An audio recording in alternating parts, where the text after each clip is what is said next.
Good evening, folks. Oh, crap. Hang on.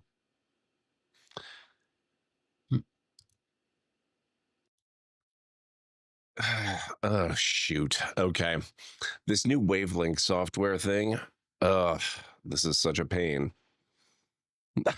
I had to fix the clip audio by putting OBS Studio into an audible channel, but when I've got OBS Studio in there, I can hear myself talking. So that's awesome. Oh boy. Shoot, how am I going to handle this? How's it going, Jarrig? It sounds weird. What's wrong with me? That's a big question. Let me rephrase. What's wrong with my audio? You can still hear me, right? It looks like you can. Is it still echoey right now, or was that before I fixed it?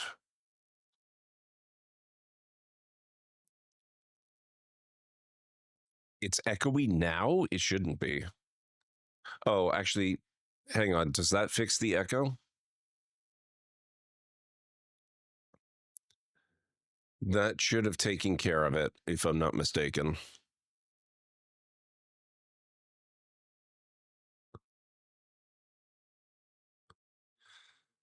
Um...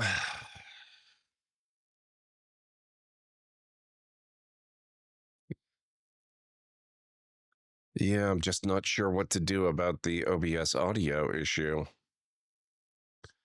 Here, let me try putting it here. How does it sound now? Hey, Pragma, it's going. Hey, Greenie, what's going on?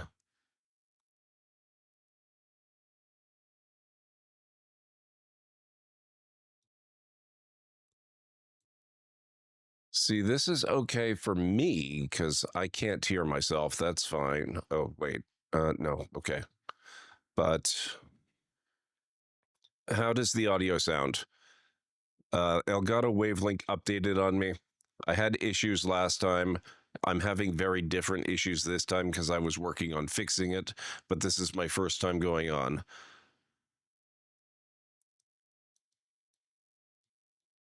So I would really love to hear how the audio is sounding right now.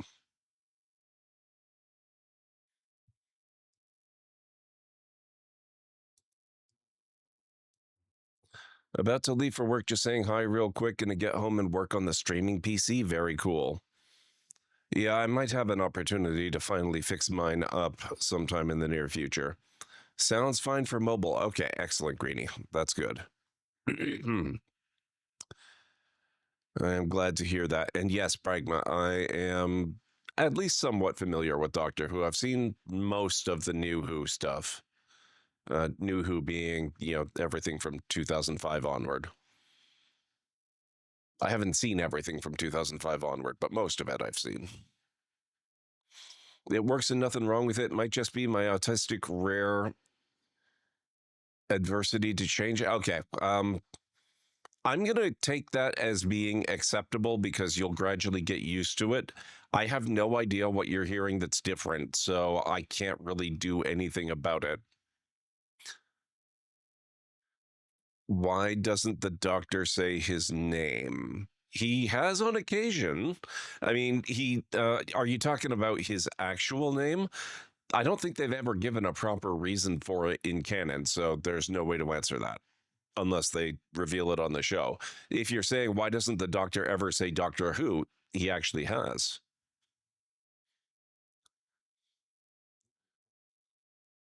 Okay, so hang on a second here. I'm just going to move this audio window over where I can get to it if I need it. But for now, we're going to introduce another wrinkle into things and see what happens if I launch the Civ and see how that muddles with the audio waters. After the issues last night, I need to do some things. Yeah, I'm sorry you were having such a rough time last night, Greenie. That did not seem like it was fun. I looked at my own Discord where I have the going live notifications and I saw that you got disconnected more than a few times. That cannot have been enjoyable. Oh, yeah. They have, I don't believe they've said, unless maybe it's happened in some of the stuff I haven't seen yet.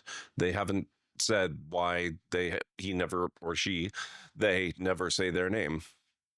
So, I mean, it's, I can't answer that one, I'm afraid. That's just not known. Okay, let's see. Launching Civ.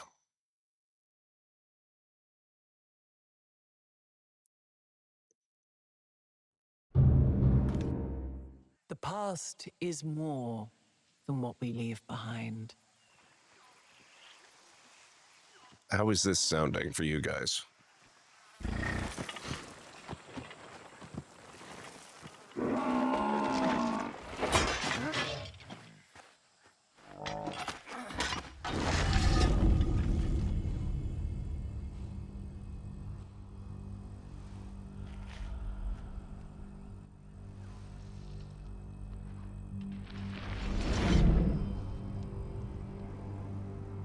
We celebrate our triumphs and bury our regrets. Sounds fine. Excellent. How's the volume level relative to my microphone? Is it in good balance? Is the game too loud, too soft? Am I too loud, too soft?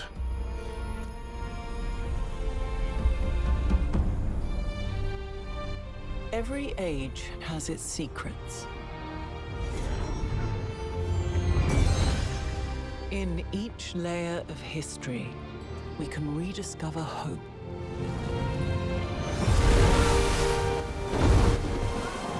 Excellent, Jarek. To chart our future.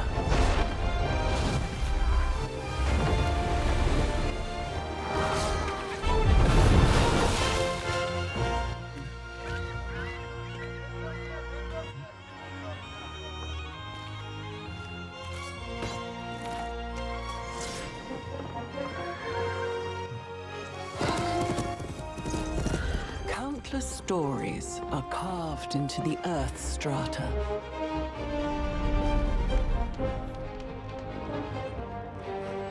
The lessons of one age augur the next.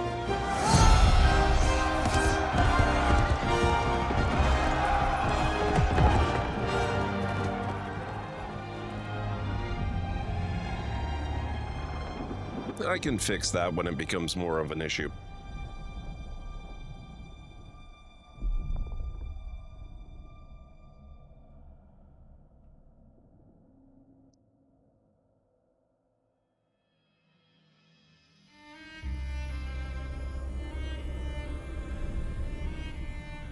We must learn from our past.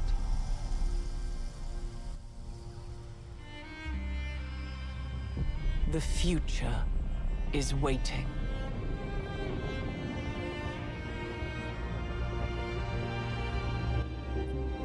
I will say, Gwendolyn Christie is an amazing narrator for the game. She is perfect for this. Okay, we are going to start a brand new game after I take a look. Okay, I'd like to hear from a few more people about how loud I am relative to the game, because based just on the waveforms, it looks like I'm slightly louder than the game, which is exactly what I would like to see. Okay. You can see here, I've played a little bit as Hatshepsut and as Benjamin Franklin. I think we're going to go for something totally different than that so that I get a little bit of a broader experience. Menu music is louder than me? Interesting. Okay. Let me just drop that down a touch then.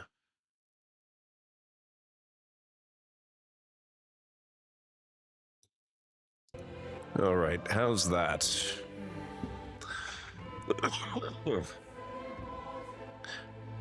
Okay, we have to look here. I'm gonna look for... Leaders that are kind of sciencey based. That's kind of why I went with. Actually, she's not very sciencey based, is she? Ahsoka has two different profiles. One is very production, one is very food. Augustus is good for production, culture, and gold. Benjamin Franklin, obviously, I went for him for the science. Oh, Catherine the Great, interesting. Cities settled in tundra gain science equal to 25% of their culture per turn. That's a nice boost. Charlemagne. Ooh. Maybe I'll try Confucius. That sounds pretty cool. That actually, that sounds very nice. So playing as Confucius unlocks the Ming Dynasty in the Exploration Age and the Qing Dynasty in the Modern Age.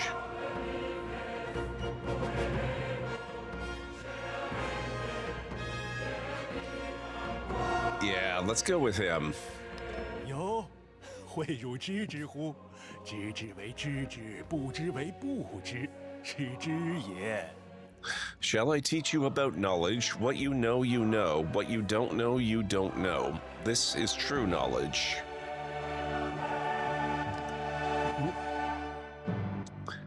Now we have to choose the actual civilization that Confucius will be leading.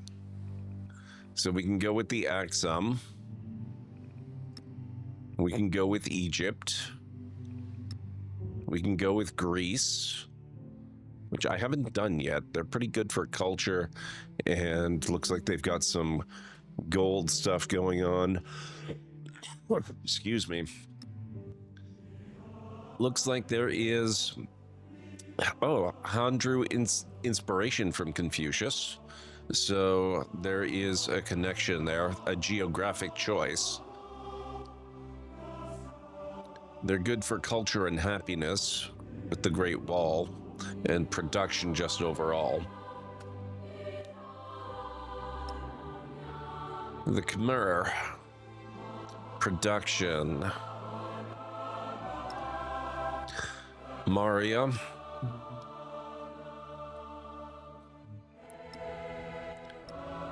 Militaristic scientific. Actually, I've been forgetting to look at those.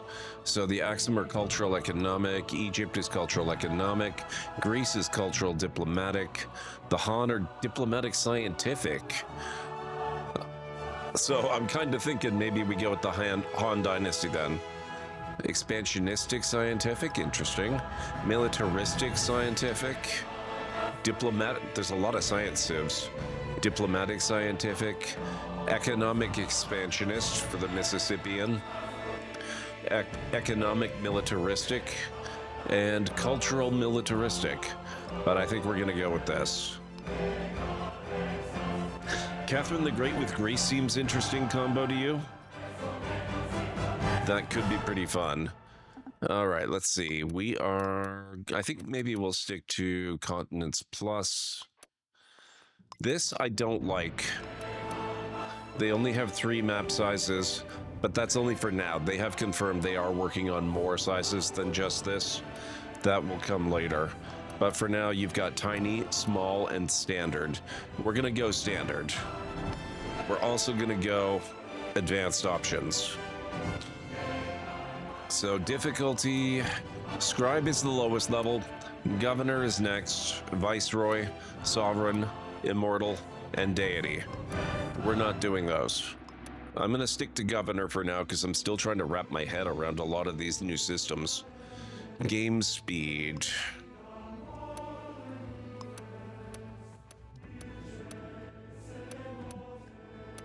We'll stay standard for now, even though it's going to drive me crazy because it's way too fast.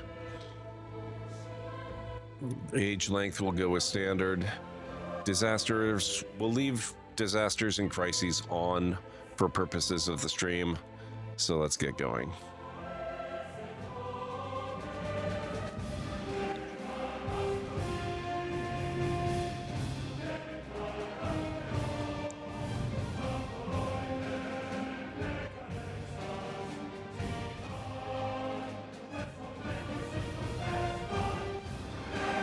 So this will take a few moments, but it's kind of impressive how quickly it goes. So how many of you guys have played this already, or if not played, how many of you have watched people playing it so far? So I know a number have Harmony been... reveals itself through the shaping of energy, the cultivation of order. Now, the Han shall be its ministers. First you've seen of it. Okay, Jarek. Confucius or Confucius came to prominence during the Zhao dynasty. I don't know how to pronounce these, I apologize. And turned to writing following a life in government. In contrast to a political climate in which rulers vied for power and succumbed to vice, Confucius cultivated an ethos of order, harmony, and tradition. His many writings stress hard work and knowing one's place, be you ruler or subject, parent or child. Confucian thought would influence East Asian society for centuries hence. The Han were not the first of China's ancient dynasties, but were its grandest. From Liu Bang's rebellion against the iron-fisted Qing came a balance between centralized authority and Confucian meritocracy, and a wave of innovation in statecraft, philosophy, and science.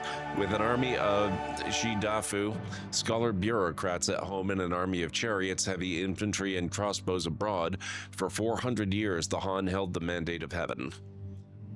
Okay. Had to resist Quill 18's vids so hard till now because I wanted the first Civ I see to be with you. Ah, you're too kind. Welcome to Civilization VII. Lead your people to greatness. Before you embark on your journey to create an empire that stands the test of time, take a look at some of the fundamental concepts of the latest installment in this series. Once you begin the game, you will see tutorials that will teach you how to play, and expert advisors who will guide your decisions. The Civilopedia will also be available at any time, where you can refer to any of the game's concepts or learn the history behind them. History is built in layers. A game of Civilization VII consists of multiple ages. Every turn brings you a step closer to the next age. Some important events are a leap forward. Each age presents its own unique gameplay, new challenges, and an opportunity to change your strategy. Your leader remains the same, but at the end of every age you will choose a new civilization with a different set of abilities and units at your disposal. The legacy you create with each civilization will carry into subsequent ages. Create a history. Legacy paths are the primary means by which you can create continuity from one age to the next. Every age presents 4 such paths: economic, cultural, scientific, and militaristic. Whether you focus solely on one path or diversify your efforts, the progress you made will grant you unique and powerful abilities in the next age. In the final age, once you complete a legacy path, you will have the opportunity to perform one more decisive feat to seal your victory. Change is on the horizon. Every game of Civilization VII is its own journey, and as you will see from the following tutorials and advisor messages, there are countless ways to build an empire that stands the test of time. To make the most of your journey, try to remain open to these ideas and be willing to adapt when necessary. Good luck. Remember, you can always open the Civilopedia for more information, and you can revisit this guide at any time via the pause menu. Well, that's always been the conceit of the Civ series, Pragma. Excuse me. Here your journey begins. Raise an empire from humble beginnings to greatness and write your own version of history. Okay, so we have the traditional start for a Civ game. We've got our settler unit, our initial population. So we're going to found a settlement right here. Behold Chang'an, the cultural center of the Han people. This city and all your future settlements provide your civilization with specific yields. Food to feed your people and grow your populace, production to construct special buildings and train units, and science to propel your people into the future and progress to greater things. Production, pretty similar to previous games. We only have 2 options at this point in time. We can build a scout or a warrior. I'm going to build a scout. Turns we're familiar with from previous games. While the lands surrounding your city are visible, the rest of the world remains unrevealed. This is represented by the patterned tiles near the edges of your world view. I hated these tiles at first. I have since grown to not mind them, actually. They're kind of okay. This is represented by the patterned tiles near the edges of your worldview. Exploring the lands beyond is key to your civilization's survival and prosperity. Okay, we have our scouts, so let's go up here. Oh, yes. This may drive some of you crazy, but I hate having the hex grid and the resource icons visible. A unit's movement speed is the maximum number of tiles it can travel in a turn. Most units have a movement speed of 2, but some can move farther. Keep in mind that certain map features like rough terrain or water can consume a unit's remaining moves, ending its movement for the turn. Game music might need another smidge downwards. Okay, we can do that. I'm actually gonna adjust that this way. Let's put that down to 50.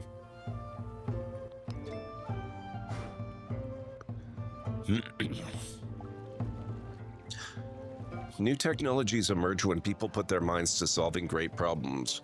Whichever tech you pursue next will determine the tools you have at your disposal to build your civilization.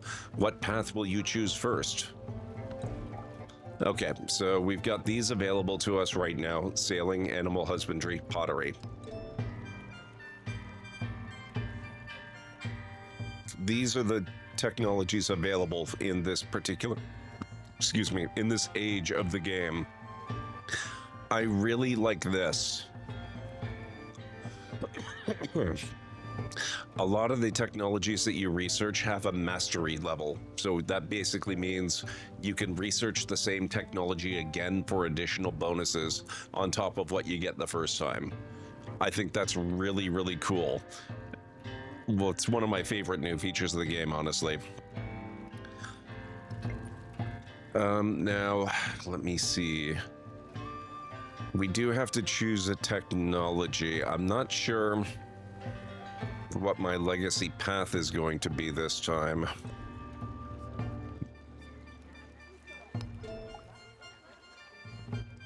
So I'm going to choose as if I were going for the science one. So I guess we'll go for writing first. And it kind of looks like writing maybe is dependent on pottery and potentially sailing. So let's do pottery for right off the bat. Since the training of your first unit has completed, you're free to choose what to produce next. I'm going to do a second scout. And we've already looked at the technology tree. Yeah, it's beautiful. How's it going, Callan Ray and Cleric? I hope you're both doing well. Thanks to the amount of food your city has generated, it has grown in population. Okay, so we're producing 5 food. Oh, what's this one here? I've never actually hit this before, so that's cool. We have 3 citizens. We get a new one in 5 turns. The citizens are happy. We're getting 5 happiness per turn. We're getting 5 food per turn. The food needed to grow the population is 33.7. We have a palace. And basically the same info, but more broken down, it looks like.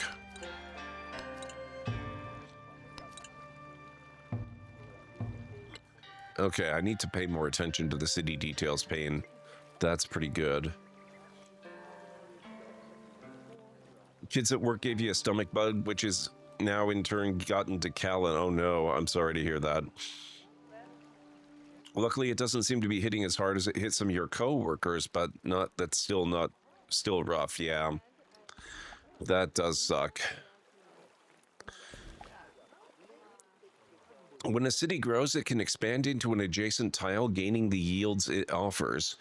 When your settlement's people move to this tile, they'll create an improvement, a rural structure for them to work and live in.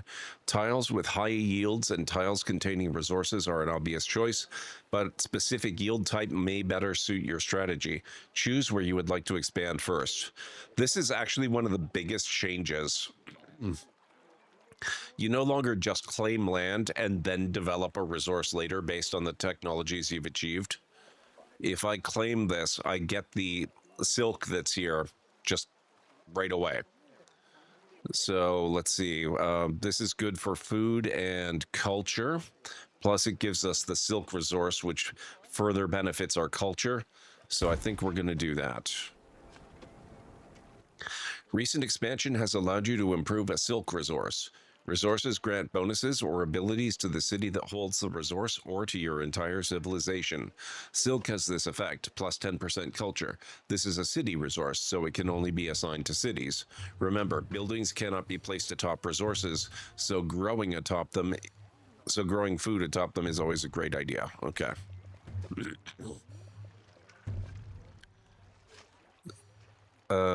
Right.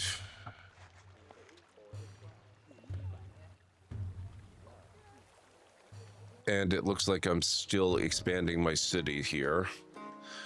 So we've got mining, and you guessed it, more mining. Or we can go with a farm.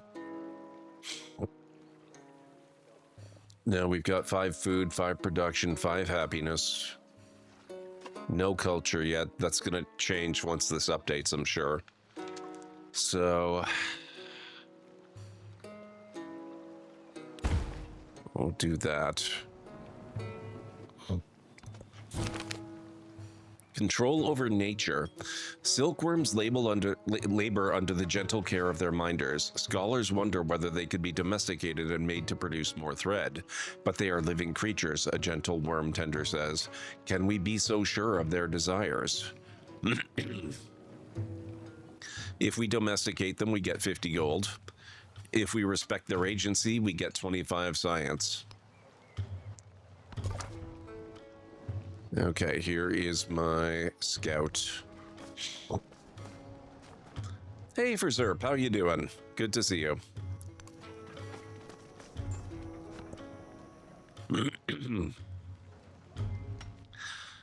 I have no idea, Zerp. I can't hear what you guys are hearing.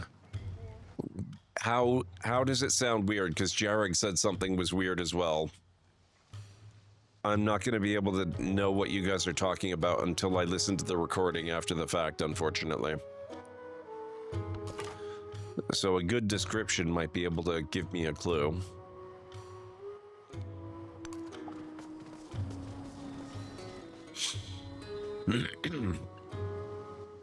Exploration has revealed a campfire, one of many discoveries that could be found in the world. Closer inspection grants a hidden benefit or opportunity. Try moving one of your units there to see what it provides.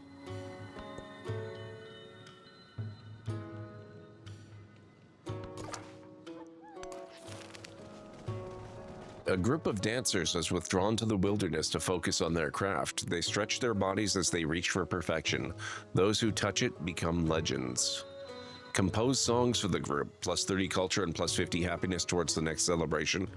Organize a traveling show for more gold. I think we'll do that. Hard to describe. You don't sound like you normally do. Does it sound bad or just different? Because I'm using the new Elgato Wave Link 2.0 software, which does have a different sort of studio mic mode, which is what I'm using.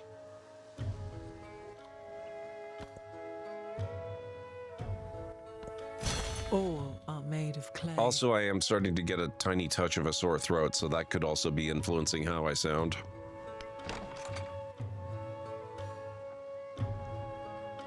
Civilizations are remembered for their accomplishments and the paths they take through history. Some spread their accomplishments across a wide range, while others are devoted to a single cause.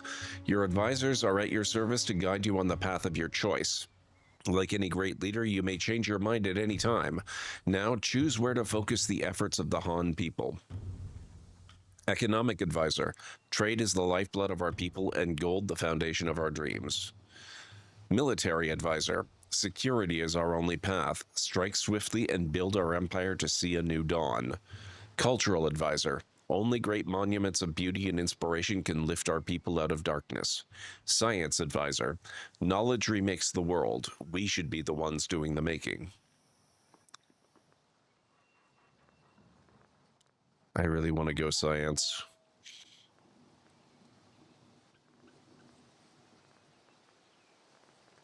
Yeah. We can change our minds if we want. Legacy Path Science Advisor. Research and acquire technological knowledge to become the most advanced civilization in the world. Your science advisor is here to guide you on this path if you wish. Note that you can change paths at any time. Legacy Path, Great Library 1. The world contains innumerable mysteries waiting to be discovered, and I, your humble science advisor, intend to show you the way.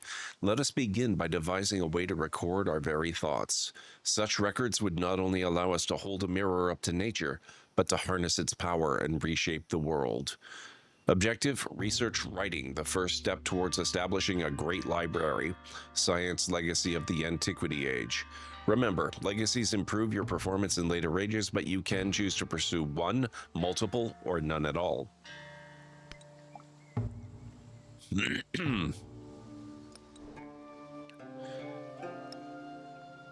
Let's just track all of these for the heck of it. Oh, whoops.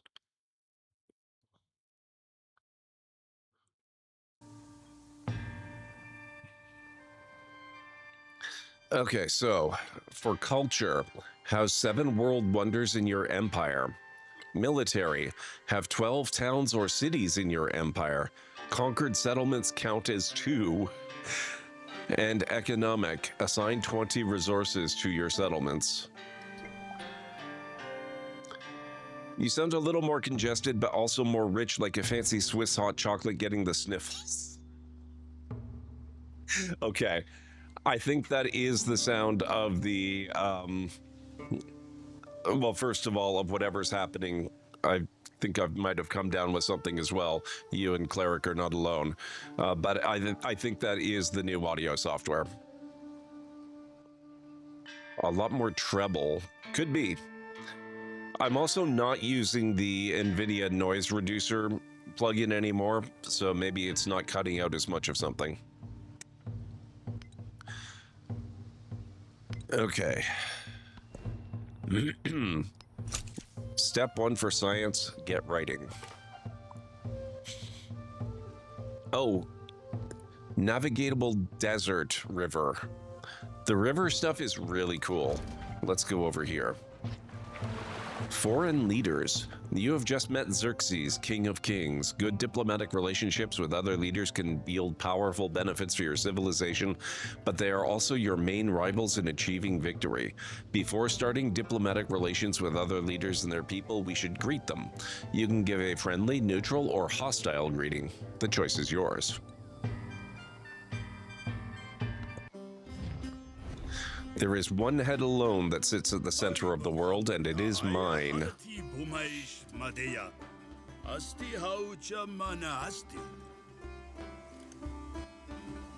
We'll give a friendly greeting. Reveals the capital of either leader if nearby. Xerxes, King of Kings, capital of Parsa will be revealed. And then neutral gives no reputation change. Hostile hurts your reputation by 20. And both the positive and hostile greetings cost you influence.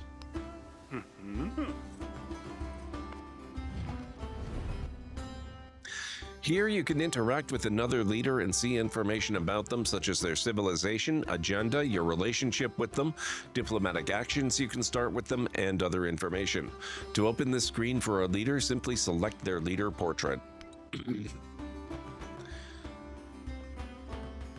Closer now to a set recording like a podcast instead of a sound recording booth. Less isolation, more normal vibrato speaking. Interesting, Calinray.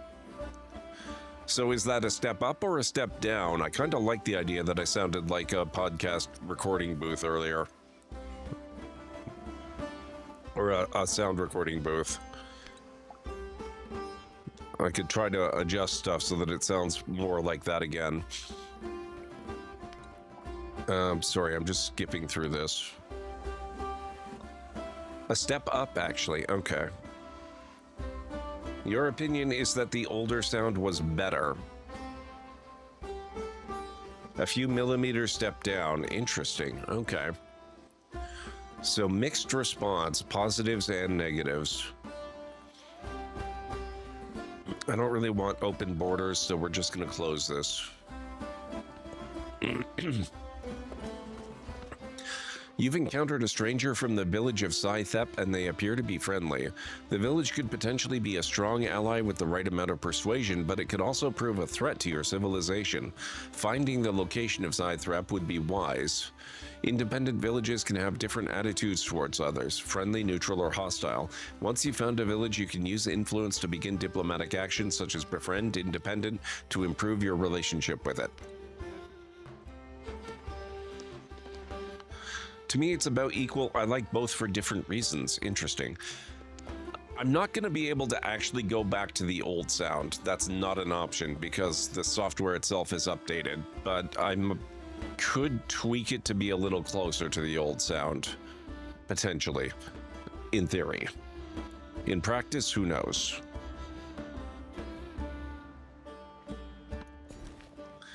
Okay, now we're growing the city again. We can get more silk if I want that, but I think we could probably... We've got 8 food, 5 production, 1 culture now, and still 5 happiness. Let's go with a farm. When you direct your people to live on a rural tile, they create a structure to work the land called an improvement. Some policies, unique abilities, and even buildings can further improve improvement yields. Note that there is no such concept as a... there's no workers. There's no unit you build that goes around building improvements. It's automatic as soon as you take a tile and construct something on it. And we still have our division between technologies and civics. Okay, let's see. We're gonna get cheap. You've heard the workers are gone. I actually don't miss them, I find. You will need to establish a government before you can enact social policies. Each form of government has its own unique effects. Choose your government now. So for Classical Republic, we improve culture and production. Oh, sorry. We improve these during a celebration. It's not an overall benefit active all the time. Despotism gives you science and production, and oligarchy gives you food and production. So I think we'll go Classical Republic. I've actually been using despotism a lot, which is interesting. It's not really in character for me most of the time, but it does give you the science. Welcome back, Greenie. Under your new government, you may enact a social policy. Complete civics throughout the age to earn more policies to enact. Choose your first social policy. +1 production and science on the palace, or +2 culture on the palace. We're going tool making. We can always switch that up later. You can adapt your civilization strategies by swapping social policies. If you want to swap a policy, you will need to research a civic. Now, these navigable rivers are really cool. You don't need any special tech to make use of them. Your units just make use of them, and we can sail along the banks and in the water, apparently.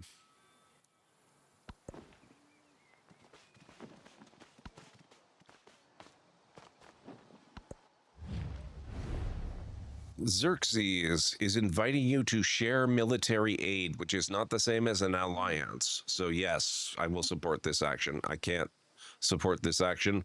I don't have enough influence. I will accept this action.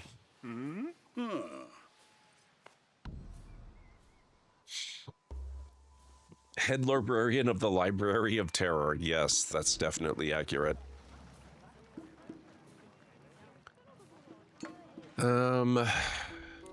I think now we're going to build a granary. When constructing a new building, you must choose a placement location.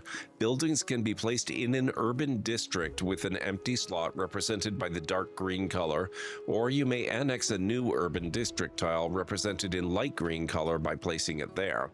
Yellow tiles contain existing rural population and their improvements. Placing a building on these tiles is possible, but will replace the improvement. So you kind of want to try to avoid the yellow tiles if you can, unless you don't mind losing what's there. Green and light green, darker green and lighter green are preferable. Red tiles, such as resources or mountains, cannot be built upon. So we're probably looking here. We can put the granary inside our city center, or we can take a new tile here and put it there. So in this case, I think I would like to take this tile anyway. So we'll put it right there.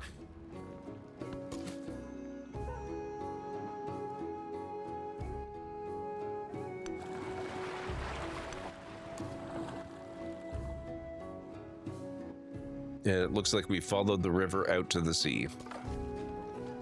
Okay, and we have our second scout.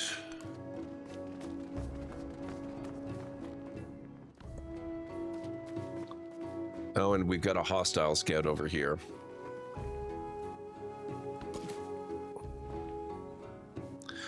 How's your electric bike doing, Greeny? Have you had any luck getting that repaired or fixed or whatever?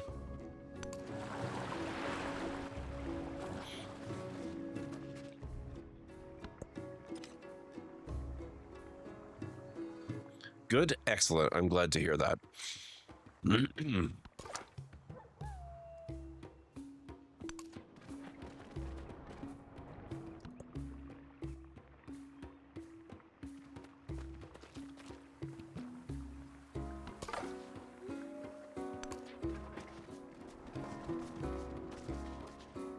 I'm going to try to grab this thing here. Let's see, Village Divadurum, hostile scout. I can't attack. Okay. Scouts are not really combatants in this one.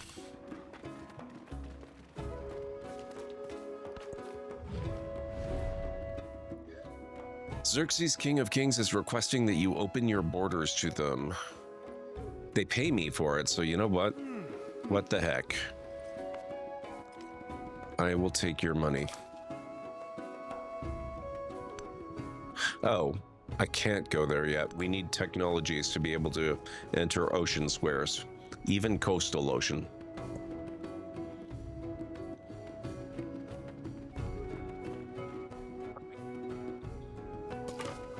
Need to get some graphite spray for the chain. It's getting squeaky. Now that the weather is getting a little warmer, it runs a bit smoother. Excellent.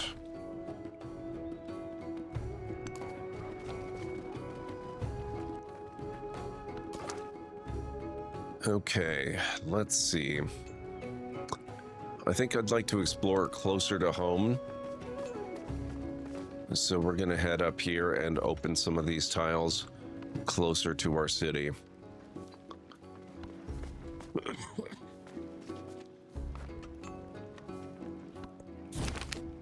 A lesson of Jen.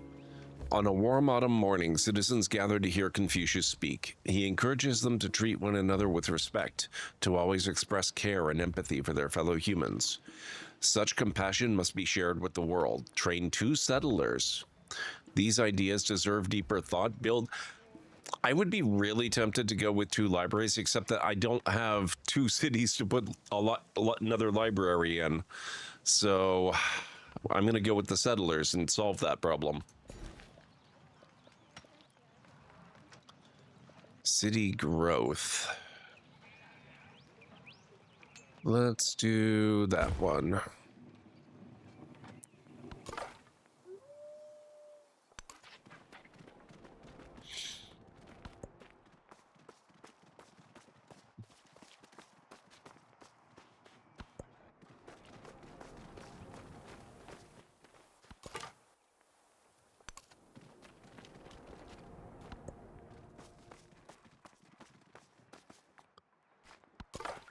Okay, down here. You've met a new civilization. Oh, these guys. Yenek hur iuf ms hatchipsut. Bera dejeset kemet. I am Horus in human flesh, Hatshepsut, Pharaoh of the Red Sands, or Red Lands, and the Black Lands. We'll give a friendly greeting.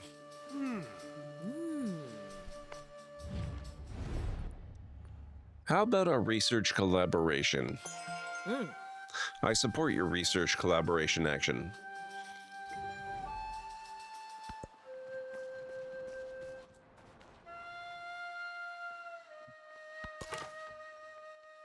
Okay. We'll explore to the north. The spoken word conquers all thought, but the written word commands it. So we got writing. That unlocks the library and the Great Stele and research initiative. Continuously generate science equal to 25% of the city's production. You can cancel this at any time. Legacy Path, Great Library 2. With knowledge of writing, our dreams are as real as lines in the sand, but also as fragile. Whatever we choose to record, we must ensure it lives on for all time. Let us set our discoveries down in a codex and store it in a library. Some technologies and civics have a second, more advanced tier that can be researched once the base version is complete. These advanced texts and civics will award you with a codex of knowledge that can be placed inside of a library. Next objective, library and earn a codex by completing research on writing 2. Electric Boogaloo. You did, Callan Ray. Your ears were severely stopped up after a nap. Now you aren't fuzzy. I'm glad to hear that. I wasn't sure what to do with the fuzzy thing. Warehouse buildings. A granary has been built in Chang. The granary is a special type of building called a warehouse, which grows more efficient when its correlating improvements such as farms or mines are present in the settlement. A warehouse building provides bonuses based on the number of improvements of the same type within a settlement. For example, a granary provides +1 food for each farm, plantation, or pasture in the settlement. Each of these improvements provides the same type of bonus, food. If you have 2 farms, 1 plantation, and 1 pasture, you'd gain +4 food from building a granary. Tip: warehouse buildings are ageless and buildable in all ages, which means they survive across age transitions and can be built in any age. Warehouses tend to provide huge bonuses to settlements with a lot of rural districts, but as urban districts encroach on rural districts, their effectiveness decreases.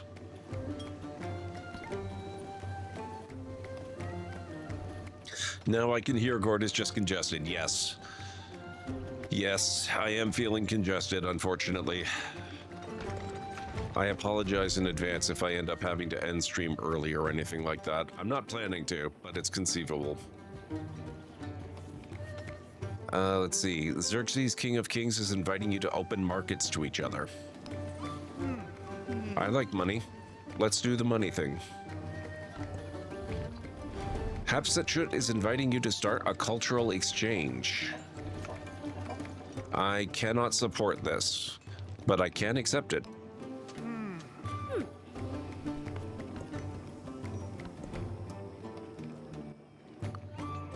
Let's do the writing 2 thing. You can now build Great Stele, a world wonder. Wonders are special buildings that grant unique abilities and strong yields but occupy an entire tile in a settlement. Some wonders require specific terrain or natural features to be built, and they occupy an entire tile in a settlement. Only one of each wonder can exist in the world, so the first civilization to complete construction keeps the wonder. Consider building wonders that match your playstyle. You now have the opportunity to train a settler unit. Okay. Was I not supposed to get 2 free settlers? I thought I was. We're going to build one now anyway. Oh, here's our hostile settlement that sent out those scouts. What's the difference between support and accept?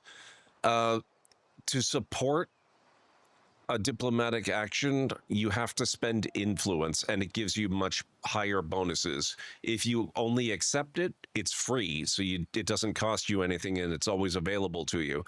And you still get a bonus, it's just not nearly as much of a bonus.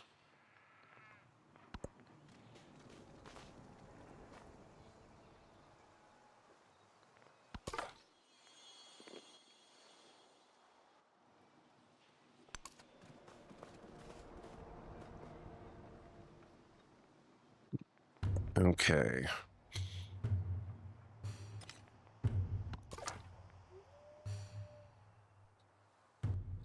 The indicator seems to get more of a bonus than if you merely accept it. Yes, that's exactly right. That's exactly it.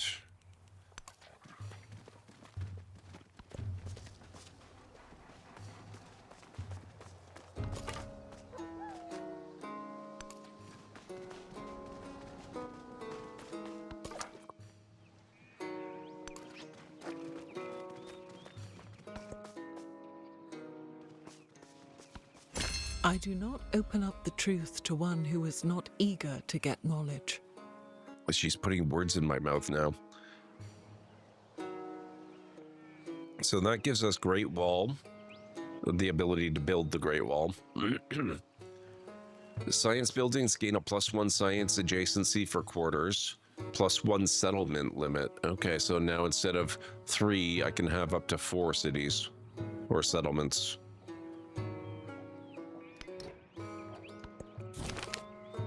Fields of rice. Geographers mold a land out of rice, presenting the 3-dimensional map of Han territory to the court. Surveying the terrain, advisors wonder what its future holds. Will these borders grow with new settlements, or will power be consolidated in the capital?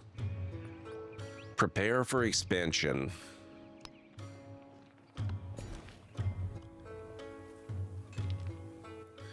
Let's see.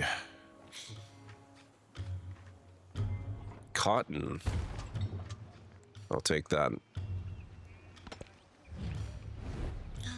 Hapsitchud is inviting you to open markets to each other.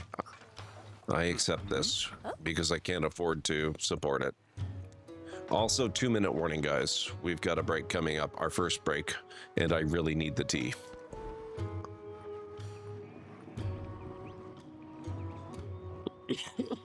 Excuse me.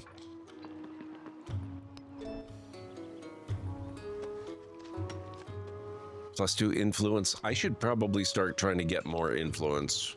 We'll do that one.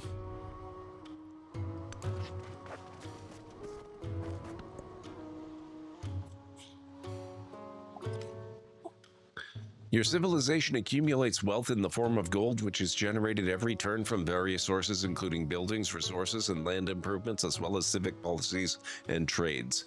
Gold is a very powerful resource, which can be used to purchase things instantly that would normally require time and production to obtain. However, keep in mind that most buildings and units have a gold maintenance cost, which is subtracted from your treasury each turn. Maintaining a positive gold income is important. Our Toronto, welcome on in. How goes? Civ 7 is a lot of fun. I do have some concerns. I've been playing for the last couple of days. Well, mostly yesterday. But overall, I think it's really good. After some updates and expansions, it's going to be one of the better ones in the franchise. Oh, crap. We just found a hostile warrior.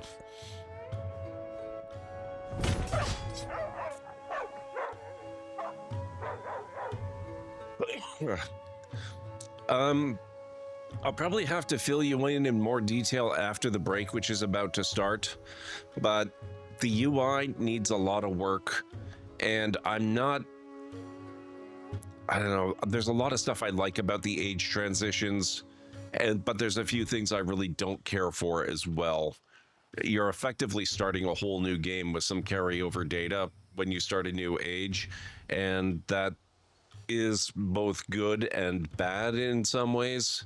And I'll get into that in more detail. The ads are about to start, and I need to go make tea. So if you guys need to get up and grab some food or a drink or a snack or anything, I'm going to be back in probably 6 to 10 minutes, probably closer to 6 than 10.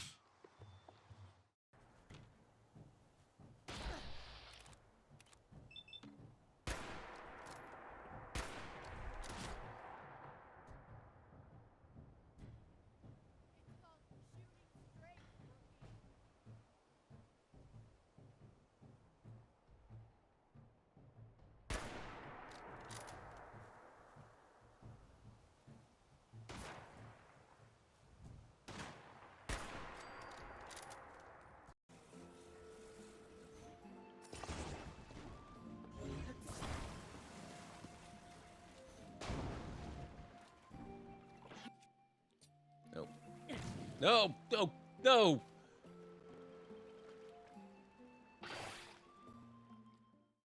Excuse me, your head is buried inside the floor. I don't know if you're aware of this. Ooh, okay.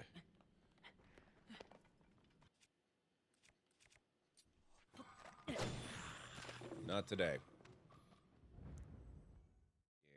As we go. Emergency. Correct your trajectory. Imminent impact. Imminent impact. Wow, this really is a Subnautica-style experience. I'll look for you, friend, when at last you return to Shaw's Hall. The honor will be ours when you rejoin the ranks of Sovngarde. This is so freaking cool. I love it.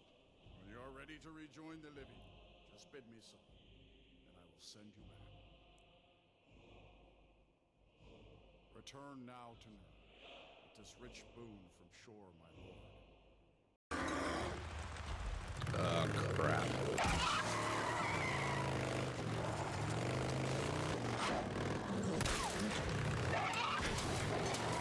Oh my...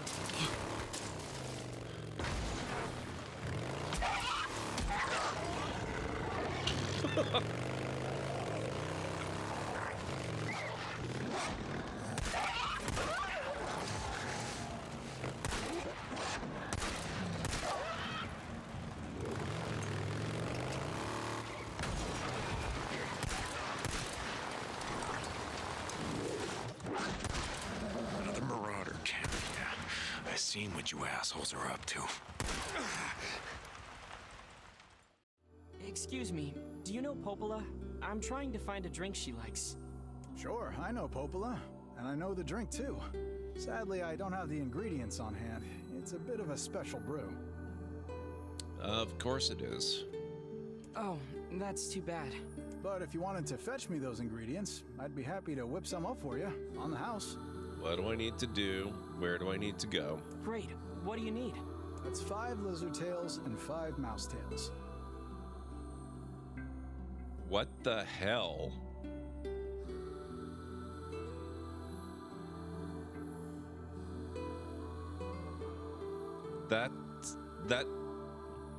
That's the worst drink ever. I mean, well, okay. It sounds better than blended up fish guts or something, but come on. No, I mean, what do you need for the drink? Yeah, I know it sounds crazy, but those are the ingredients. Oh. So, I guess those are the quote-unquote dead Ewoks.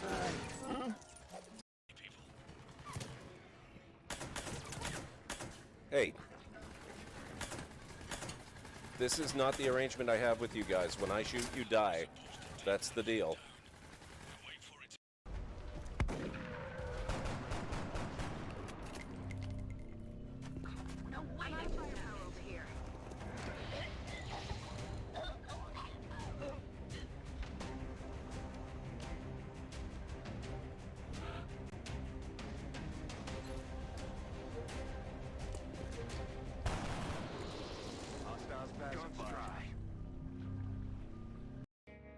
Know any good postal jokes? Oh, you bet I do. Why are postal workers such great comedians?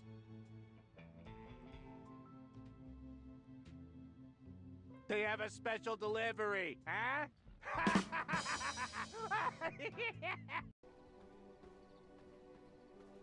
Whoa. That's a big bear.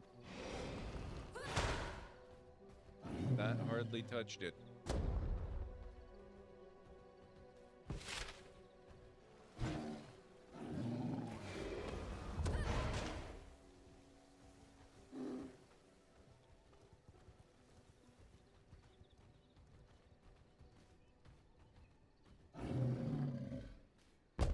Ooh.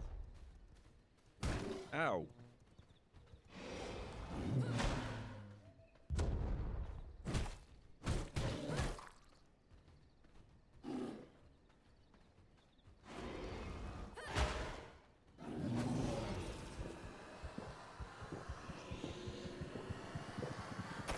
Not feeling so tough now, are you, sir?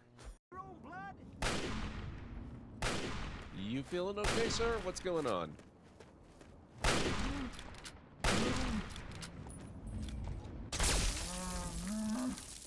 That takes care of that.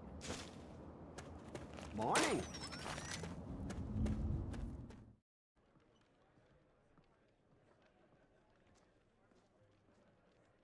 I just want to go home and read. I know the feeling.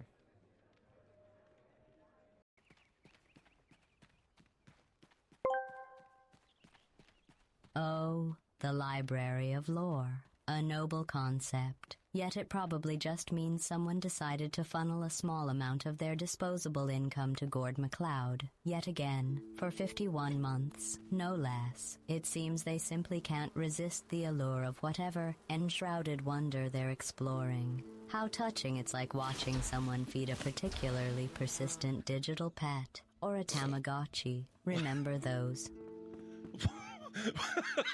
What the? Weird. Okay, thank you, GLaDOS.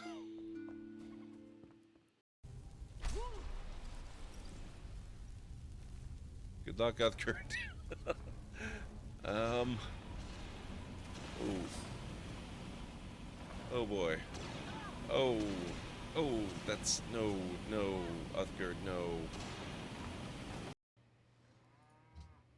I want the extra science, so let's go with that.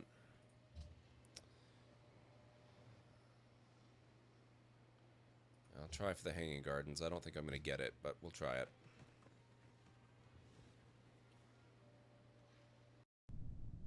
Oh, sorry, Jeb. Did I forget the minor matter of the parachute? Am I being attacked by chickens?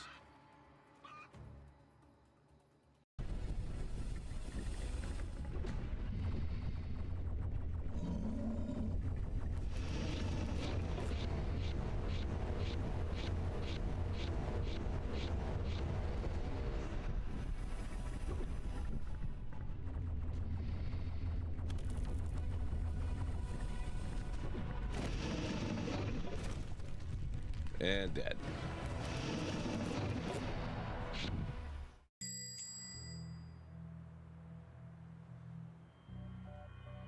I can't make out anything inside, but these flyers advertise some local businesses.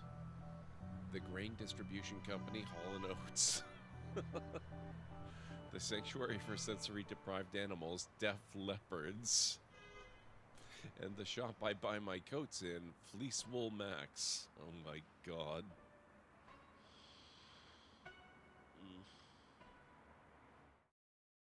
You had no audio on the clips, did you? I'm back, by the way. Shoot. I really gotta get a handle on this new audio stuff. Oh, you did have audio. Okay. You did? Okay, perfect. Great. I didn't hear anything. I may have returned on a quiet moment, or else I've got it muted for myself. Either way, that's fine, and thank you very much for the bits for Zerp. I appreciate that. Oh, that sounds amazing, Jarrag. First of all, I've never heard of pineapple soda before, but I need that in my life.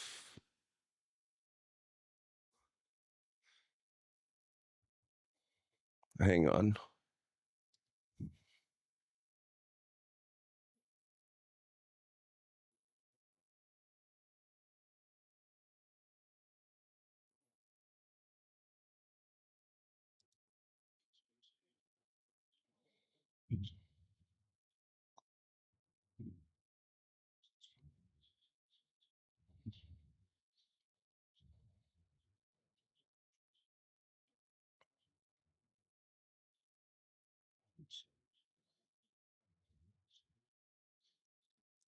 That was an awesome one for Sir. Thank you.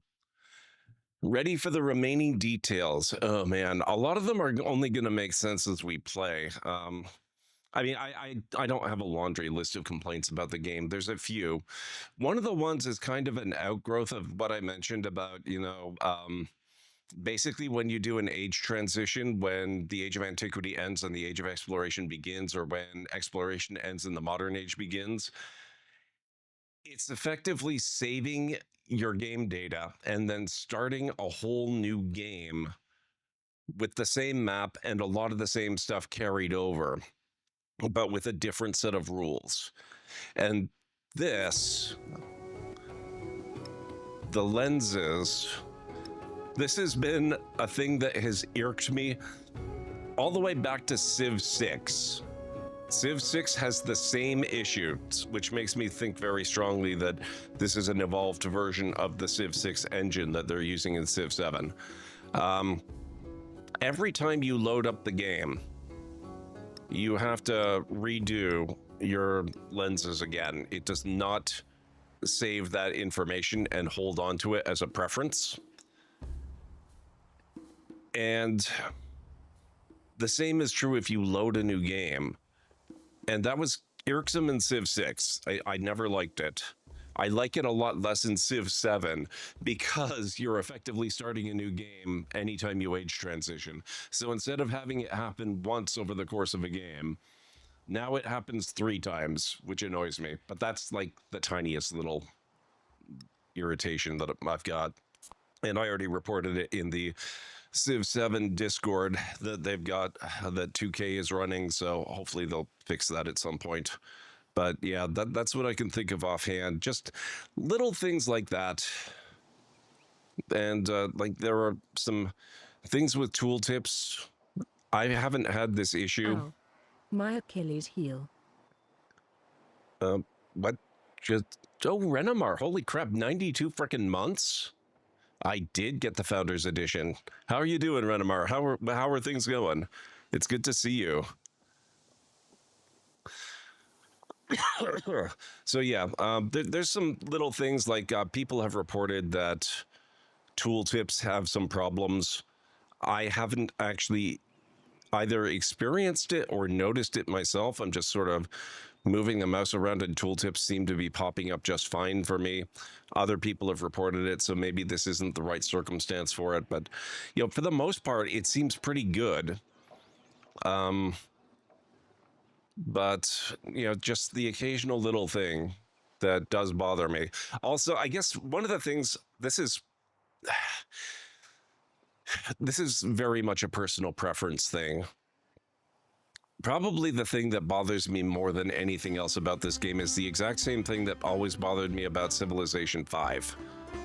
Civ 7 feels like it's geared towards being more of a war game than most Civ games are. Oh, what the...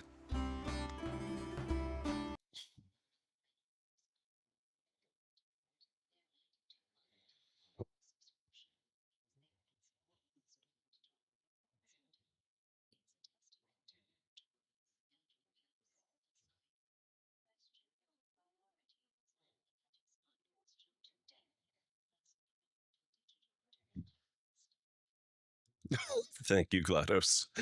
Thank you, Renamar, again. Oh, you didn't hear that one. Interesting. That's going to require a bit of playing around with because I'm not sure what the audio source on that. Tenjia is there, but it's really quiet. That's odd. Yeah, the new software, it's very flexible, but it works differently than I'm used to. It's going to take me a while to figure everything out. Gone are the days that games are released, finished, and tested. That's not true, our Toronto. It's not true at all. And I say that because those days never existed. That's rose-colored glasses talking. They've always had problems at launch, even back in the days when patches weren't really a thing. There's audio on them, but so quiet we can barely hear. Okay, I will need to see if I can figure that out, but I'll probably have to do that off stream because I don't know what source it is that I need to boost on it. Debating on whether or not to get the Founders Edition. I'll have to play it to see what I think about the era changes. The era changes are interesting, but in some cases they're a little weird. The religious gameplay from Civ 6 seems to have been retained in Civ 7, but it's not a big focus of the game, and I'm kind of wondering if they're planning on bringing that into more of an expansion thing. Because right now, the way it works is, in the Age of Antiquity that we're in right now, you can found a pantheon, and that's about it. You can't really do much more than that. Once you get into the Age of Exploration, that's where all the religious gameplay happens, and I mean all of the religious gameplay happens. You can do your, founding a proper religion, doing your enhancer beliefs, all that kind of stuff. You can build missionaries and temples and send missionaries around to convert settlements to your religion, etc., etc. But then once you hit the modern age, religious gameplay disappears completely. Your cities no longer have temples. There are no longer missionaries to be built. You can't change the religion of cities that I've noticed so far. I don't even know if religious pressure exists anymore at that point. It feels a little bit jarring to me. So I'm really wondering if maybe that's something they're planning on updating or making the focus of a dedicated expansion. I do think that there's a lot more that they could do with it that they're just not doing yet. When I say barely hear, I mean no one would be able to understand, but it isn't muted. We can just hear tiny sounds at the most louder parts. Okay. I'm blind, gotta be, made a clip but can't find the correct room in Discord right now. Yeah, there is no specific room other than general clips, Jarek. So use that one. I made some changes a number of months back. So you're probably not actually blind. It's probably fine.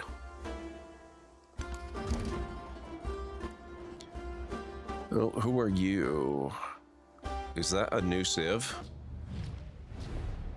Nukan gani pachakutech, intich saminchaskan, apur kukunach churing, nukakahti katatatanku alpakuyochting hinarach. Okay, we can do a friendly reading. Okay.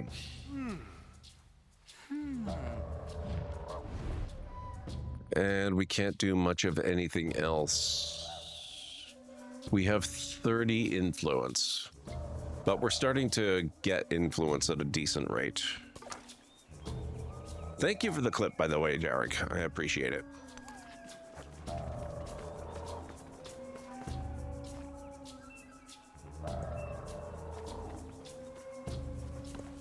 The spoken word conquers all thought, but the written word commands it.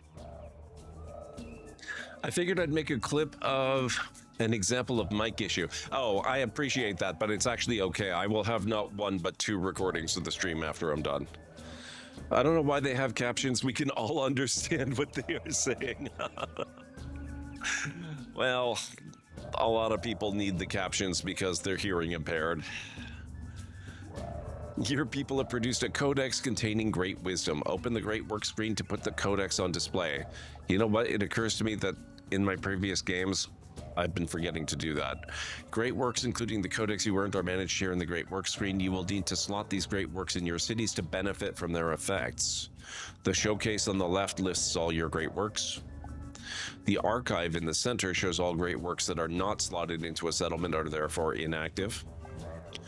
On the right, you can see all settlements and their available slots. Your first codex has automatically been slotted in your capital, but you will need to revisit the screen to move it or slot more codices. See, I almost kind of wish they had not done it automatically.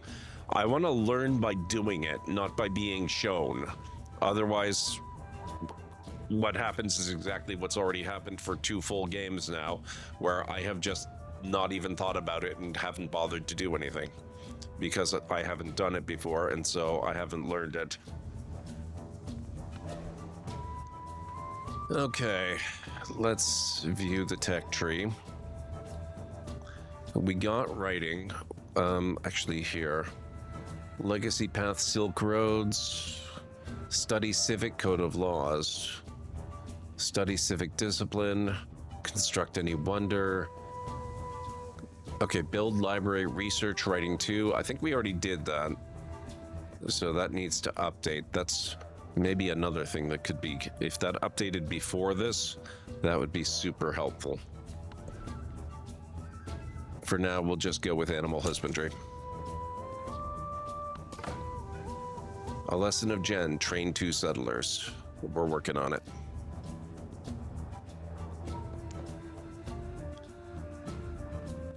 AJ Gelato, good to see you, man. How's it going?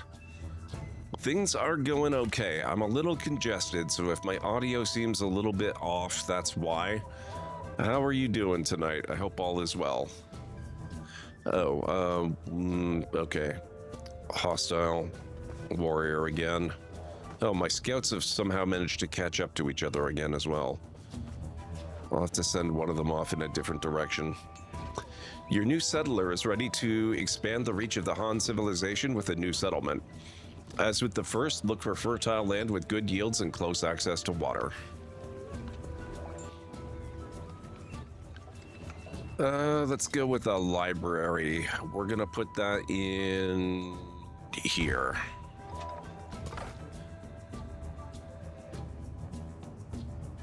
You're gonna go up that way away from the hostiles.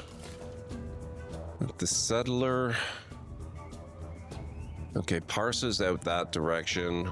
So I'll probably grab this tile here.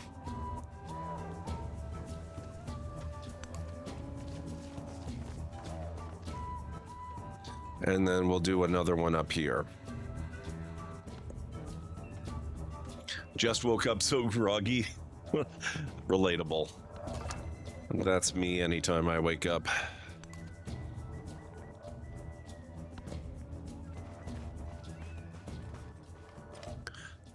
Crap. Does it pay to be complicit? Word breaks out that an elite officer who has violated policy will not be disciplined. Amid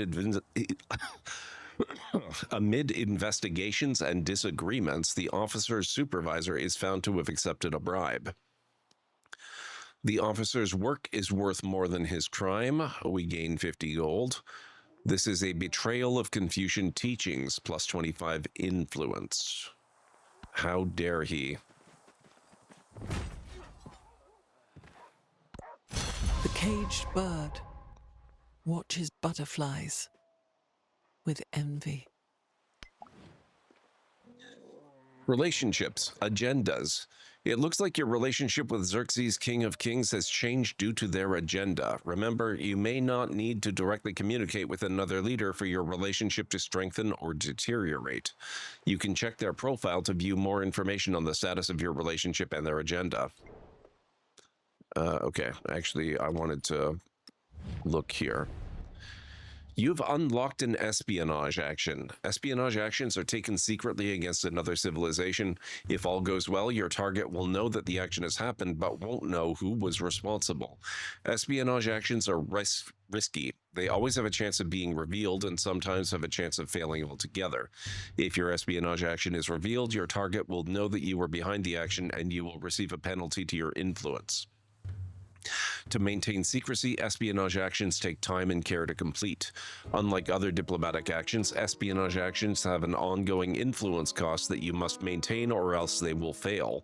If you suspect that someone might be targeting you with an espionage action, you can use the counter-spy action against them to thwart their plans.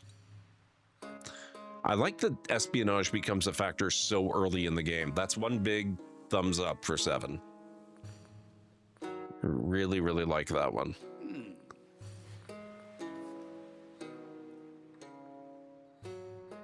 Okay, I don't actually need to do anything now, except get a new technology. So we have the option of doing sailing, irrigation, or masonry. I think we'll do sailing just to clear that off because it's relatively fast. We're almost certainly going to lose this scout. I don't think it's going to survive another assault from this guy. Oh, or maybe he just goes after the other target. That also works. You've never played any Civ games, oh man. If you decide to go for it, you've got a treat ahead of you. I've got to say, I've been playing Civilization since the earliest days, I want to say. I think I played the first one in 1991 on the Amiga 500. So I've been a fan for a very long time. And this is definitely not a perfect game. It's not my favorite of the franchise, but it's up there and it's really fun. And there's a lot of stuff I really do appreciate. And it's only going to get better as long as they keep supporting it. Speaking of support, Xerxes, King of Kings, is inviting you to share military aid. Sure, why not? We will support that. We will also get away from these hostile warriors. Oh no! Why are you moving a settler into the territory I was eyeing for my next settlement? Sure, why not? Still think the original Civ 1 is a legend? It is, although I lost a lot more time to Civ 2, I've got to say. For me, Civilization has almost been like a mirror to Star Trek in a way, where much like Star Trek, the Civilization games, they tend to be their best on the on the even numbers, and the odd numbered ones are a little bit weaker. So, you know, Civ 1 was never quite as good as Civ 2, obviously, because Civ 2 was specifically built to be better. Civ 3, it was good. It was really good. But Civ 4 was another high watermark for the series. Civ 5, little too much of a war game for my taste. Civ 6 was amazing, and we'll have to see about 7. I don't know if it's going to continue the trend or if it's going to be the exception.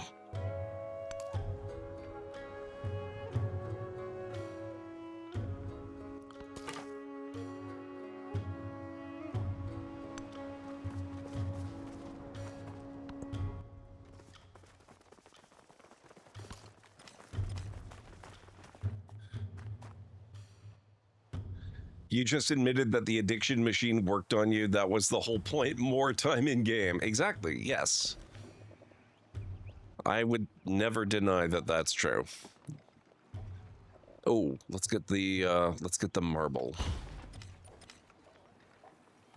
What are we working on? Library. Okay.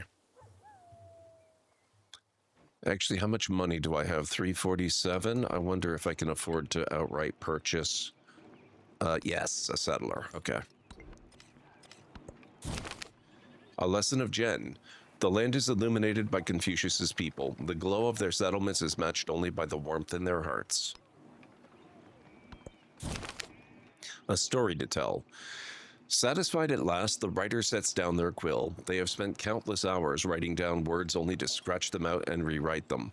All will be worth it if just one reader finds joy in this text. One must write every day to improve. Inspiration only strikes when it wills. I'm going to put this into practice. Now, we just got a new codex. And And I can't do anything because I don't have a spot for it yet. We'll have to work on that.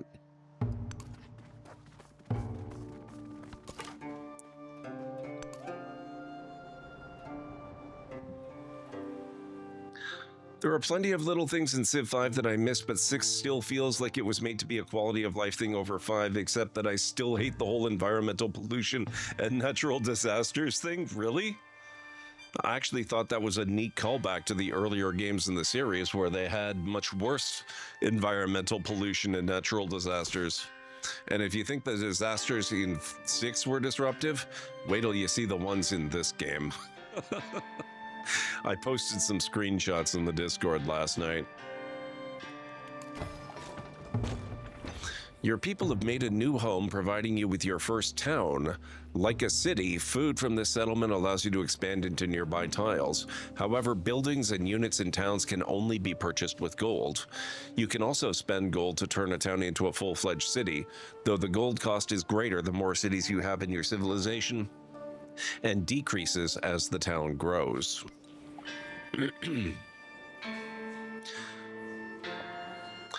Did you circle back to City Skylines 2 again after it was released? Yes, it's coming along really nicely. They've done some great updates to it. It's wonderful. I love it. Mother Nature can be scary when angry after all. Yes, yes it can. The town of Guangling has been truly begun to establish itself as a home for the Han people. Towns are critical for your economy as their production is converted to gold. You can spend gold to upgrade a town to a city, though there are trade-offs. The upgrade cost decreases the more populous the town becomes, but as a city, it won't bring in as much gold as before. Consider keeping it a town for now so that it can adopt a focus later. Okay, so we're gonna keep this a town for the time being. We're gonna get some... Ooh, we're gonna get some iron, actually. And then we'll get some ivory.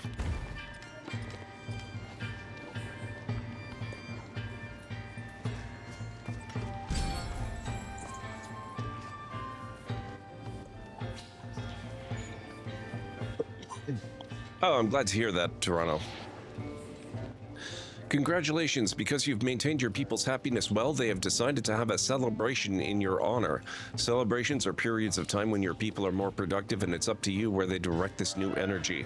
Keep an eye on the duration, as celebrations do not last forever.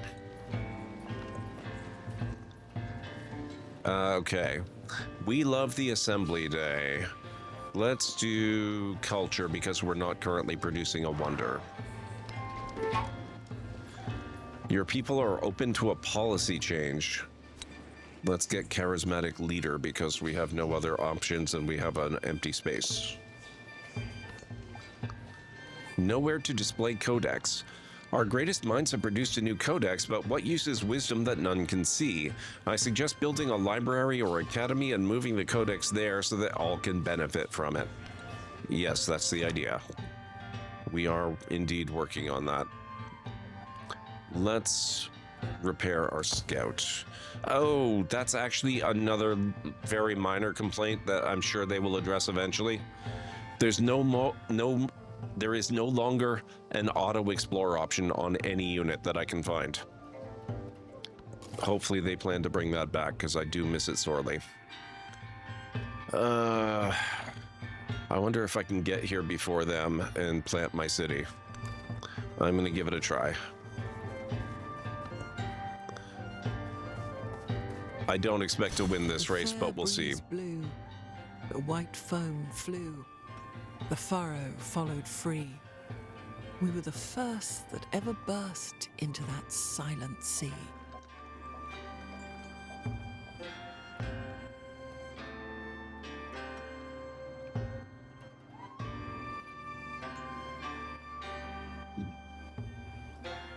That's not nice, Jarek. Having the option is amazing. You don't have to use it if you don't want to use it.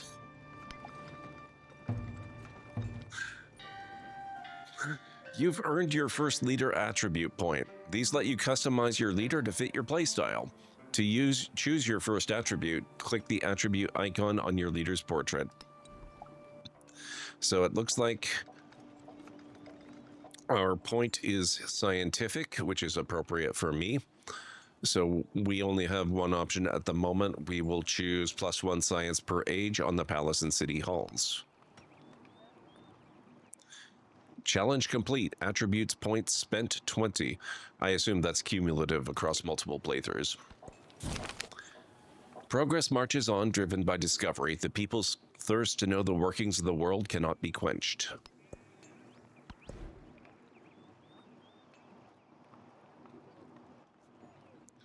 Okay, let's see.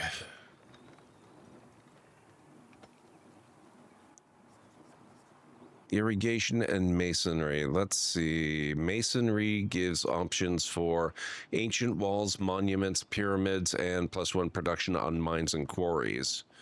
Irrigation lets you build a garden, gives you a +1 to settlement limit, so we would be potentially able to have 5 settlements. And the hanging gardens. Let's do irrigation first. What are we working on? We're building a library.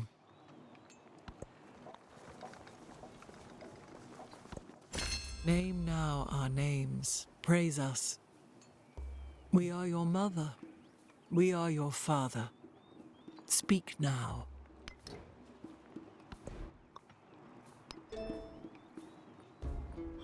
Antiquity civics. We theoretically want to get code of laws for one of the civic legacy things. So let's do discipline so we can get to code of laws. Or actually, no, we'll do mysticism and get our pantheon going. Ah, crap, another warrior. Oh, geez. They're all over the place.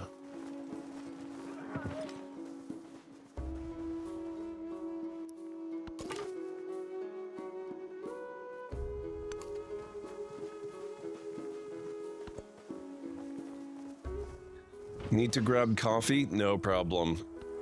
Coffee is important. Crap.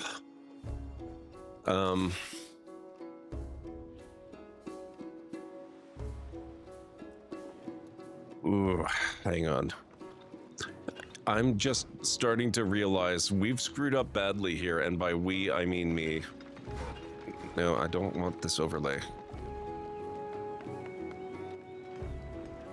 Repair plantation? Can I purchase that? Yes.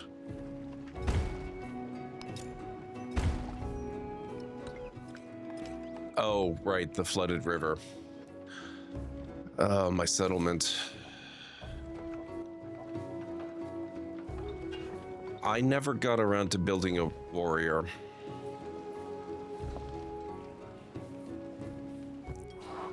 That is now going to bite me in the ass.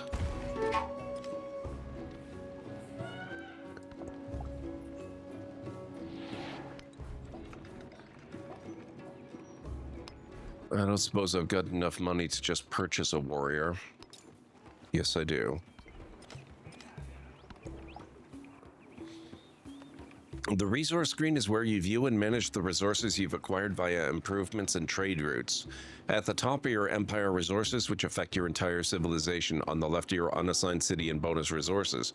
On the right are your settlements and the resources assigned to them.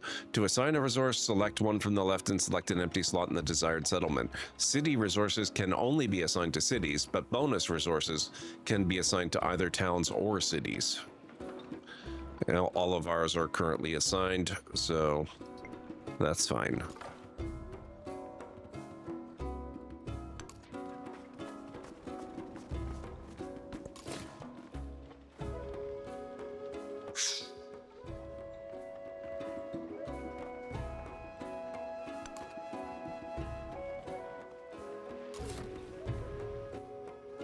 No moves remaining.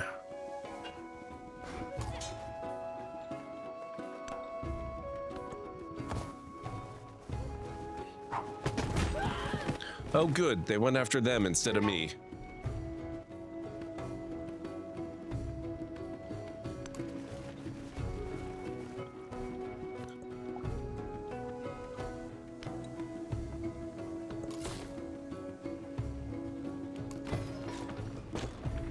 You would think this solves a big problem. It actually does not. It just means that now I'm at risk of losing a town.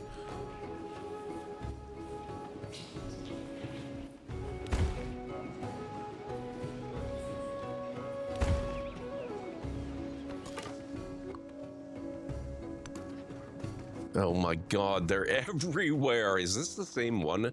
No, that's a different village. Okay. That's Chan Chan. This is Divadurum. This one's Champa, Champa, and Champa. Lovely.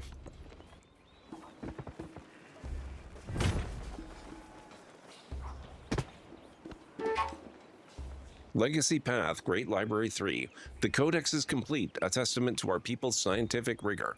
But I believe that the mysteries of the world have only grown, and we shall need to develop institutions capable of unraveling them, and more codices to contain them. You've achieved a great milestone in Han science. Codices are essential for progressing toward a great library science victory in this age, but you will need to gather more and provide ample space for them to be housed.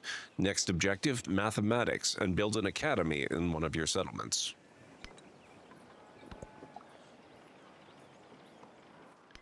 Yes, thank you. I'm quite aware. Now I have, like, no money. Where's my warrior?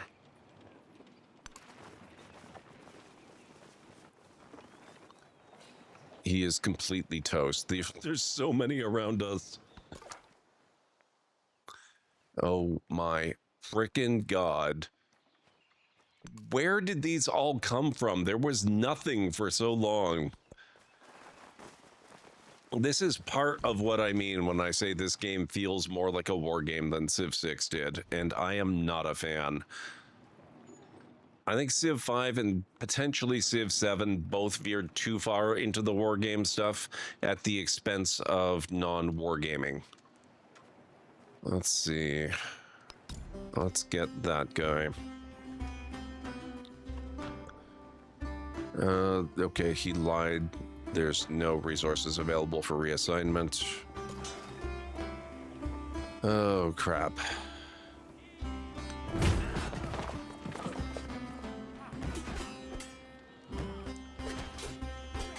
I will admit, Ara kind of spoiled me a little bit. It's disappointing to see the combat just like between two little hexes this way. I miss the grand spectacle of the big sweeping armies that Ara shows.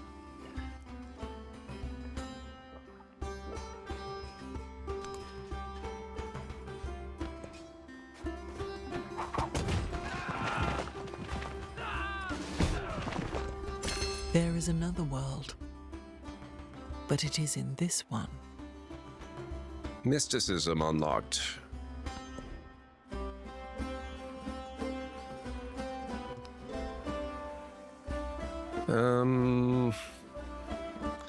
Discipline. We need code of laws.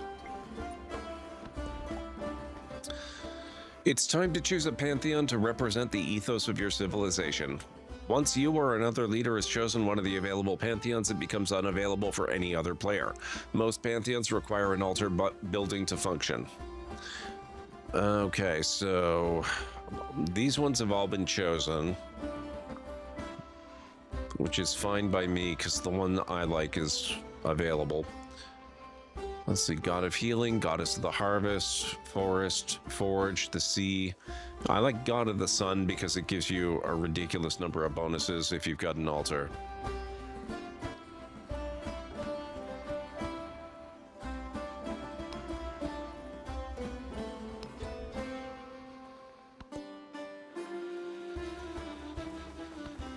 The essence of all beings is the earth water, the water plants, plants man, and man speech. Happiness measures your people's satisfaction with you. Settlements send you excess happiness. After enough excess happiness has been accrued, you will earn a celebration. Settlements with negative happiness will receive yield penalties. To earn happiness, settle near fresh water, slot resources that grant happiness, and construct happiness buildings and wonders. Poor settlement management and ongoing wars can reduce happiness in settlements. Don't fret, your advisors are here to monitor your happiness and alert you of any issues.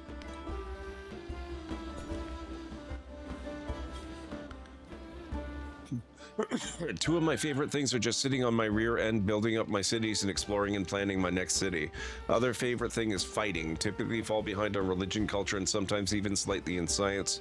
Production, food, and military is the stuff I tend to do at least somewhat good at. Okay.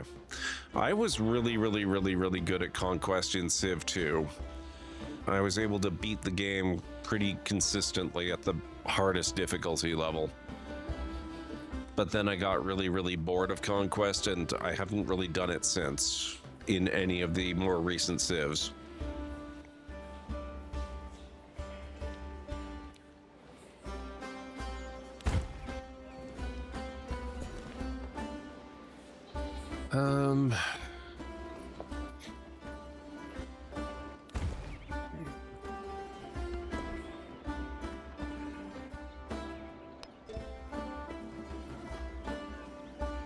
Bronze working 12 turns. That seems very necessary right now. 86. I doubt I can afford anything, can I? No, okay. Oh, are they going away?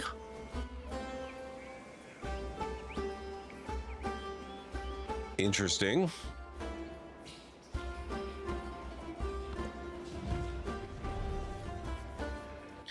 Decrease your relationship with the other leader. It doesn't tell you who. Okay, another UI thing, very minor one. Maybe not very minor, but a little bit minor. This guy wants me to denounce a relationship with the other leader, but it never actually tells you who. So, no, thank you. I am not doing that.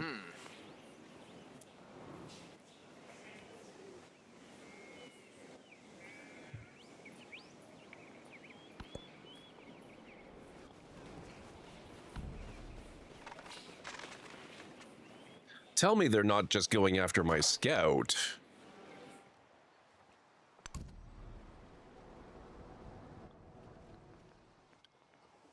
Civ 2, if I recall, tried to go console. I think I read somewhere that it came out on the PS1.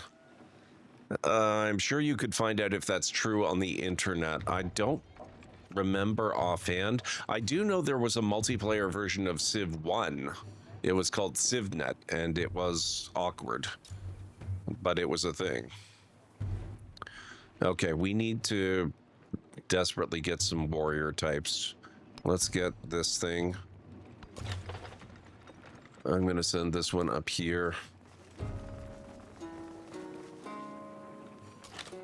Okay.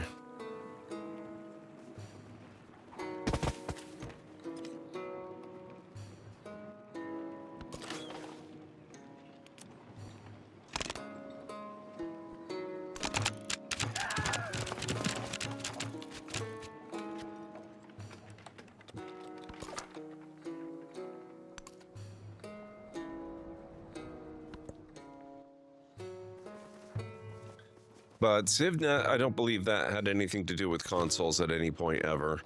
Oh my god.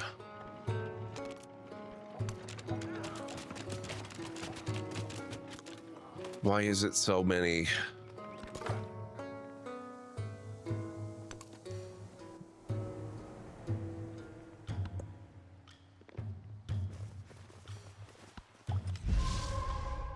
The Han civilization continues to flourish. Now's a good time to remember what makes your leader and civilization different. Click your leader portrait. This is your leader screen where you can review choices you've made about your leader and Civ. There are 4 panels: diplomatic actions, independent powers you've encountered, your government, and your unique abilities determined by your leader and Civ. You can return to this menu at any time by selecting your leader portrait. Okay, so we have nothing here. We've met Chan Chan, Scythep, Champa, and Divadurum. We are a classical republic with the God of the Sun pantheon. And yeah, okay, cool.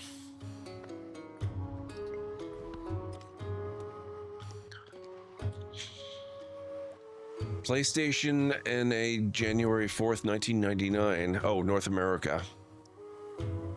Huh, I didn't know that Civ 2 had a console version. Interesting. Would Civ 7 be a good one for a newbie like me to start off with, or is there a different one that's more beginner friendly? No. Actually, this game seems to be slightly streamlined in a way that probably makes it one of the more beginner friendly ones that I've ever played. Ultrasaurus was playing last night for the first time ever. She's never played a Civ game before, and she was having a great time with it. So I would say if you are indeed interested, dive into this one. Blood ties unravel. On their coming-of-age day, a young citizen stands conflicted at the threshold of home, wringing hands calloused by duty. Family is sacred, a unified household divine. But what if somewhere out there in the world, a new life waits just for them? They must strengthen the home. They must follow their own path.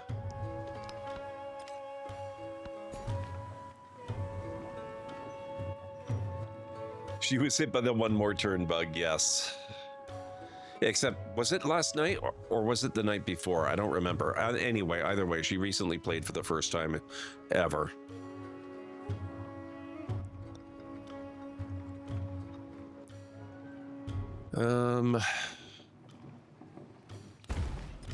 Let's get that.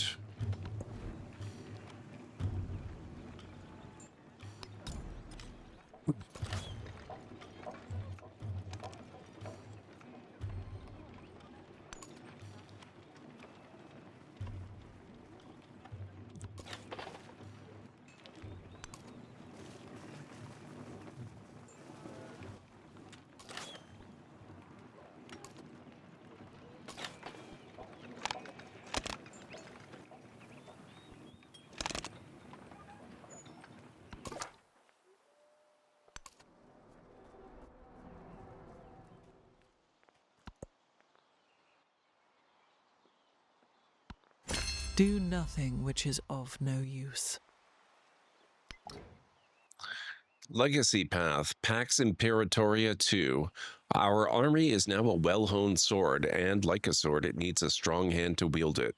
An army commander rises from the ranks, a charismatic soldier eager to lead our forces in battle. An army commander is critical to managing any standing military, and you'll continue to learn to use it over the course of many battles. Since it cannot attack on its own, you'll need to train an army for it to lead.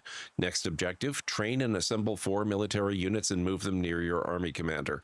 When adjacent, use the army commander to pack them into an army using the assemble army action.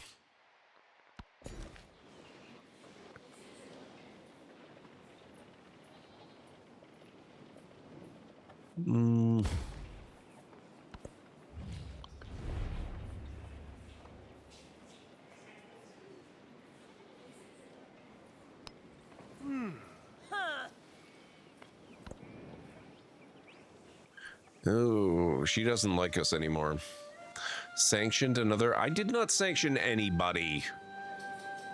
Settled too close to another civilization's capital. I don't remember doing that, but I suppose it could have happened accidentally. Code of Laws, that's what we were after. Oh, is she playing it again tonight? Awesome. I guess I know where we're raiding out to.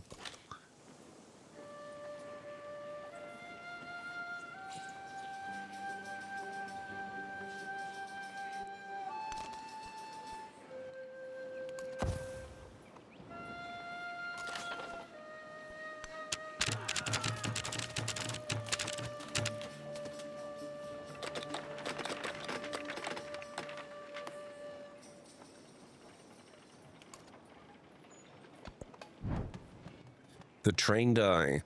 The soldier exhales slowly and rests the new against their hip. Target in sight, the soldier cocks the lever forwards and back, releasing a slew of arrows in rapid succession. They look like shooting stars dancing across the sky. Train more soldiers to know the U. Use the new.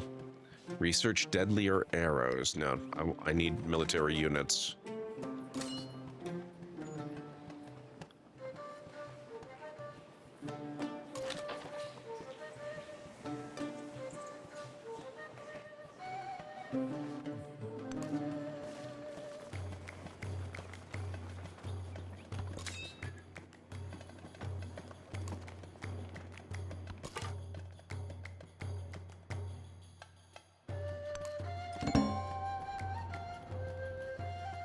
We have discovered a new continent. Our explorer is naming it Kernerland.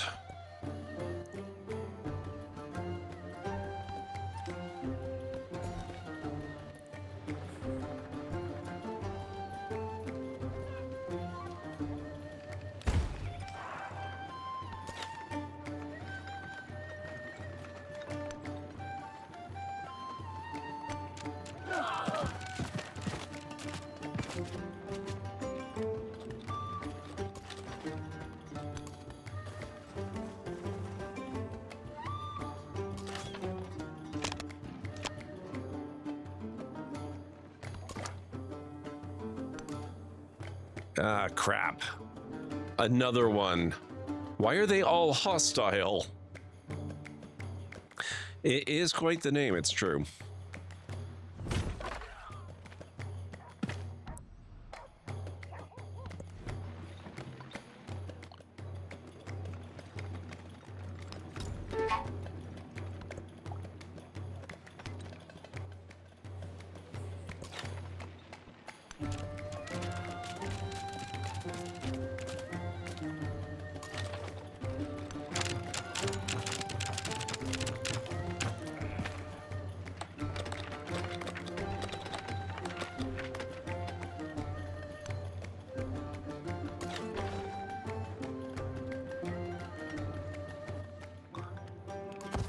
Okay.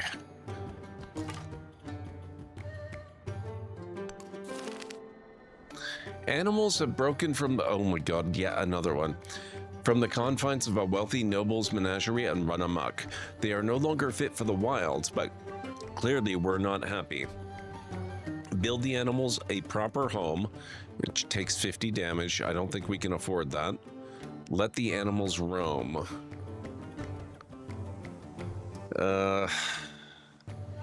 Our scout's gonna die if he takes 50 damage. Let's let them roam. Of course, we're probably gonna die anyway. We died anyway. A scout forever lost. There was such fanfare when the scout departed, and now the music is silent, the banners flying limp. So much time has passed that the truth begins to set in. He will never come home. Hey, Unstara, how's it going? The limits of faith. The message of the god of the sun cult spreads with the hunger of a devouring fire, but is it the cleansing flame of purification or the inferno of persecution? Division stirs about the form faith should take.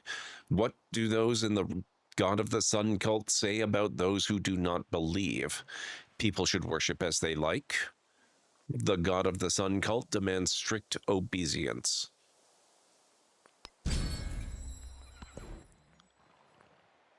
Let's do culture again.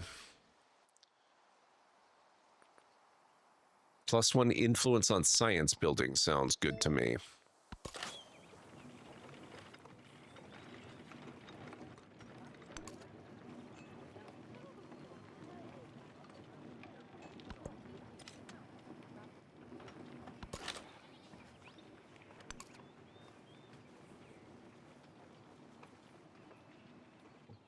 Better than your scout, I guess, yes.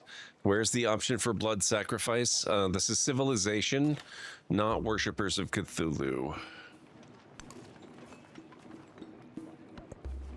Oh, crap. They're coming back.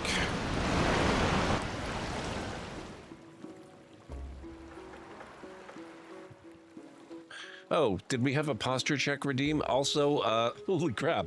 Ads break starts in 30 seconds, guys. I'm going to take a regular break this time. It won't be like 10 minutes. It'll be more like 3.5 to 5 minutes. But thank you for the posture check. I appreciate it.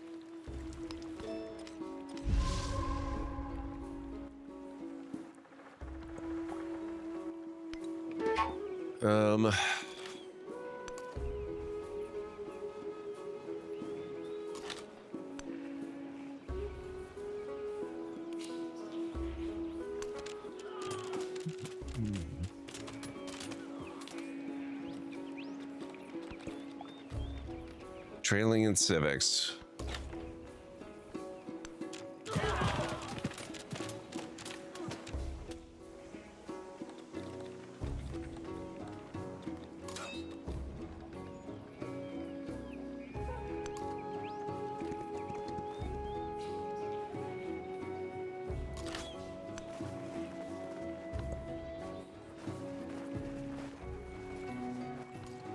Oh my god. Can you not leave me alone for just half a second, please? Alright guys, I have to start now, so I'll be back in a few minutes. If you need to get up and grab anything, this is a good time.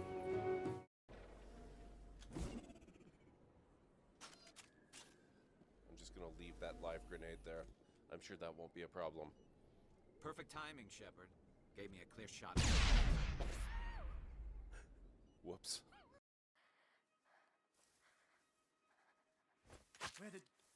Where did that come? You again? Crap.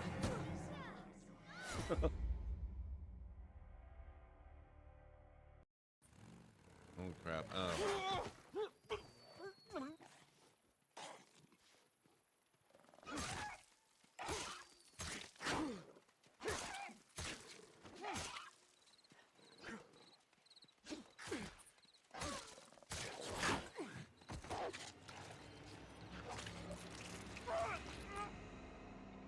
Wolf Chow.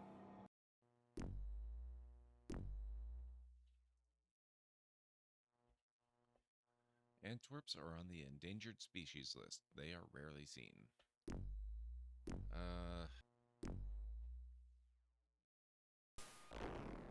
That's funny. It bounced right off. You seem to have scared the Antwerp with your behavior.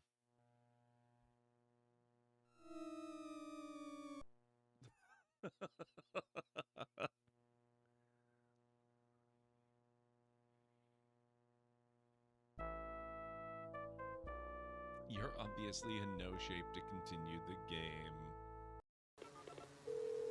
Hey, Did you find the lieutenants? not yet. But I think I know where they are. Good. Kill all the fuckers. Whoa! Okay, be careful with the landings. Noted.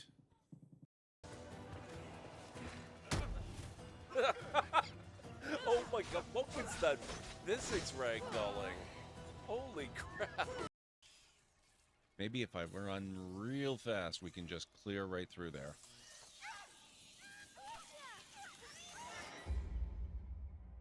Okay. Maybe not.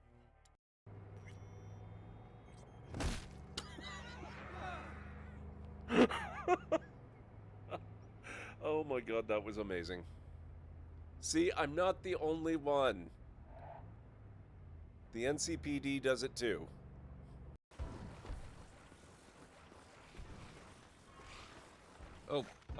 Oh, perfect.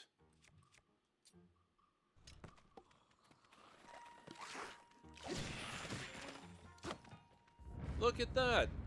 I got all of them. That is awesome.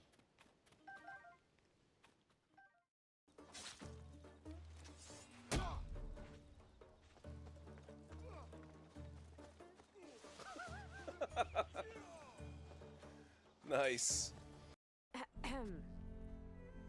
Ah. Aloy, was it? Yes. The one who cleared the valley for you? That Aloy. We appreciate your service. At least we are ready for the embassy to begin. Didn't you just give the signal? Both sides must signal readiness. Until the Tanakh sound their horn, we wait. Yea, for as the first shall be... Shut up.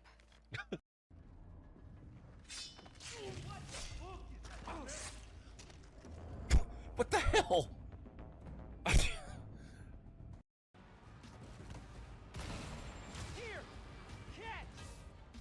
Oh, that didn't work. Try again, will you? Come on. You got a shot. Nope, nope, nope, nope, nope, not you. There we go. That's better.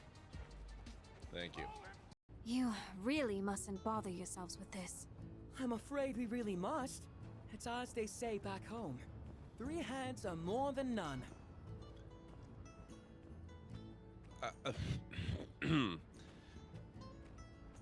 Technically true. Okay, I am back.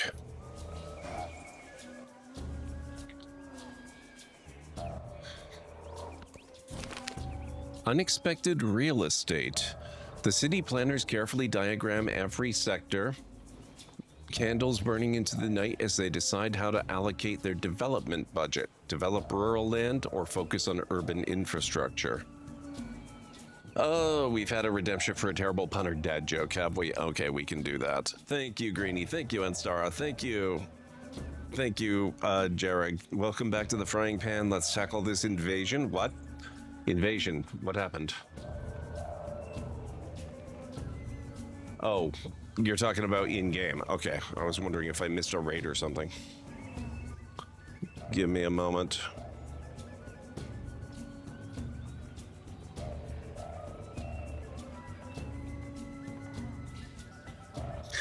We've had a redemption for a terrible pun or dad joke, folks, so I apologize in advance for the psychic damage you are about to have inflicted upon you.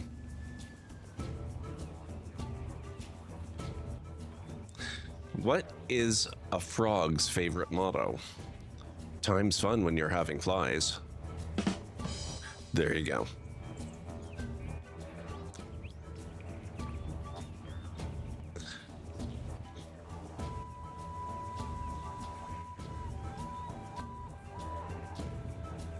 Oh, sorry, hang on a second. I think I saw it and forgot to respond to it, Greenie. Let's see for a moment here.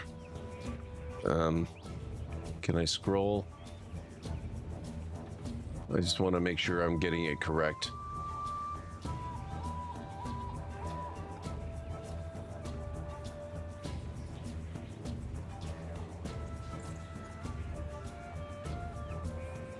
It can't be that far back. Hang on.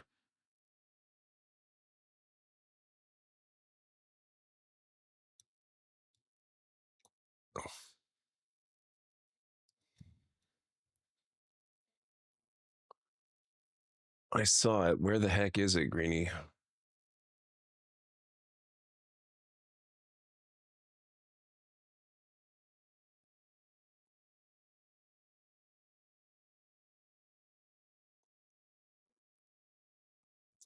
Ah, here it is.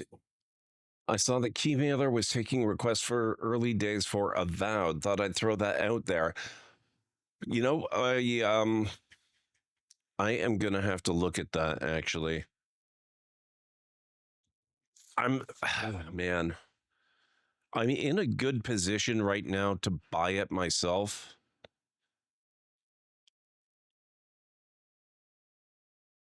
Would be kind of nice to see if I could get it though. Just because usually when you get the key for free, it puts an expectation and like requirements on you. Plus you have to do all the disclosures and everything. But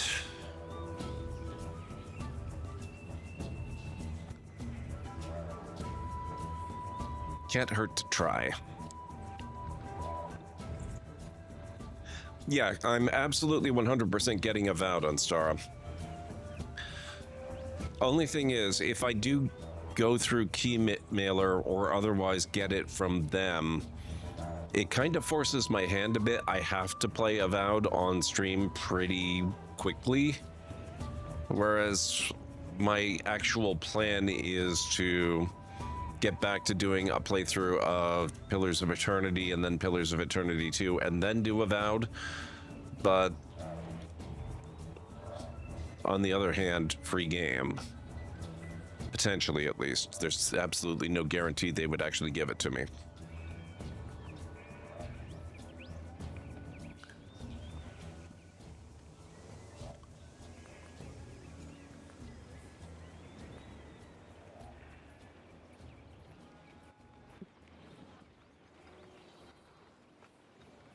It is a lot of prep, Anstara, but it's working pretty well so far with Dragon Age and Indiana Jones, I've got to say. I've been having such a good time with the Dragon Age Complete Series playthrough and going through Uncharted as a lead-in to Indy, so... You know, going through Pillars, potentially actually finally finishing it and finally getting to play Pillars of Eternity 2, which I've been wanting to do for years now, I think it'd be worth it. +1 gold in all settlements sounds okay to me.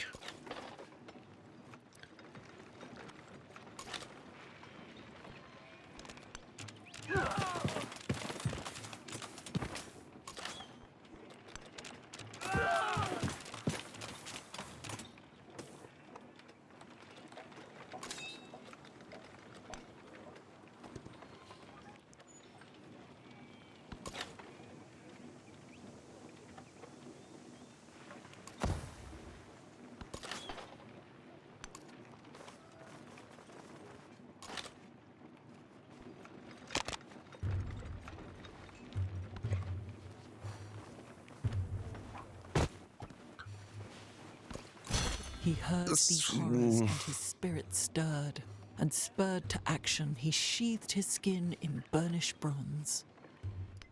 Okay, so we got bronze working. It's kind of in the style of Skyrim. It's not open world like Skyrim, though, on Stara. A better comparison would probably be the Outer Worlds.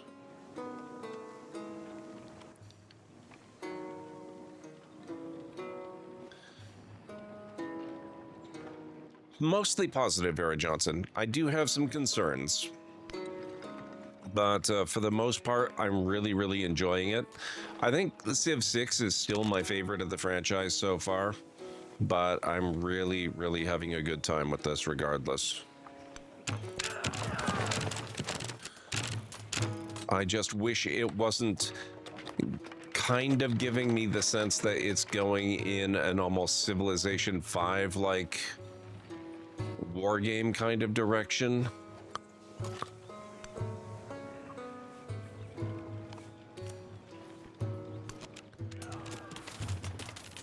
Get out of here. You're not welcome.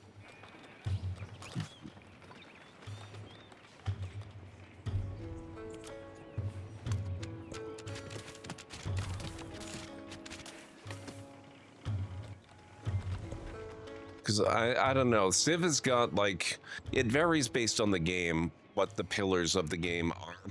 In this particular case, it's, you know, you've got your culture pillar, you've got your military pillar, you've got your science pillar, you've got your economic pillar. When it goes more war game style, I feel like this one is a much taller pillar, and if you've got one pillar that's a lot taller than all the others, you basically got an unstable table and the top is just going to fall right off it. So I don't really love that this one has gone... It feels a little bit too far in the wargame direction at the expense of the other elements of Civilization that make it Civilization and not an older game like, say, Empire. Currency.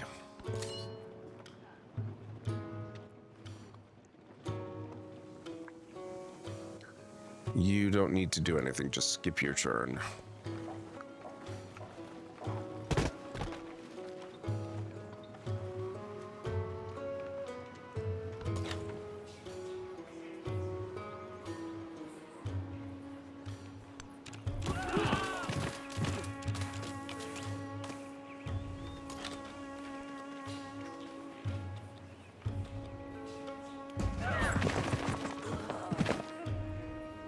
Okay, upgraded.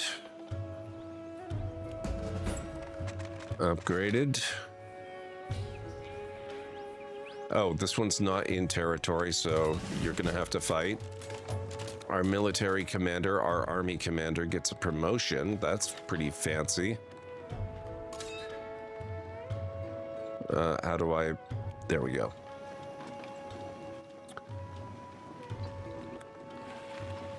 Oh, do we have 2 points available? Your commander has access to many different promotions organized into several discipline trees. Each promotion unlocks a new ability or skill your commander can use on the battlefield. You can choose to diversify the skills of your commander units, or you can specialize by focusing on a specific discipline tree.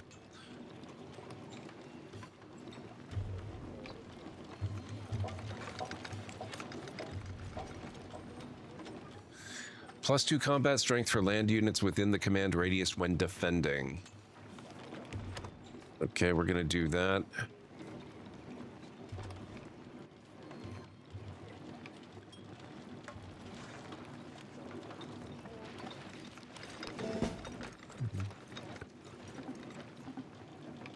Nope, apparently we only had the 1 point. Okay. Or did I... Oh, I may have taken mobility too. That's okay. That is all right.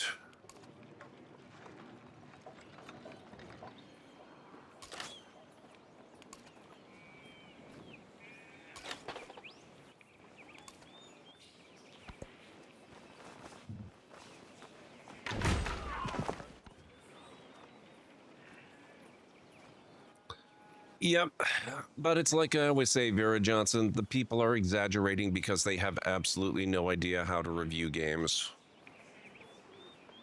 It's true the UI does need some work, but it's not abysmal. People are just dumping hate for no good reason.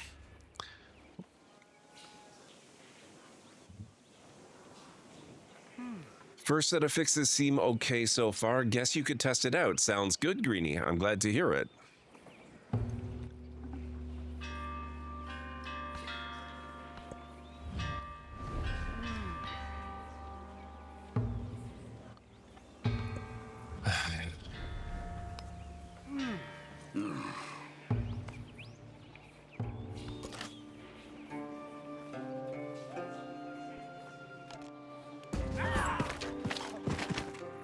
That guy's upgraded.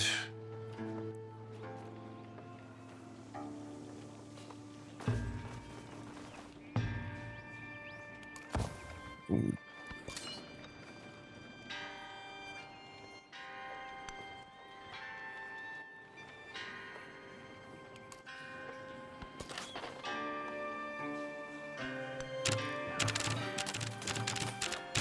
You can go away. Good. And you can hop back into our territory so you can also upgrade. There we go.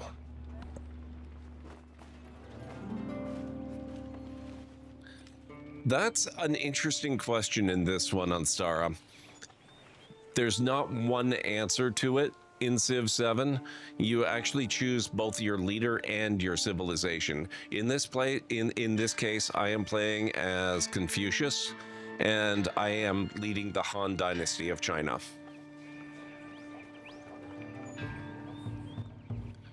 Hardly ever look at Steam reviews. Yeah, I'm the same, except that, well, no, that's true. I do occasionally look, and I regret it. They always go overboard. I think it's basically like finding a unicorn to find a balanced and fair Steam review.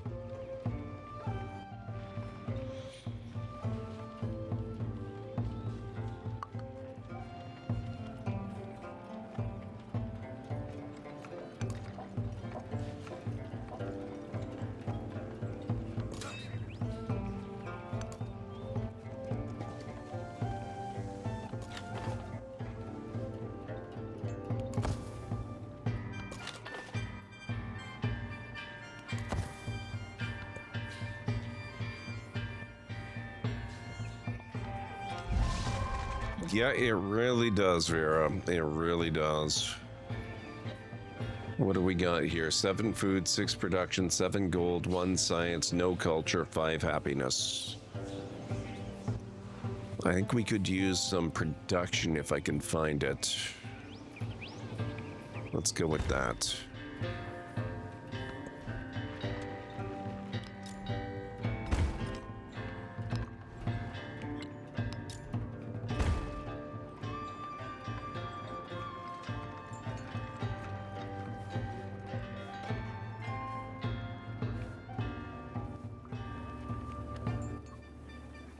And then, okay, after we finish fixing the plantation, we're gonna queue up another settler.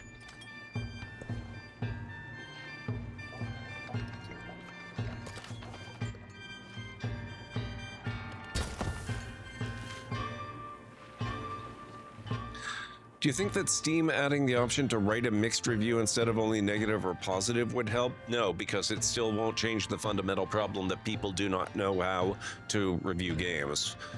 If people are mad at a particular game for a specific feature, they'll basically trash the entire game as being horrible. They will do exactly the same thing if the game actually is horrible, or if they're mad at the company for doing a specific thing, or if they're mad at someone at the company for doing a specific thing. They just don't discriminate at all. And, you know, any little thing will cause them to just review bomb and hate on the game. And that's, I mean, on the one hand, it's kind of human nature, but on the other hand, it doesn't tell you anything useful about the game to do that. So I don't think it would help in the slightest.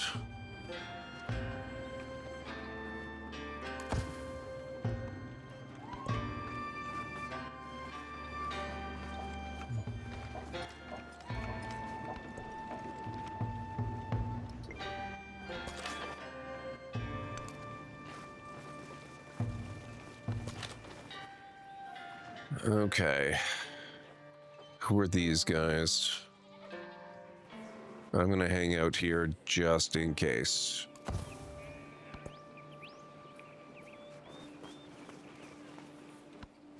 An eye for an eye, a tooth for a tooth. Legacy Path, Silk Roads 2. We now have a code of laws and, more importantly, a merchant. If you send the merchant to a settlement beyond our borders, it will acquire for us riches beyond our dreaming. But make no mistake, this is only the start. Objective, create a trade route, the first point you will score towards a Silk Road's economic legacy of the Antiquity Age. To do this, you must take your new merchant to a friendly foreign civilization and use create trade route action. You'll need to pick a nearby settlement as your traders can only travel so far right now. Towns, specialization. The town of this town's name here has grown enough to focus. Focused towns will generate extra yield and other benefits, but be careful. Towns can only focus once and are locked into that decision for the rest of the age. While a town has its chosen focus active, it will stop growing and instead send all of its food to cities it is connected to. A city and town are connected if there is a road directly between them, or if they are both coastal and on the same continent. Once unlocked, you can use merchants to build roads between settlements to ensure that they are connected.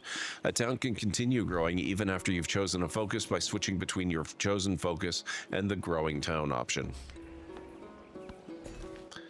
I've seen a lot of people wishing they could leave a mixed review. I think it would help, not the rating, but it would be telling if there were a lot of mixed reviews, because that'd mean people see potential but have nitpicks. Maybe. I think you're putting a lot of faith in people using the feature properly, honestly.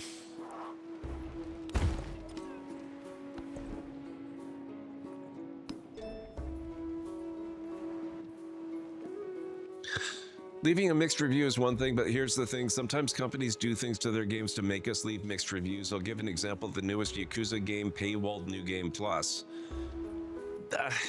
No, I mean, that's a gross feature, yes, and people are right to be upset about it, but that's just something to note in a review as a feature of the game that you can certainly be mad about if you want, but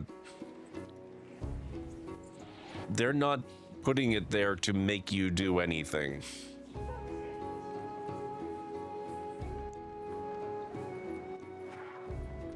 What do we want?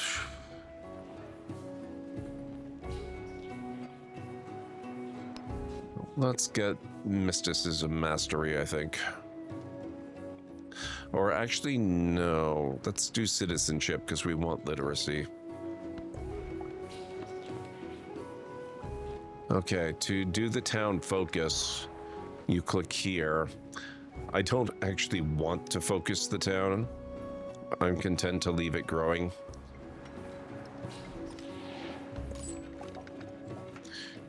Our new support unit, the merchant, should be moved to a foreign settlement to establish a trade route. You will need to train a new merchant for each additional trade route you want to set up. A trade route grants you access to other settlements' resources, which can then be allocated to your own settlements. Okay. Unfortunately, we have no options within range. Fun. So you go to sleep. When Sony wanted people to sign in using a Sony account, but enough people review bombed the game and Helldivers, and it forced Sony to back off from Helldivers.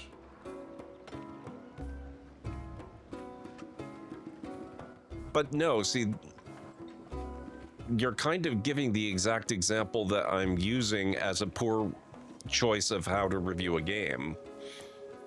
I think the issue is the whole review system, period. It's all subjective and everyone has a different threshold. Just saying everything is good is as meaningless as arbitrarily saying it's bad. You still have to read all the reviews individually, and that's just not realistic. Exactly, I'm sorry, yes. Really don't do New Game Plus on games anymore. The only time it made sense to me was things like Near Replicant, where you had to do it to get a different ending. Just do it to play through the game again at a stronger level. It's just, it gets boring. Yep, not everybody's a challenge gamer. I'm definitely not. And this is from someone who played through Chrono Trigger and New Game Plus so many times just to be able to max all the stats and get all the different endings. Nice.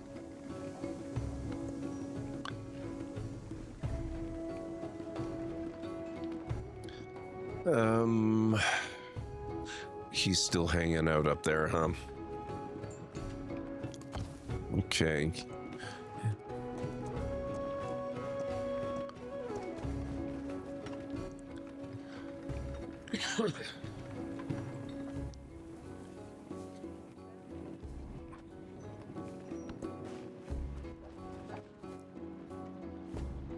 You don't need it, Vera Johnson. You might want it if you're that kind of gamer, but not all gamers need everything. I am definitely not the type of gamer that cares to get everything in every game that I play. Declaring war. Your relationship with... that disappeared way too quickly.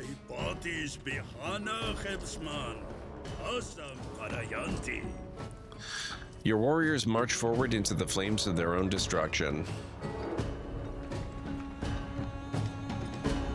Okay. I suppose then I should probably get a defender over here to our other town.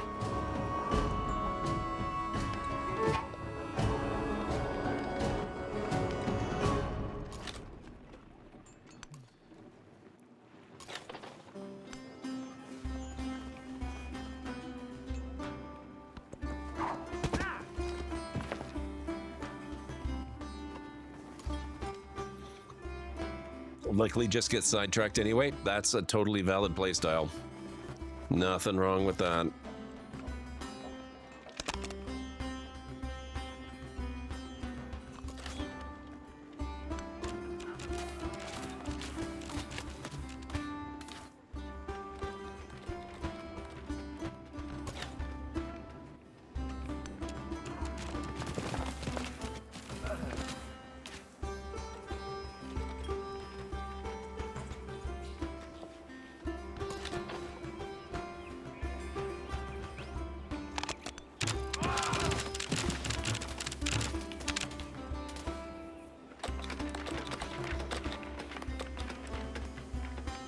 I'm just getting all the attacks from all the directions here.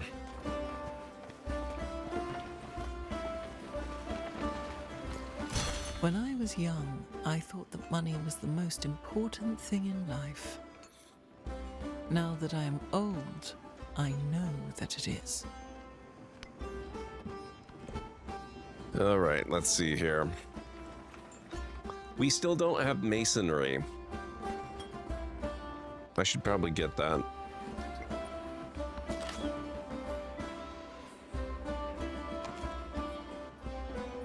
Let's see, you're from Champa, you're from Divadurum.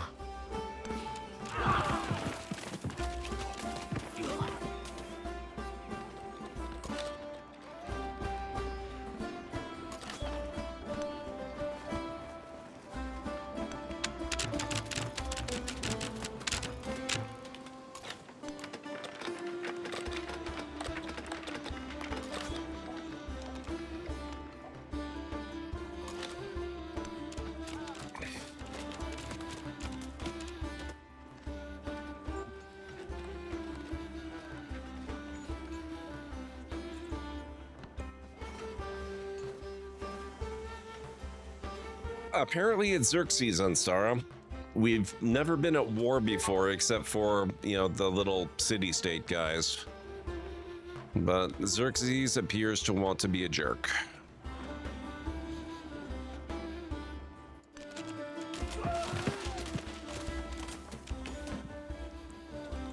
Not necessarily. It's Xerxes. I don't know what civ he's actually controlling. Let's see. He probably... Wait, who is this? This is... Oh, no, that's Egypt. Xerxes is... Yes, okay. In this case, it is Persia. Time to 300 his butt. Probably.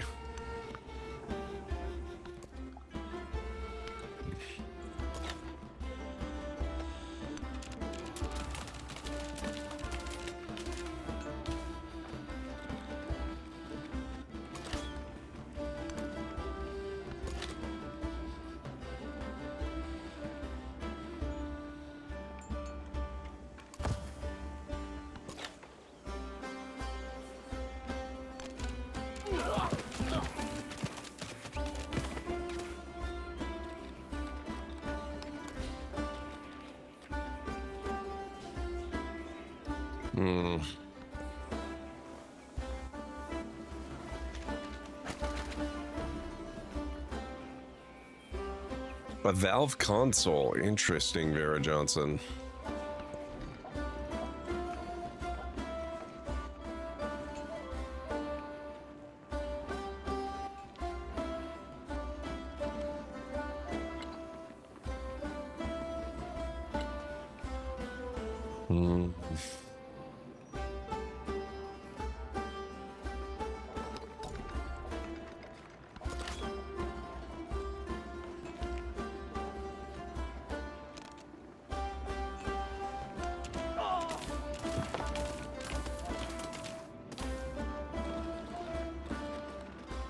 Oh, I got a new settler suddenly. That's fun.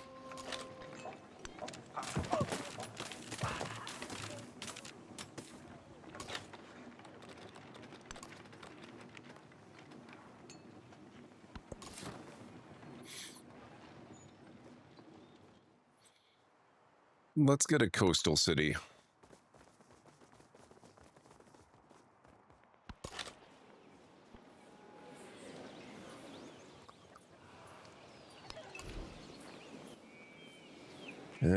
I wish I could buy a military unit here. Yep, that was in one of the later expansions for Civ 6. Sir John A. MacDonald was the Canadian leader. Xerxes, God Emperor of Canada, would be objectively hilarious. You never know, after a few expansions come out for Civ 7, maybe that will be a thing.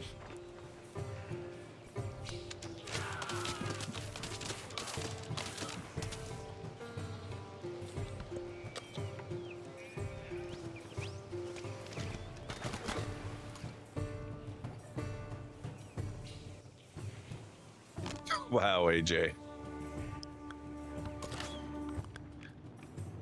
Was it Wilfrid Laurier? I thought for sure it was MacDonald. You might be right. I actually haven't booted up Civ 6 in a while, although I reinstalled it today. Do a little comparing. I think I'd better send this guy up here.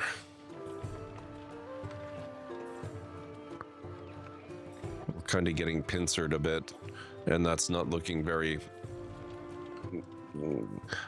appealing.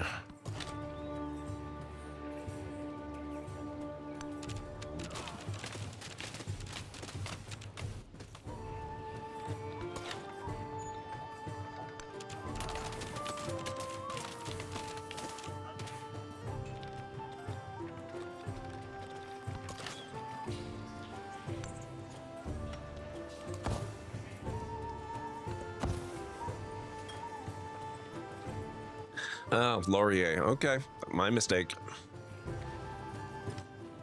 Old MacDonald had a moose. I had to fix a stable in Old MacDonald's farm in my time at Porsche earlier today for the next episode of that series. Oh my freaking god, what the hell?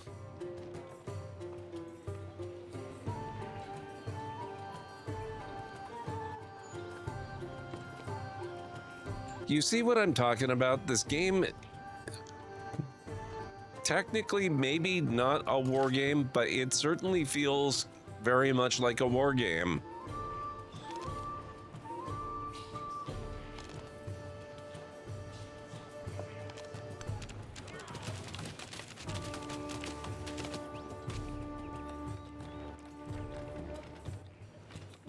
Apparently someone released a funny game that's a modern take on the Oregon Trail, but with a car. Okay, interesting. Newly released indie game Keep Driving is an atmospheric management RPG about life on the open road inspired by classic titles like Oregon Trail 2 and FTL. Okay, that's... Oregon Trail 2 is not the same as the Oregon Trail.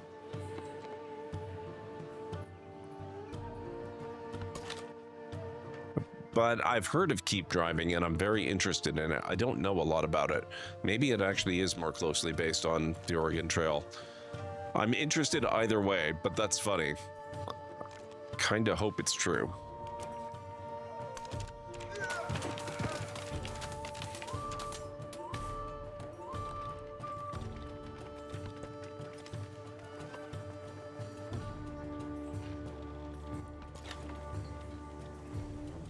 Are we close enough to murder anybody? No? Okay.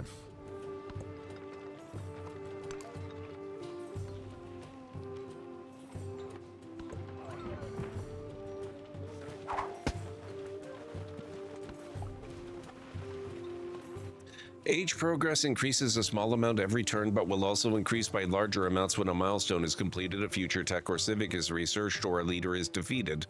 Once the meter is completely filled, the antiquity age will give way to the exploration age, and all leaders will enter an age transition where they will decide what civilization will carry their legacy forward. Complete milestones on legacy paths to unlock more powerful legacy options.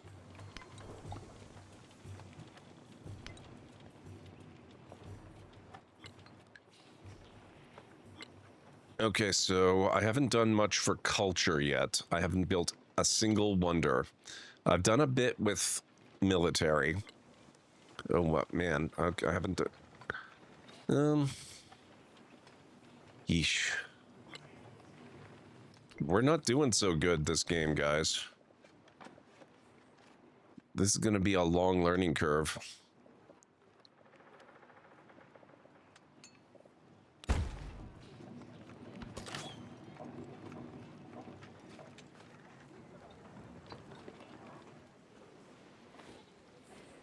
It's weird that I'm getting all the fighting from the city-states up here, but the guy I'm actually at war with is kind of quiet.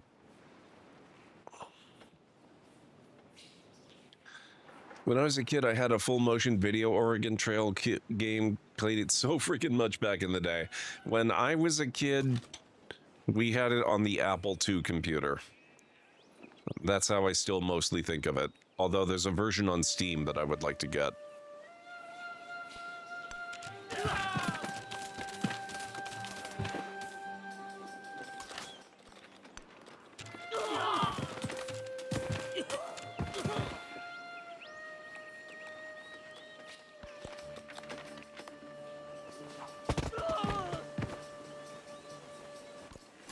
He was the first to construct a wall, 80 miles in length, which was to separate the barbarians from the Romans.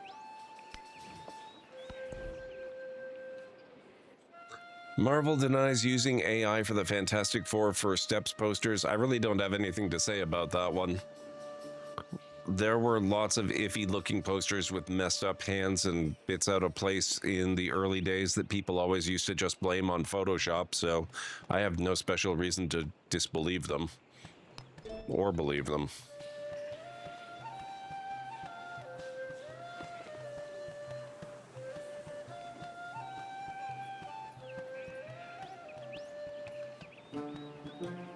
Let's get the wheel.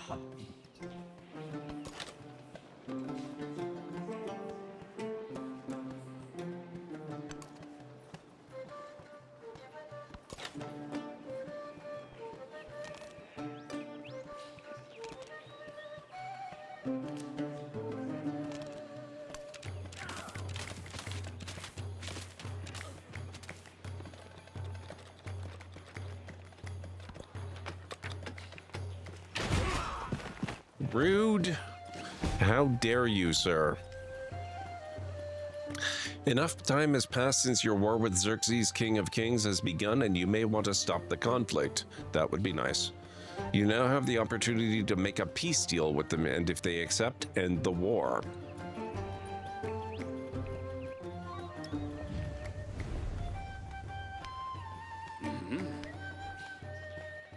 Indeed. Now, if you will excuse me.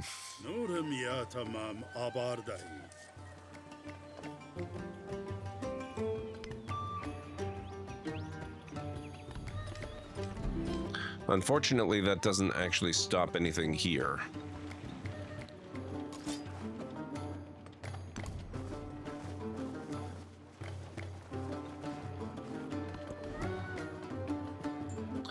Okay, now...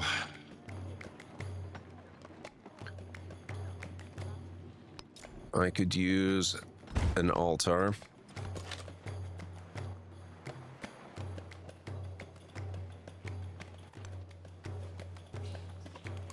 I could heal up a unit or two.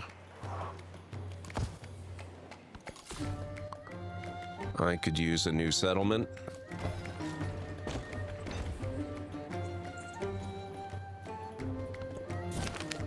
Righteousness. Several advisors argue before Confucius. The empire's expansion has drawn the attention of many people, and the advisors wish to exploit their markets. But one refuses, stating that an open and honest relationship is the best path forward. A gentle hand makes lasting friends. Start 4 diplomatic endeavors. It's time to earn some gold, plus 50 gold. Now this way gives a +1 expansionist attribute point. And it begins a quest.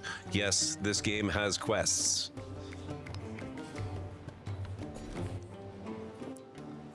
Oh, thank you, Aburnt. How you doing, Aburnt? It's good to have you here. I appreciate the hydrate.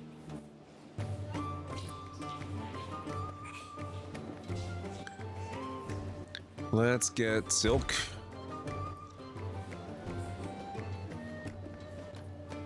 Food and gold. And I guess that's it for now.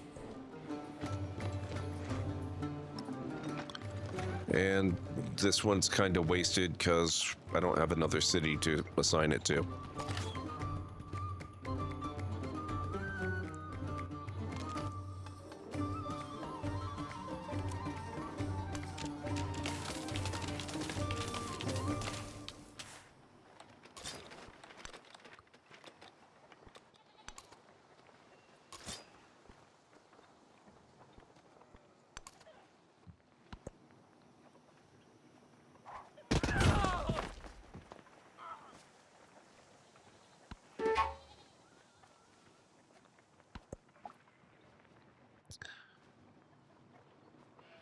This city is brimming with discontent and productivity is flagging. We should assign happiness resources, station a commander in the settlement, or invest in happiness infrastructure here.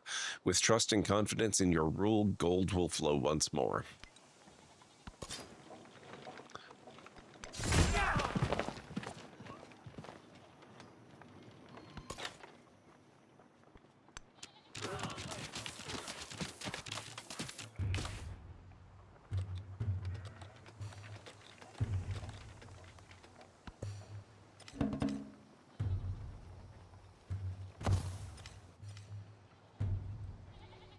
Xerxes, King of Kings, has completed a milestone for Pax Imperatoria. Xerxes, King of Kings, sparked a diplomatic incident. Cause, settled too close to another civilization's capital. As a result, you gained 60 influence. Oh, you son of a gun. I will say, this is a huge point in Civ 7's favor.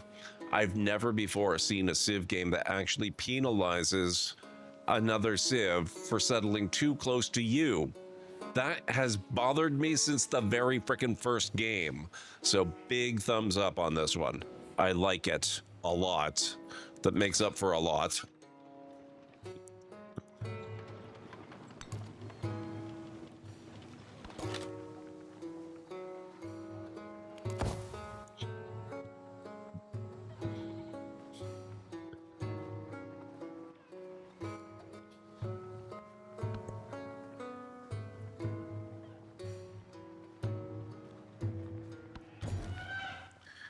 Okay.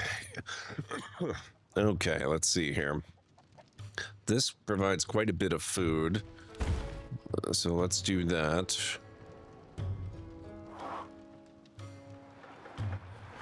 This is getting big enough that actually I'm kind of thinking, let's make it a city.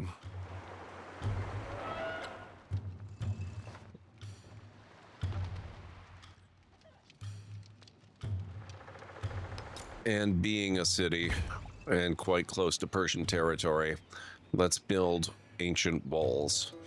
City defense. A city cannot be captured by an enemy as long as its walled fortifications still stand. Constructing them in your city center is best, and building them in your other districts increases your security, as an invader will have to destroy all of your fortified districts in order to capture the city.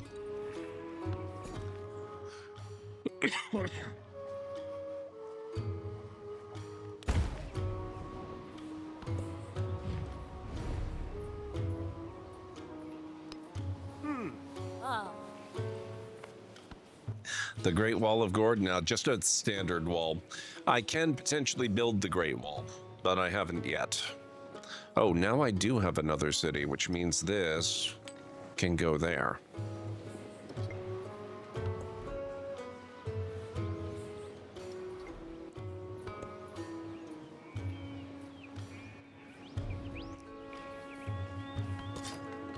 The moderate Wall of Gord, yes. Or the mod wall, one might say. Oh, aren't you just foolishly brave?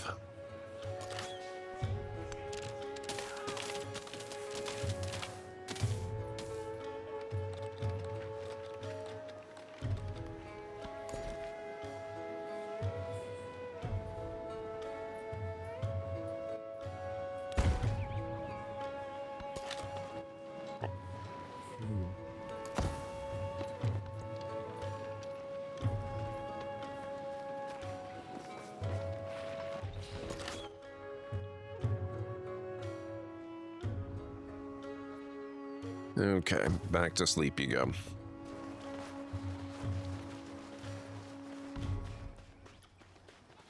I can't say I'm really loving this, especially when she's kind of unfriendly towards us. This is kind of giving me pause here.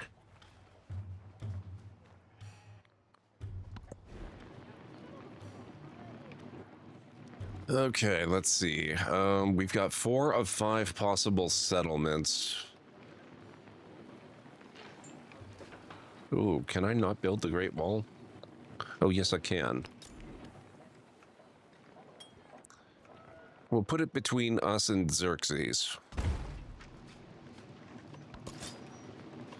It's just an army on your borders. No big deal. Nothing to worry about. It's fine. Just ignore them.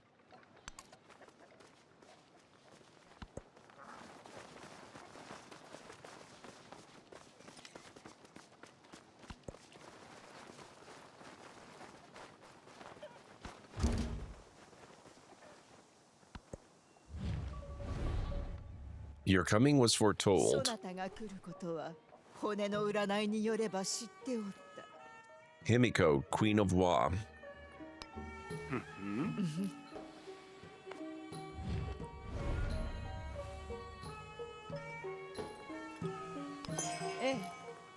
I support your research collaboration action. Influence is spent to support.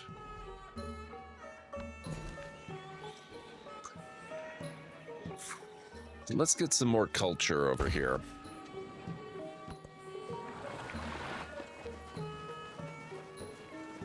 This poor scout is trapped.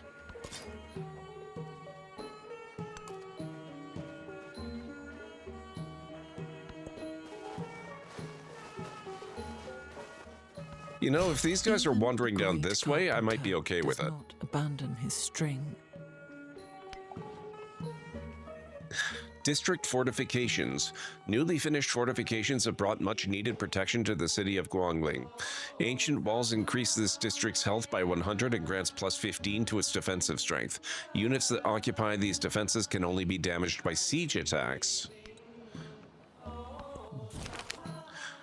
Destruction in the round. An ambitious group of workers unveils their latest project, the biggest wheel ever constructed. But amid the celebrations, the wheel rolls away down a hill, destroying everything in its path. As a crowd gathers to survey the ruined homes, angry cries for compensation drown out the apologies. The craftsman will be fined. Creative risks are worth what they cost.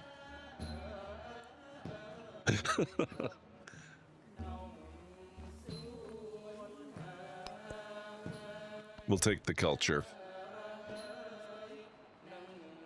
If you're gonna live in a civilized land, every once in a while you've got to expect a giant wheel to crush your house. That's just how this works, you know?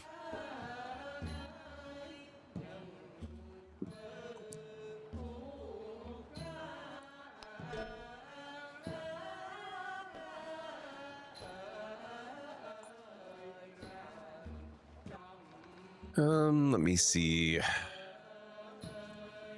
3 turns for Masonry Mastery, +3 combat strength for fortified districts, and +1 production on production buildings. Let's do it. For 3 turns? Abso-frickin-lutely. Also, holy hell. Oh my god, do you have to build the Great Wall 1 section at a time?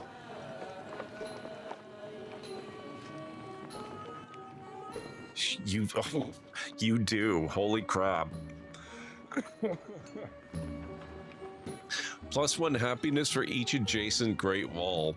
+6 combat strength for units defending in the tile. Hand unique improvement. Ageless. Does not remove warehouse bonuses on a tile. Can only be built in a line. Cannot branch or fork. Hey, X-Wing, how's it going?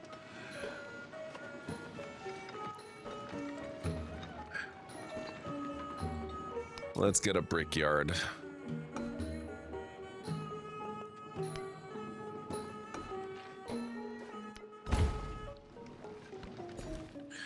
I just removed a mine, so let's get a new mine to replace it.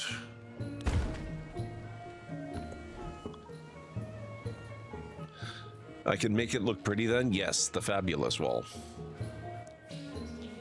Exactly.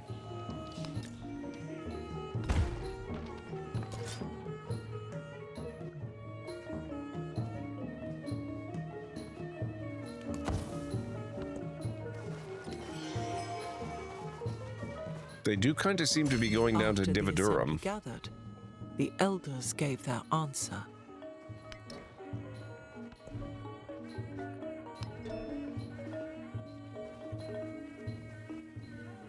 Literacy.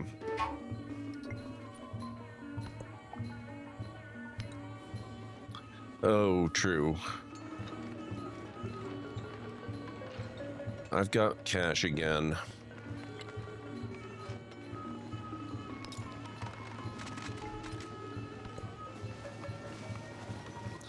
Oh, or they're not going down here and they're just coming straight for my capital. That's also possible.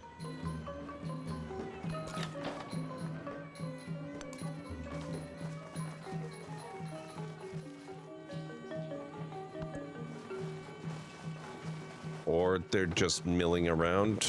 He was the first to construct a wall, 80 miles in length, which was to separate the barbarians from the Romans.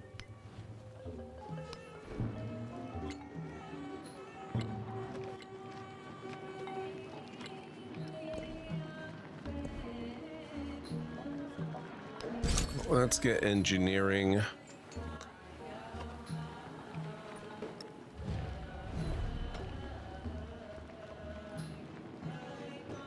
Denounce a leader for their military being too close to your borders.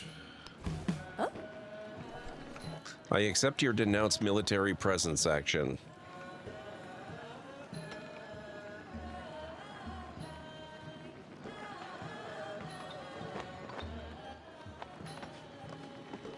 You do, X-Wing. How are you doing? It's good to see you. It's Gwendolyn Christie. And she's doing a ridiculously good job. She is so good for this game.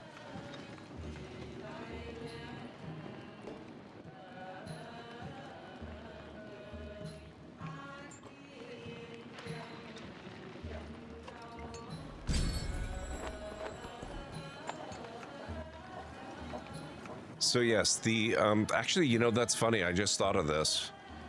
The Civilization 4 had Mr. Spock as the narrator. Now we have Captain Phasma from Star Wars. Yeah, pay no attention to the complainers, X-Wing. It's actually true that the UI needs work, but people are blowing it out of proportion as Steam reviewers are wont to do. It does need work. It's not the worst thing in the world.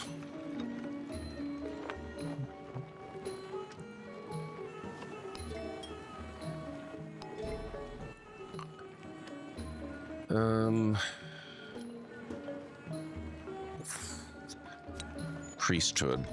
I like the gold.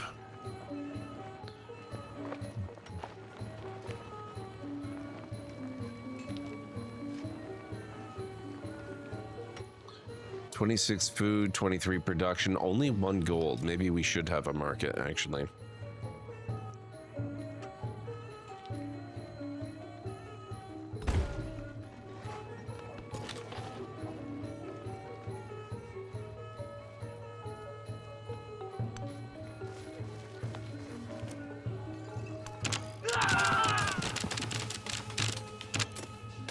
Three-minute warning, guys.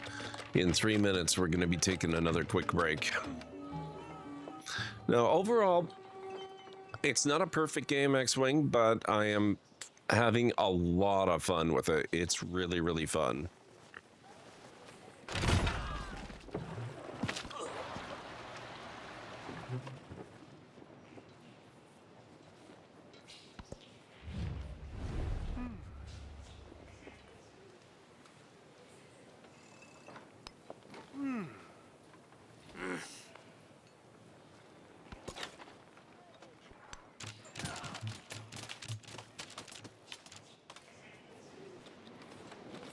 Oh, and they've got a little ship there, too.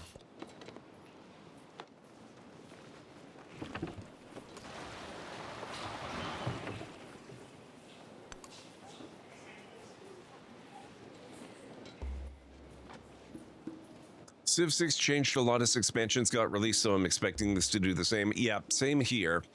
And this does have an awful lot of potential to get even cooler. Like, a lot of the changes they've made are genuinely really fun. So I'm really interested in seeing what they have in mind for future expansion work.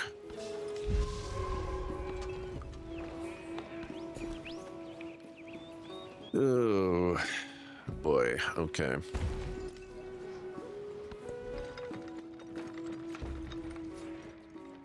We need a library. Woodcutter. Let's replace that with a new woodcutter.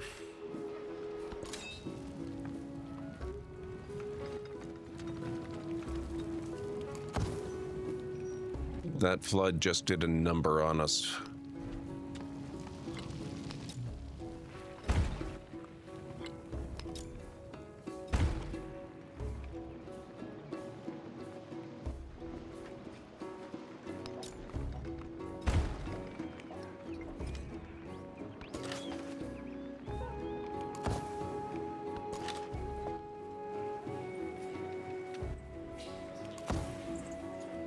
Those archers just went away. Interesting.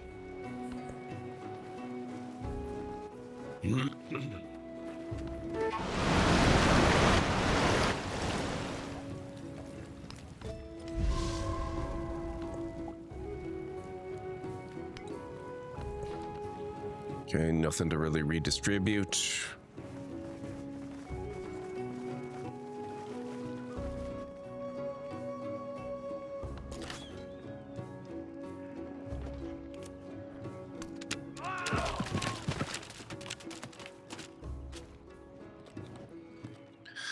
Okay, guys, looks like it's time for me to start that break. If you need to get up and grab some food or a drink or a snack or anything like that, we will carry on with this when I get back in just a few.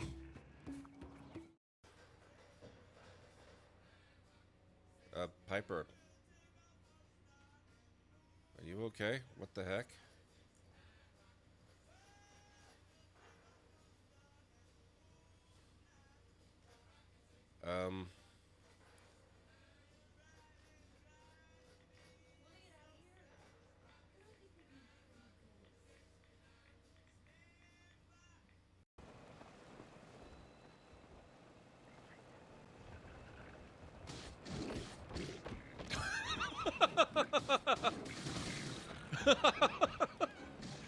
This is so great. Oh god, that's not so great. Oh boy.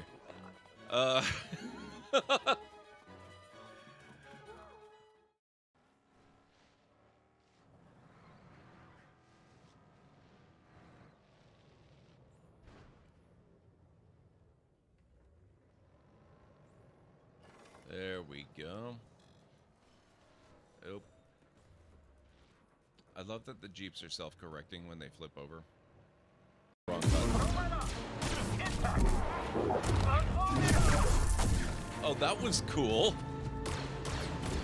I didn't realize for some reason that you could actually force pull enemies.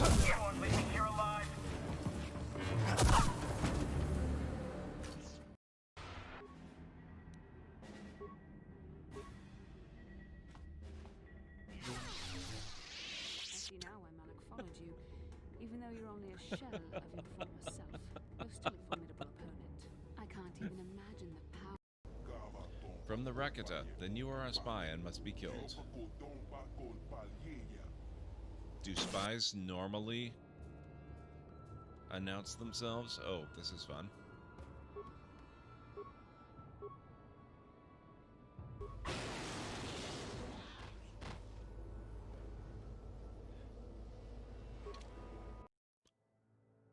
Okay.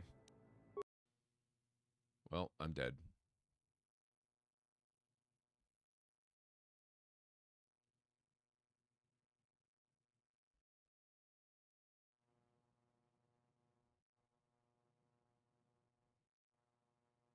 It doesn't seem to be able to get me. Oh, I may have spoken too soon.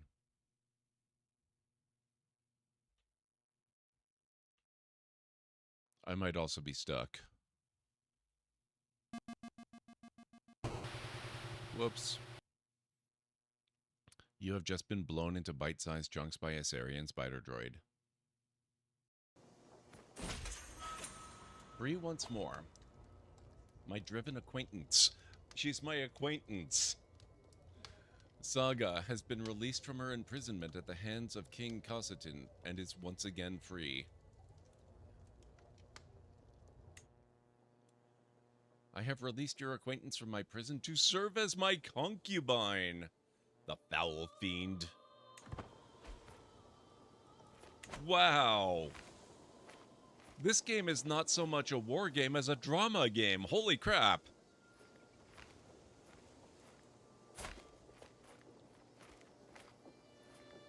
She's not considered my spouse anymore.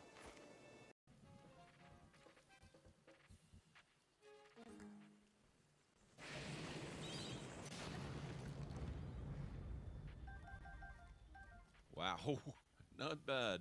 Oh.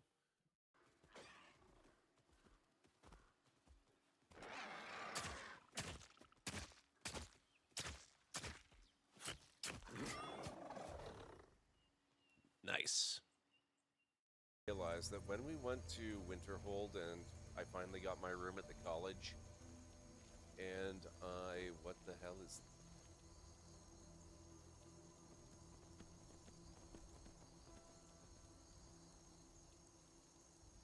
What?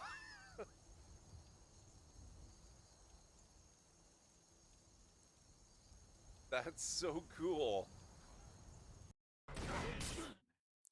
Okay, I'm back. Thank you, AJ. Thank you, Ansara.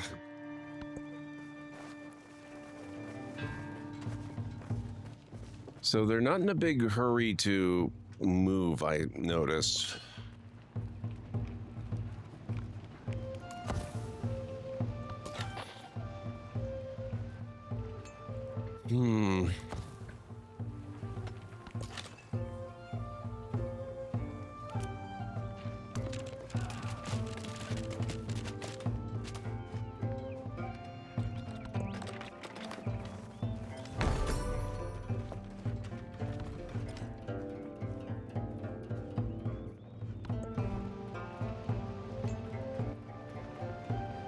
Oh, I wasn't sitting here watching. I don't actually know which clip you're talking about.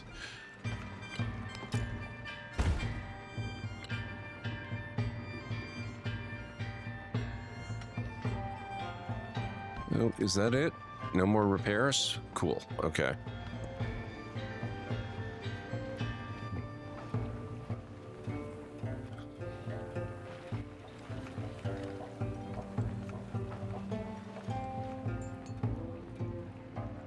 A Crusader Kings 3 clip where the king stole my wife. Yes. Man. That was such a situation.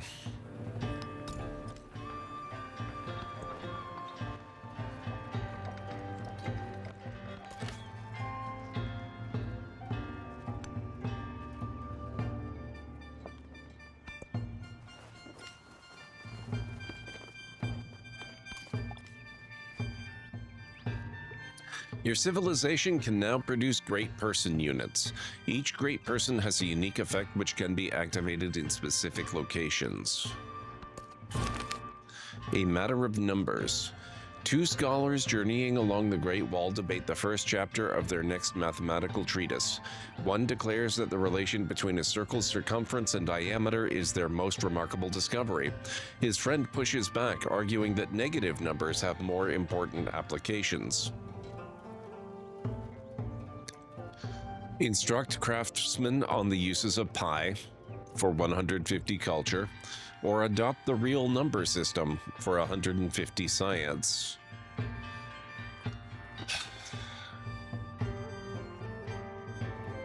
How do I choose between pie and science, especially if it's really good homemade pumpkin pie? But I gotta go with the science.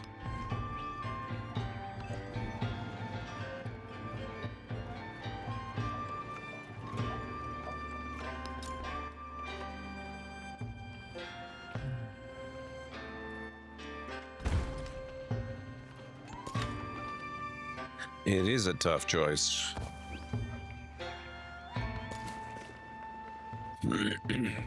Han Fei. Activate Great Person. Activate on the palace to add +3 science to the building.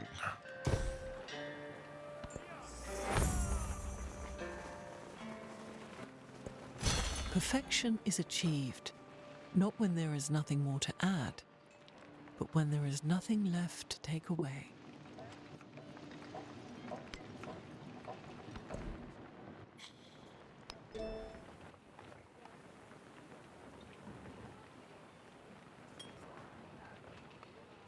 Okay, mathematics allows the academy.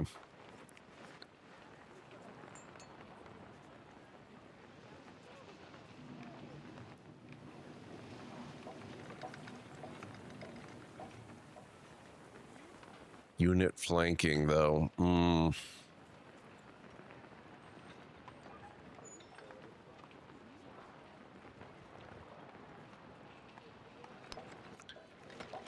I think we'll do the military training. Also, it's happening again. I'm forgetting.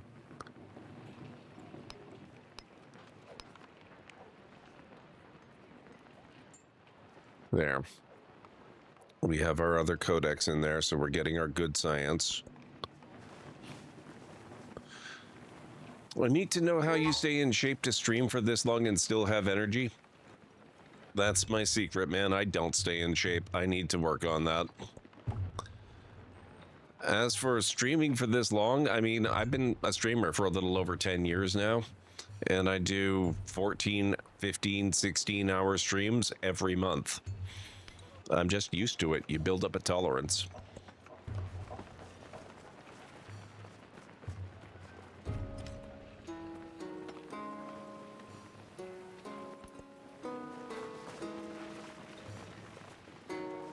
Oh, they actually seem to be pulling away. I'm not sure if that should be good news or if I should be concerned.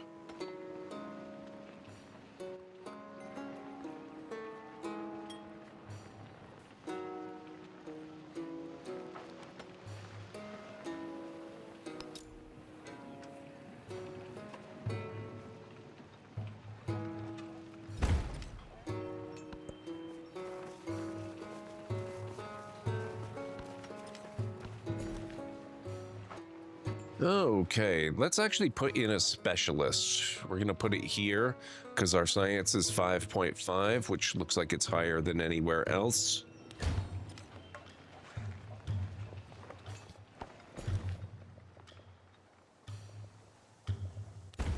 And we'll expand our town a little bit over here.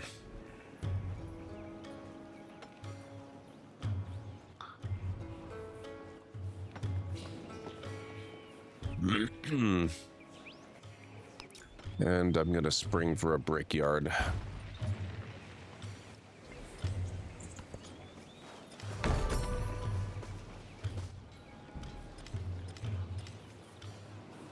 Himiko just built Der Sharukin.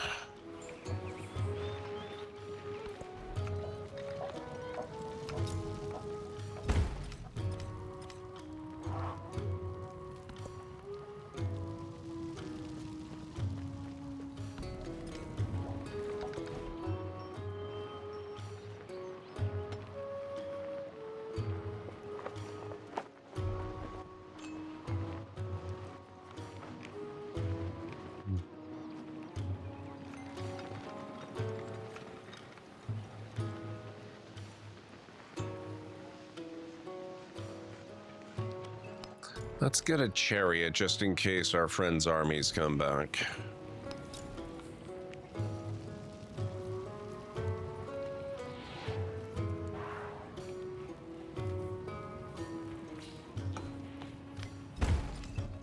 Turn that into an urban district and put our altar there. And since that was a farm, let's get a new farm to replace it.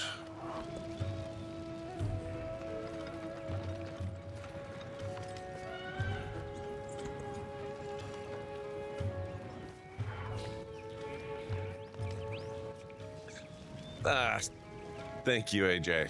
But there's really only one requirement, well, two requirements for being a streamer for that long. The first is you have to have that much time between starting and now. And the second, don't stop. If you just don't stop, you're good.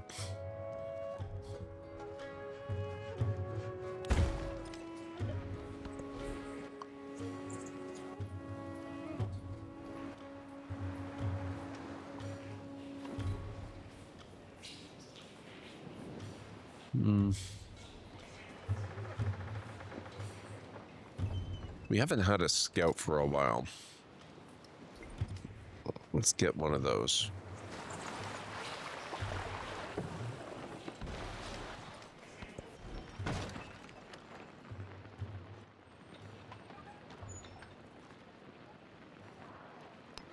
Okay, we'll get an amphitheater, and that can go right there.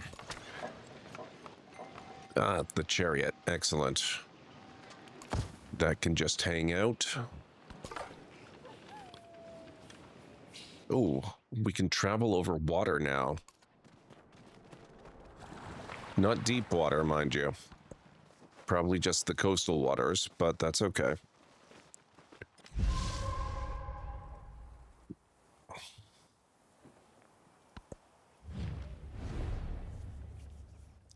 Himiko, Queen of Wa, is inviting you to start a local festival. That sounds lovely.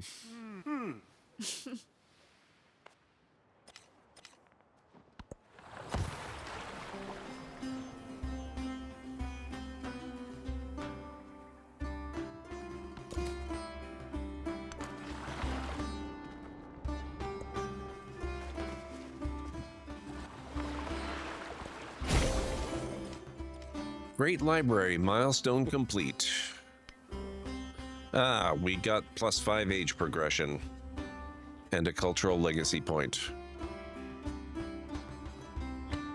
And a science legacy point. Excellent.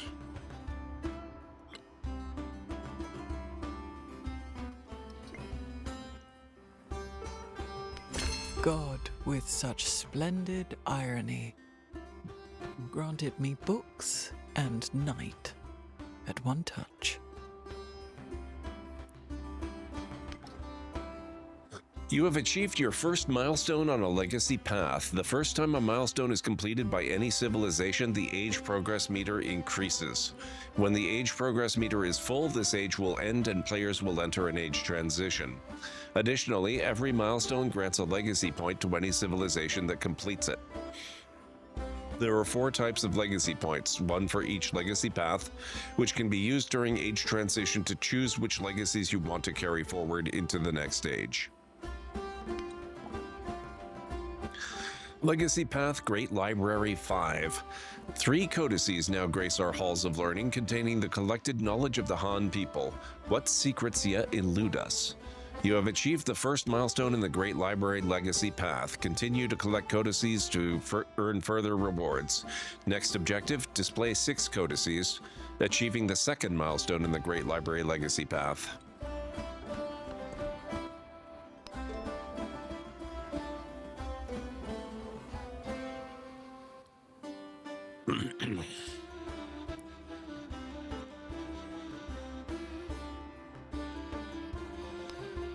We'll get public life.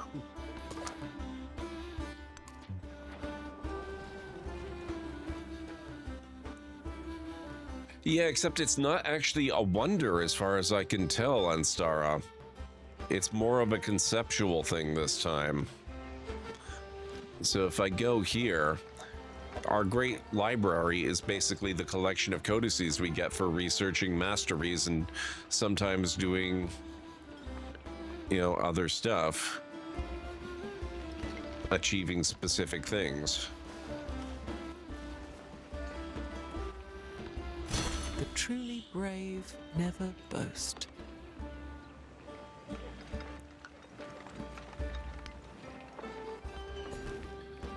Okay, city growth.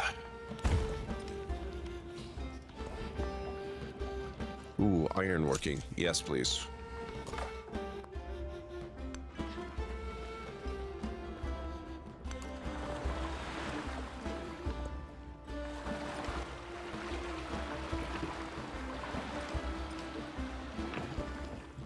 Hatshepsut has declared war on Himiko, which means we can expect Himiko to ask for an alliance.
I'm sure the Great Library is still a wonder just further along. Not that I've seen. How's it going, Guardian? I take it that this leader is the one they use for the tutorial. No, there isn't a specific one they use for the tutorial. The tutorial works with any leader. I've progressed all the way to fairly late in the modern age off stream, and as far as I'm aware, there's no Great Library wonder in this game. Although, let's maybe find out.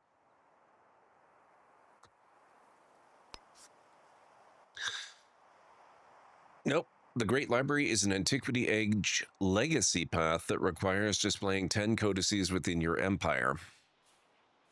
So, nope, not a wonder. They've gone a different direction with it this time. Oh, shoot.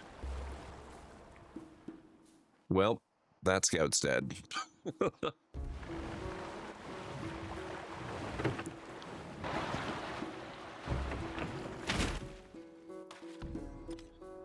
You see everybody using Confucius? Really? I've never seen Confucius so far. I'm not saying I don't believe you. I just think that's really interesting.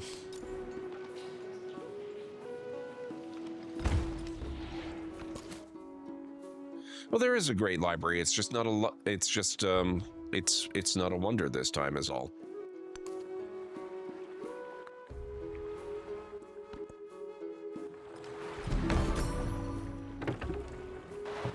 I didn't even realize Confucius was in the game until I was choosing my leader this time. In who we imagine ourselves to be, than in what we can do for one another.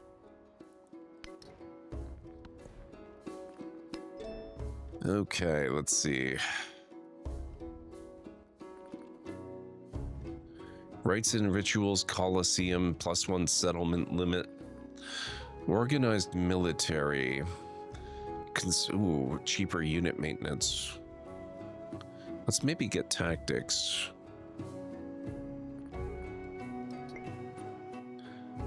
Maybe they will add in nuclear Gandhi. I would love to see nuclear Gandhi come back.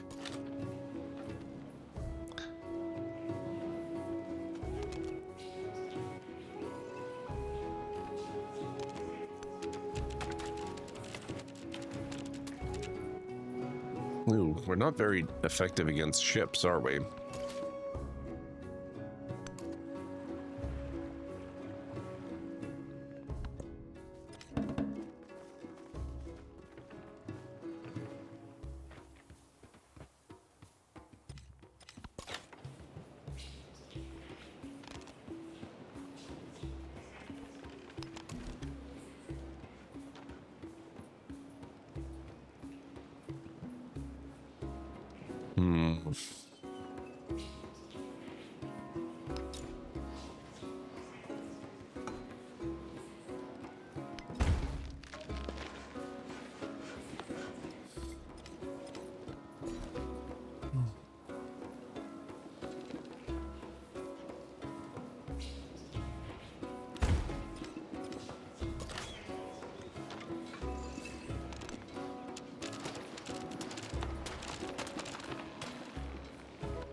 No. Not on these. And not here. This is off the map. But you can build in Tundra. In fact, some civs get a bonus for it. It is not how Canada was created.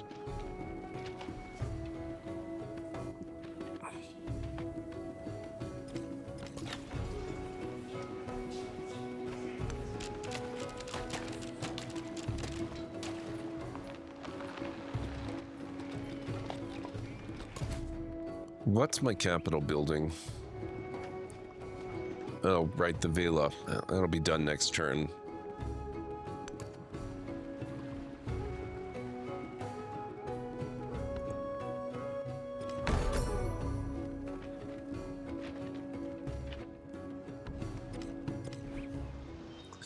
I'm thinking ballista. Siege units like the ballista are ideal for attacking enemy settlements. Not only do they ignore any defensive bonus granted by wall fortifications, they also deal damage to units that occupy those defenses. It is a wise strategy to bring at least one siege unit along with your army when planning an attack. I'm hoping they will also be effective against ships here.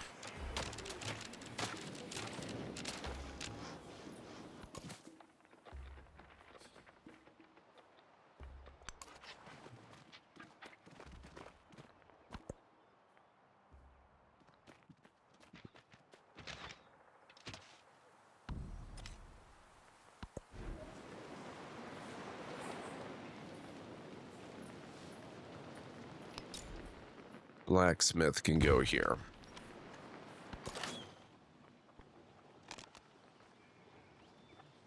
Why did you... Oh. They're up to their old tricks, are they?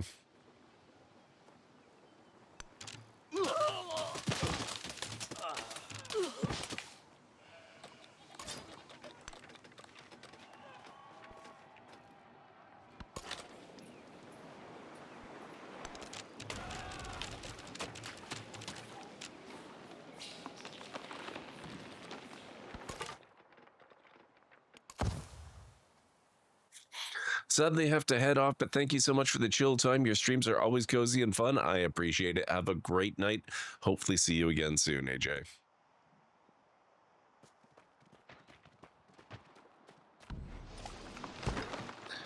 Your newly constructed ballista is now ready for combat. Although they are ideal for attacking settlements, siege units are vulnerable to counterattack, so it is essential to keep them protected with stronger melee units.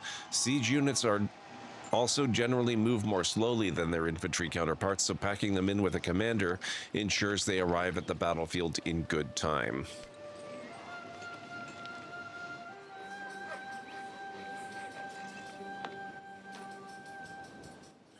Where's my... oh, okay. We'll get to it, I guess. Now that that's done, let's build that other great person. And the ballista can come down here.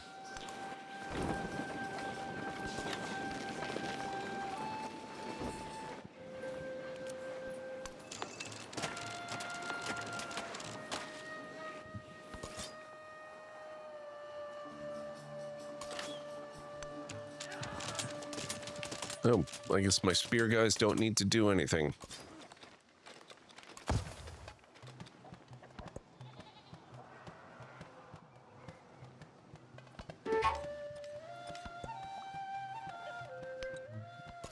Trade opportunity. Oh god, they brought another one in.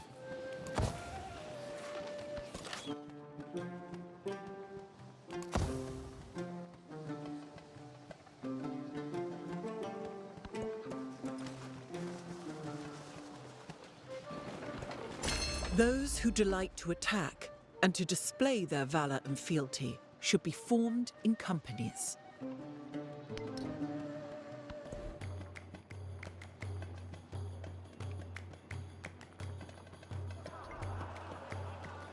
Move. Oh, merchant. I forgot about the merchant.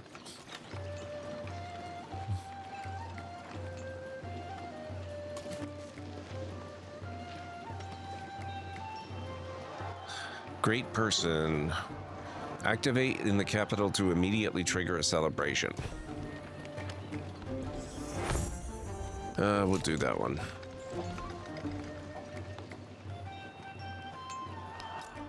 And we'll get an arena over here.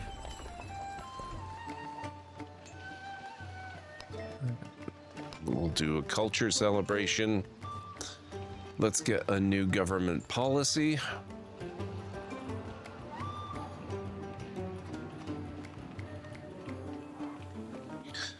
China, Aztecs, Egyptians, but who are the other two? I don't recognize the red civ or the brown civ. Give me just a moment. City Guard seems good. Okay. Persia, Egypt, Khmer, and Maya.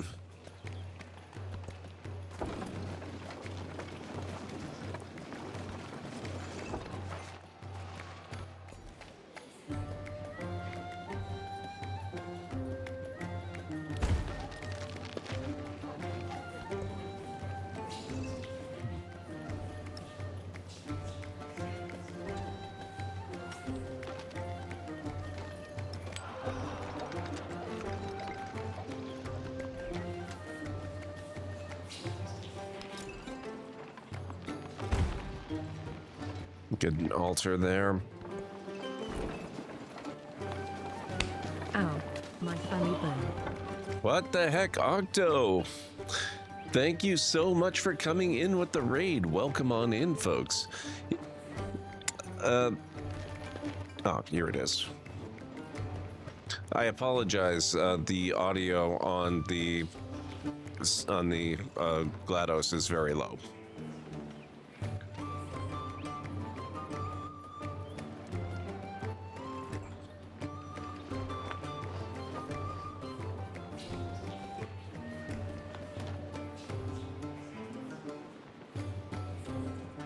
Thank you, GLaDOS. Okay, guys. Thank you so much for coming in with the raid. What were you up to this evening?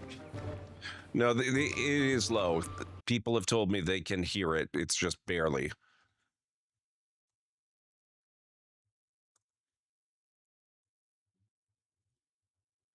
There we go. Get shout outs. So make sure you go follow my OktoBandit. feelings. Oh my God. What the heck? Tap Girl 2? 2 raids at the same time. Tap Girl, how are you doing tonight? What's going on? Thank you to everybody coming in with Octo's raid. Thank you as well to everyone coming in with Tap Girl's raid. I apologize again. The audio on the Tangia stuff, the GLaDOS it is there, I swear, but it's really, really low, and you're almost certainly not going to hear it, especially when I'm talking over it. So you'll just have to read it, I'm afraid. My audio software updated a few days ago, and I still have not quite gotten a handle on it. So welcome on in. Medieval Blacksmith. Oh, that sounds cool. How did that work? How are you doing? Tap Girl, how's it going? Everybody, Looney Tooney, it's good to see you. I hope everyone is having a fantastic night. I just gave Octo shout outs. Let's see if...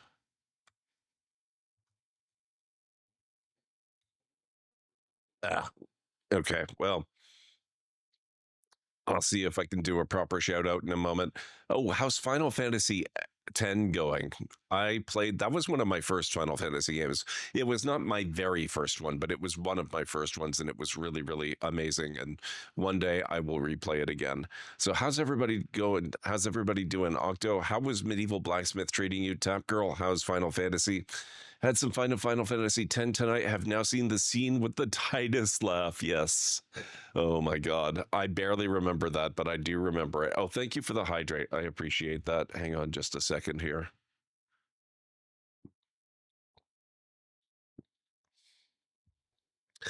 And I appreciate the posture check as well. So regardless of which raid you came in with, please, first of all, everybody make sure you go follow both Octo and Tap Girl. They're both amazing streamers and both deserve your attention, and you should check out what they're up to. You will not regret it. If you do happen to be new here in this channel, no matter which channel you just arrived from, my name is GordMcLeod. I'm a variety streamer here on Twitch. I play a wide variety of mostly single-player story-driven games with excellent character and narrative development, as well as some strategy games like Civ, adventure games, classic RPGs, retro RPGs, all kinds of stuff. And every once in a while, I've been known to do a Lego builder too as well. So if any of that sounds good to you, please feel free to hit the follow button. And I do have a little video to welcome all of you in. Hopefully it won't scare too many of you away. Good afternoon, folks. Welcome back to the Library of Lore.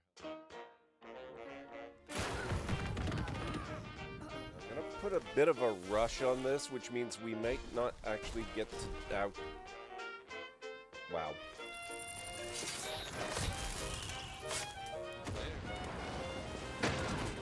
Gotcha. Yep, that is totally a thing that works in real life, by the way. Dealt with.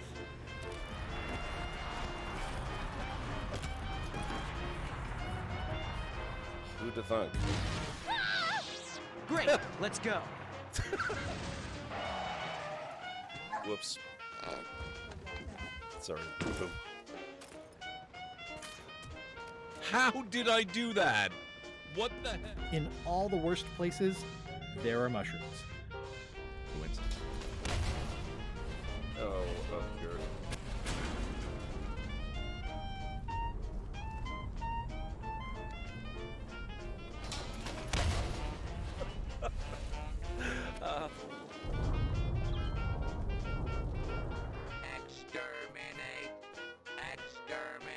Oh my God. And cut that out. Oh, that. Oh my. Ow.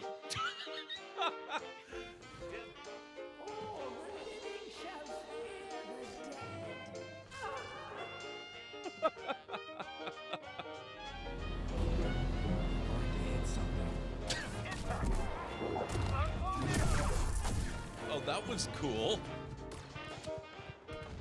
There we go, finally. Oh my.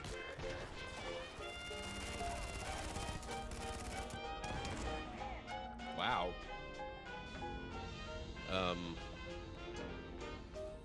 Nope. Ah, damn it.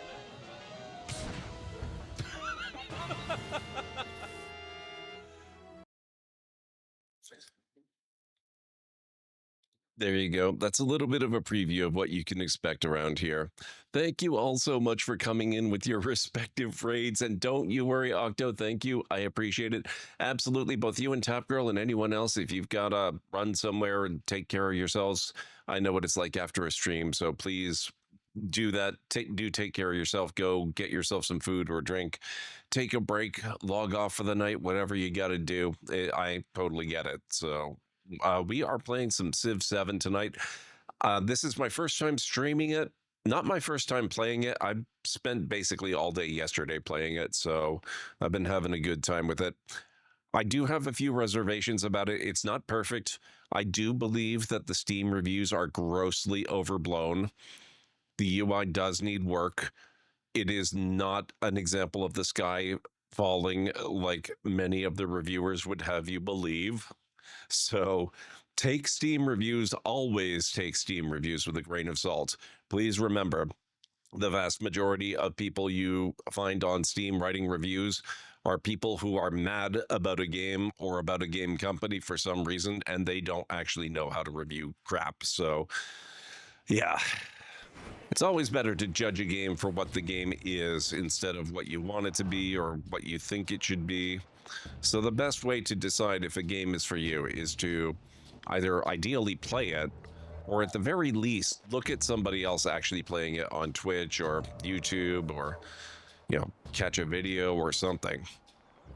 Don't read the reviews. It will be getting some improvements in March. Oh, I'm sure it's already gotten improvements this week, and it's not even officially out yet. Civ did say they will be patching it. Yes, they will. A strange year. We must be getting close to the end of the Age of Antiquity. After the rains harder and heavier than before, unusual verdure covers the fields. Rats and mice follow, and farmers who smiled at their earlier fortune now crease their brows in frustration. And worse, at the fringes of the land, illness spreads. Continue the crisis. Crisis policies. A crisis is growing in your civilization, unlocking a crisis policy. The negative effects of such policies reflect your civilization's difficulty in responding to the crisis. As the crisis deepens, you will unlock new crisis policies and crisis policy slots. Crisis policy slots can only hold crisis policies. Choose your first crisis policy now. Healing cults, +5 happiness on altars in infected settlements, but -10 gold on altars. Prognosis, +2 science on science buildings in infected settlements, but -4 gold on science buildings.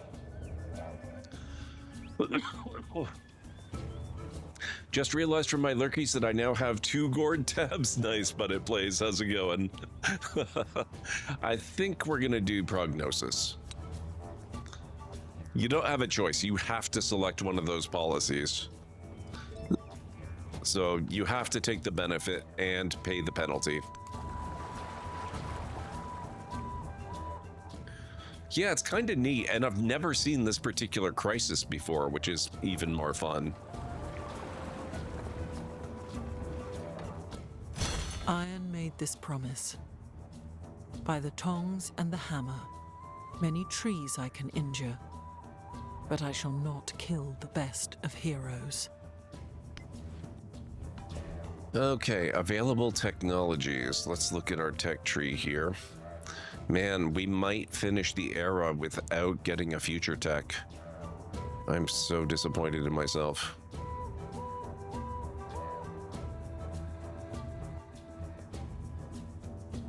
Let's grab the wheel.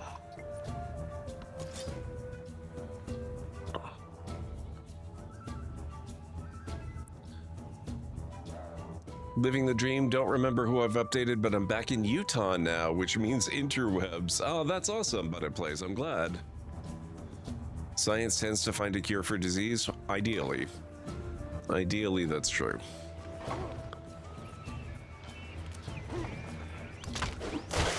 Oh, yes. Turns out ballista are effective against chips.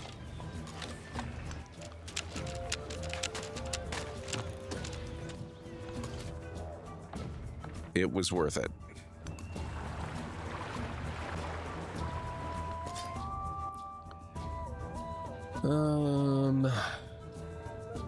Ooh, upgrade the unit. Nice. Phalanx.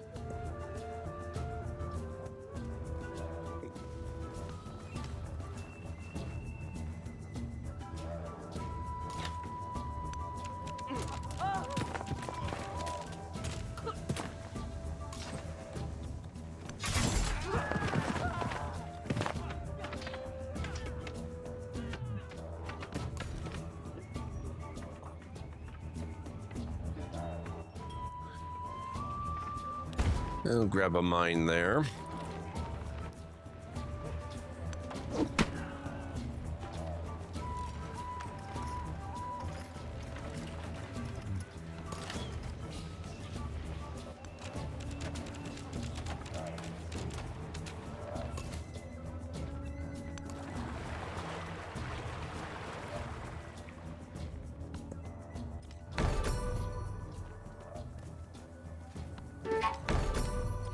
Surplus influence.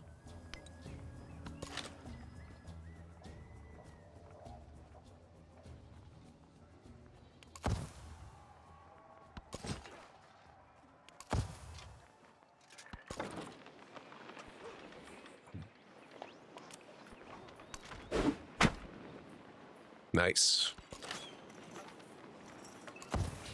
Just gonna let them recover, I think. Oh, I can't actually get back to land that way. That's fun. Okay, we'll get back the long way then. Out. My will to Riches live. and honours acquired by unrighteousness are to me as a floating cloud. Mad, thank you so much for 29 months. How are you doing today? It's so good to see you. What's up? I hope you're doing well. Oh, I apologize. GLaDOS is basically impossible to hear. I'm sorry about that. I could probably fix that in the VOD.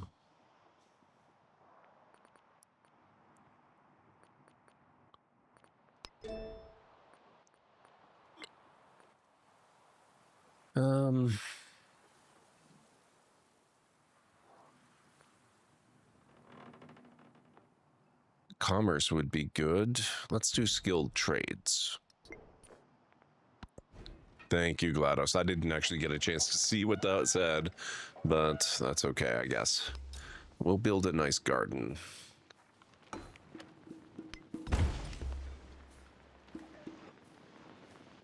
Just got home from watching some very cold rugby. Had to spatula your backside from the cold steel benches. Oh no.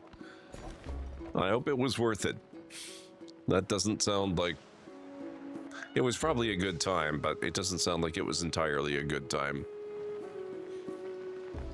Let's go there.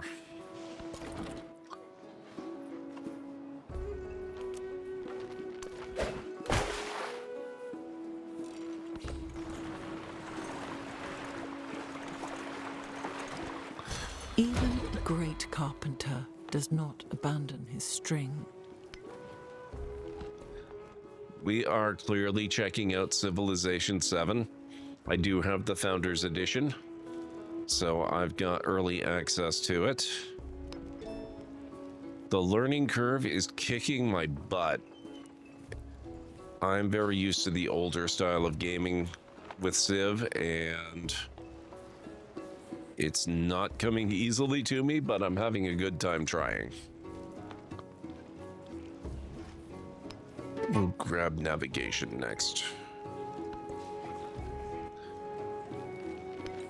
Brimming with discontent, huh?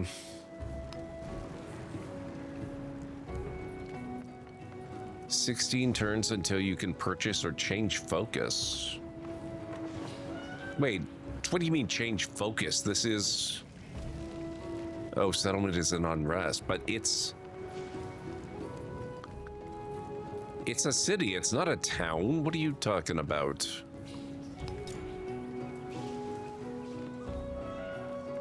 Rude. Fine, we'll get an arena over there then.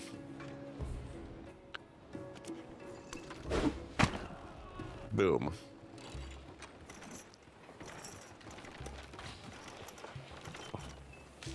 Gotta restart your streak. 4 days of driving, no streams for you. Oh, man. No worries, but it plays. I appreciate you being here. Whenever you can be here. Lion on the loose. On its opening day, the arena vibrates with the eager crowds, but as the seats fill for the first event, a guard rushes up to an organizer and whispers frantically in her ear, one of the lions has escaped.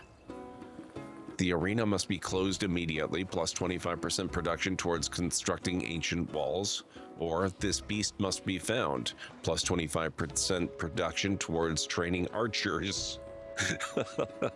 I think we'll do the walls one. A beast found. The arena erupts into a panic with the announcement that one of the lions has escaped. Spectators clamor madly for the exits, ignoring distressed organizers' calls for order. There are numerous injuries amid the chaos, even after guards shout to be heard. The lion, frightened by the chaos, has returned to its cage on his own. Let the games continue. Plus 200%, plus 200 happiness towards the next celebration. Or postpone the activities for 200 gold. I love the little narrative events in this. It's so good.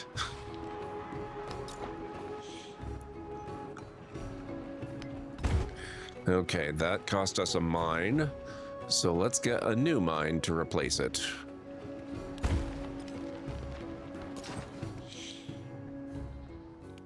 And you can go back to sleep. And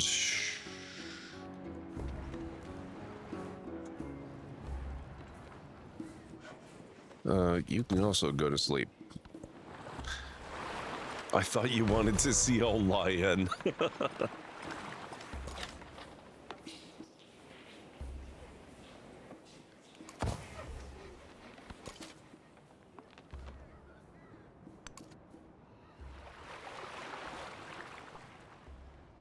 There's seeing a lion, and then there's seeing a lion.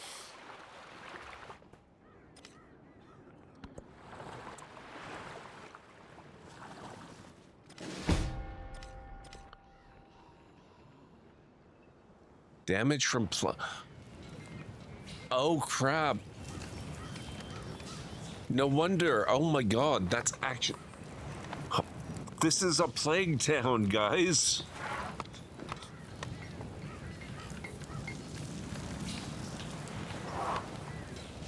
It's not just normal unrest, it's an actual legitimate plague.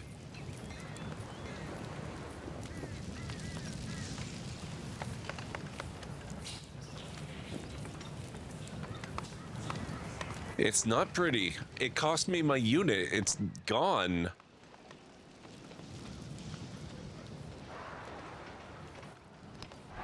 I have money though. Maybe I can just buy a new one.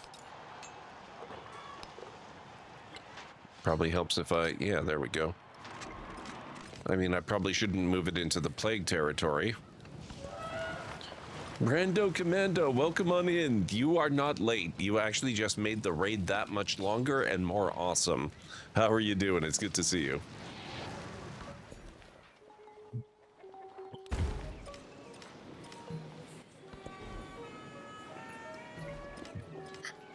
How much would it cost?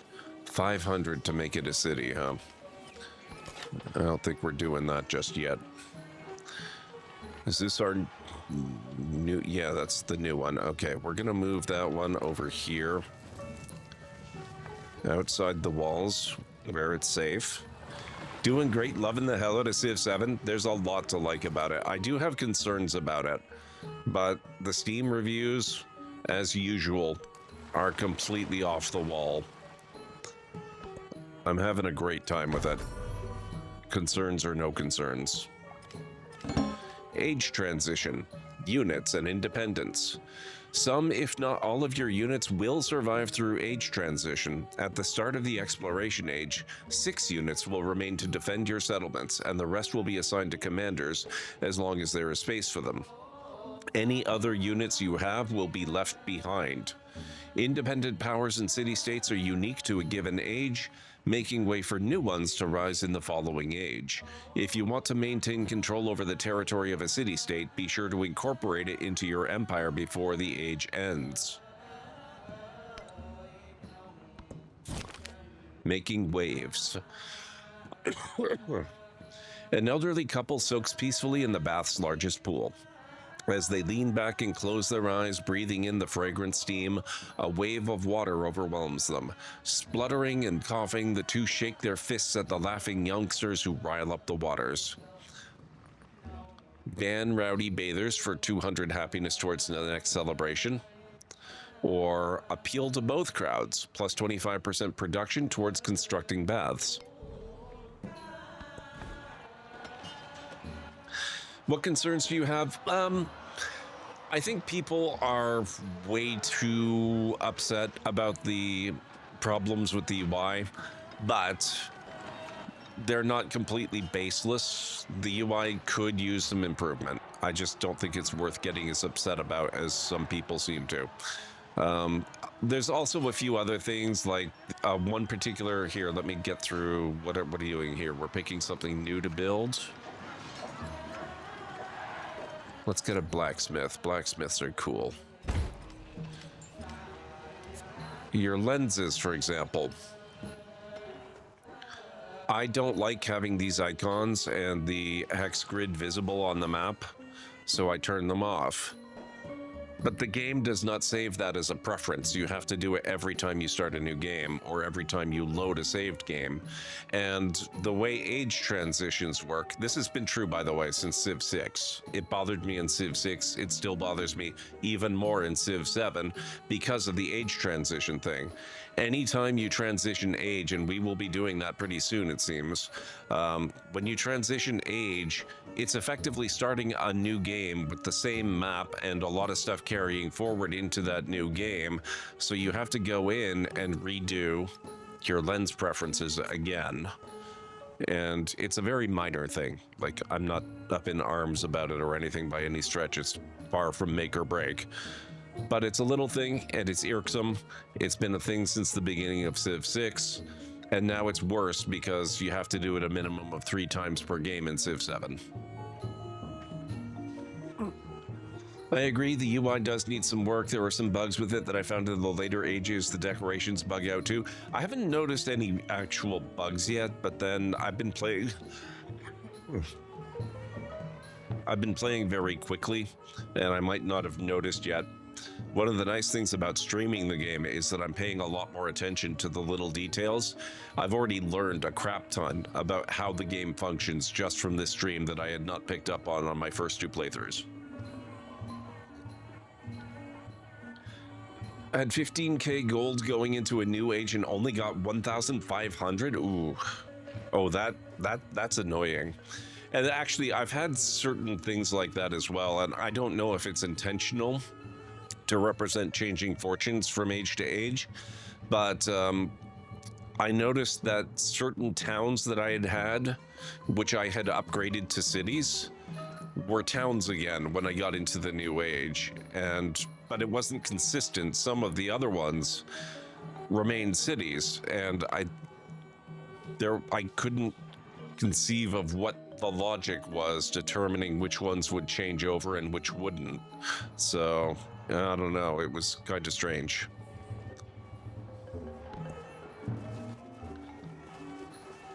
But the game's not even technically out yet, and they've already confirmed they're working on fixes, and there's going to be expansion content, so, you know, we'll just have to wait and see, I suppose. Oh, is the plague? The plague looks like it's okay now. I hope.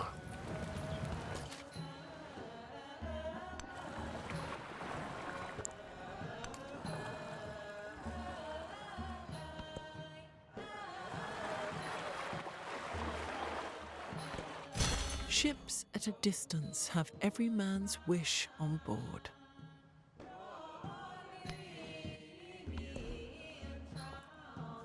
Mathematics.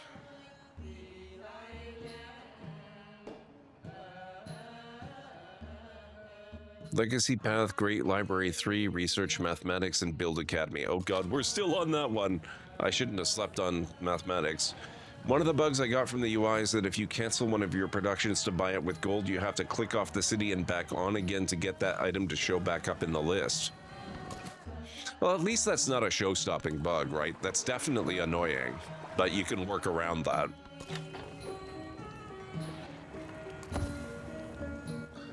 All right, 3 minutes, guys, and oh my god. This is definitely a Civ game. How is it 1:30? This is going to be our last break of the evening already.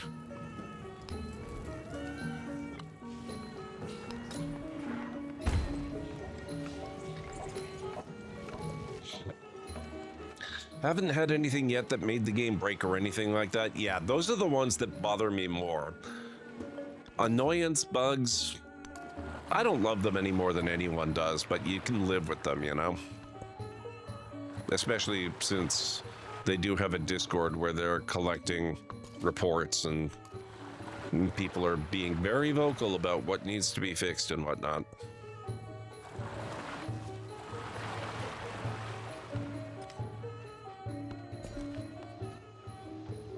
Okay. I'll get that.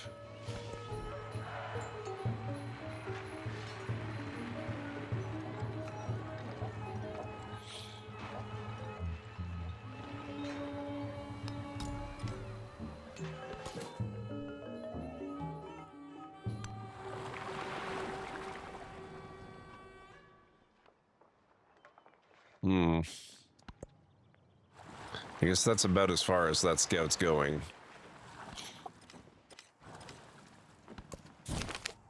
The Houses of Healing. The Houses of Healing, normally places of quiet whispers and muffled footfalls, overflow. The sick and dying stumble or are carried towards already overcrowded halls. Eventually, the healers seal the doors. Some new evil grips the land.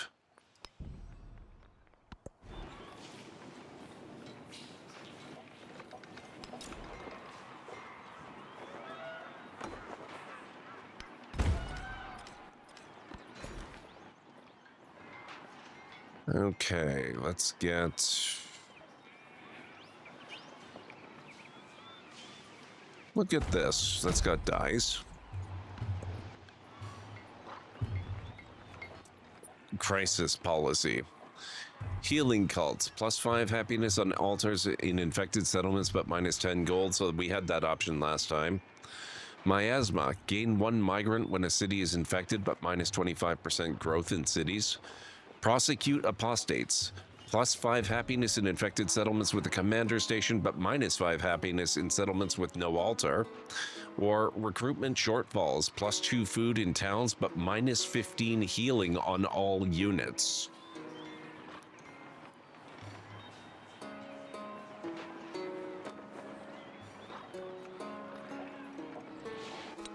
If we're close to transitioning, I'll go with miasma.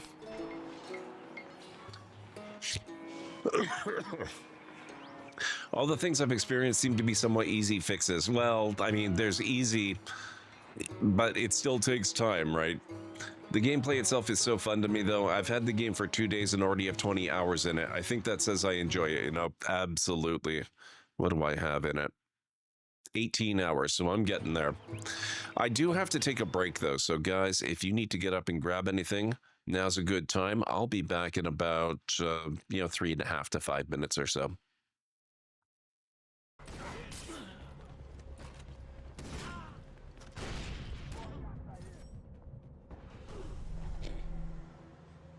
Probably shouldn't loot the bodies right away. I think we're going to use the Michael Bolton Doug trio here that we just evolved.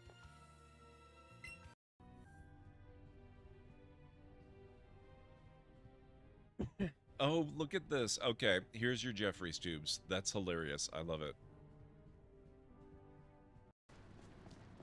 The treasure is mine. All mine. I wouldn't be so quick to... Yeah.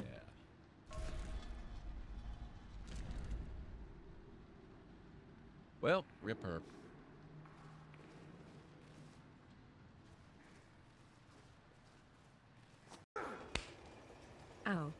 my will to live.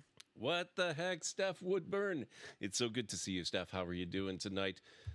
Welcome on in, folks. If you are new here to the channel, my name is GordMcLeod. I am a variety streamer. The Library of Lore, a gathering place for the curious, the brave, and those with far too much free time. Steph Woodburn bringing 50 brave raiders. It means an influx of chaotic enthusiasm, possibly overwhelming GordMcLeod's already fragile grip on sanity. Expect a surge of excitement, confusion, and perhaps a few accidental betrayals. But hey, more pawns for the experiment, right? Enjoy. Thank you, GLaDOS, and thank you, Steph.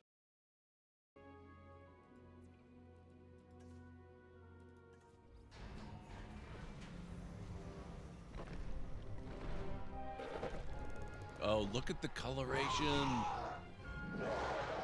He looks amazing. Or she, I'm not sure which. Okay, I'm Isaac. Together, we'll create the most spectacular dinosaur park imaginable. Let's go there.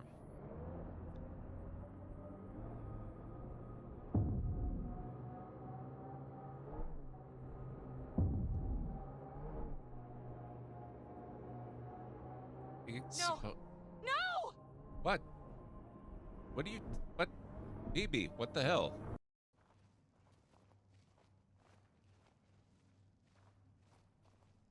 How? How did you not see me? You leave her alone. This is actually quite... Wow. No refunds on the pitchforks, folks. Not now, everyone.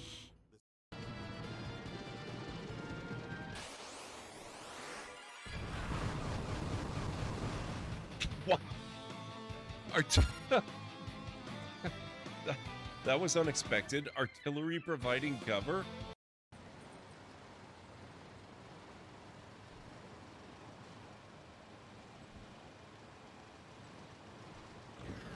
Oh. Well, I wanted to take out the billboard. That was not quite how I saw myself doing it.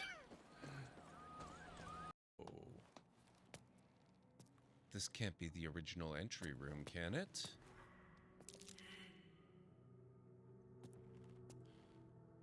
That's what I was just thinking, Greenie. This looks completely different. The lighting is so different.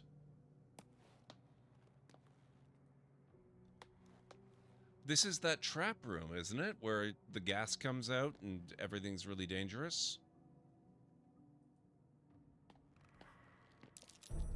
Traps. How considerate. Oh my god. The lighting makes such a huge difference. Holy crap, it looks so different.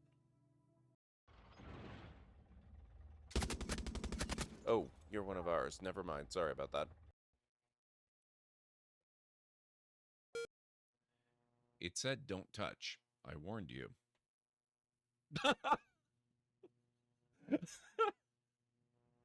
Ken, did you hear something?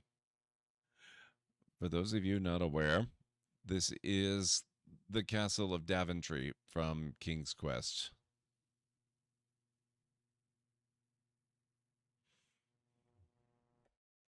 It was probably just the Gators entertaining another Space Quest player. Go back to sleep, Berta. Through a strange quirk of fate, or was it? You have stumbled into a place beyond time, space, and dimension. You have entered the Daventry Zone. That's right, the land of King's Quest. This will not help you now since you are playing Space Quest.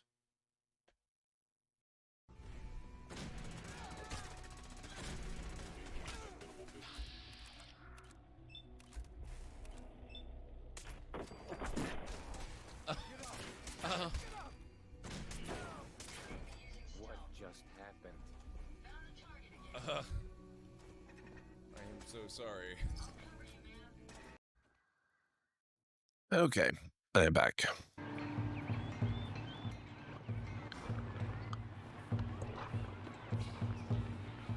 All right.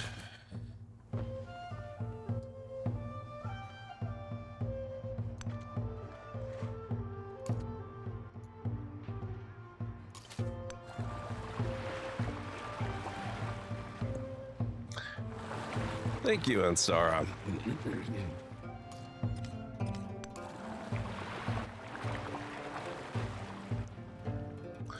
There were still unmet players. I wonder how many civs there are in this game. Skill is handed down to me from my ancestors in a perpetual line of accumulated wisdom.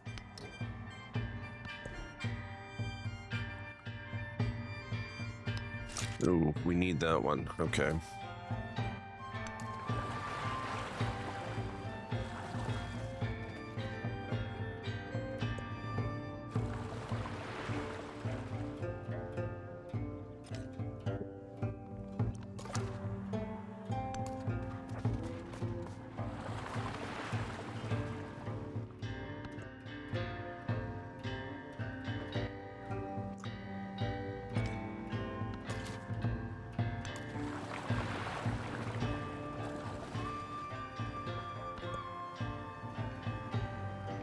Ooh, he's kind of closing me in there.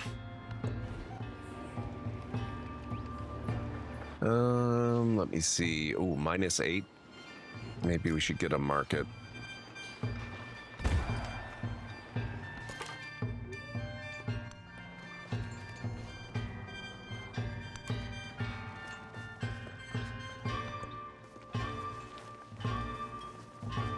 What on earth are these? Army commanders, I guess. Interesting.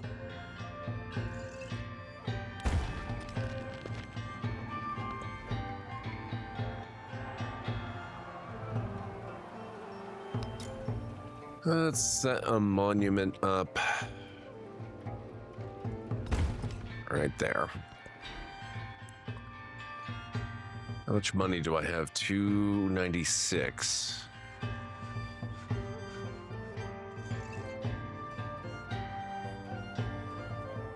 No, I won't buy anything now.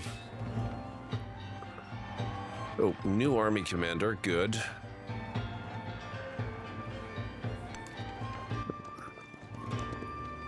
That's gonna go over here.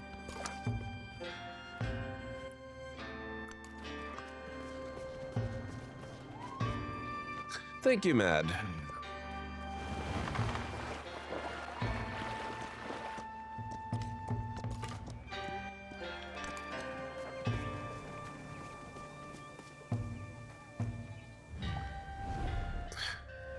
You now have enough influence to befriend Zaithep and become its suzerain. This title may take some time to earn, but it will earn you special bonuses from the experts in the village, visibility of its units, and ability to leverage them, and more. Other leaders can also befriend this village, but you can spend more influence to become suzerain before they can.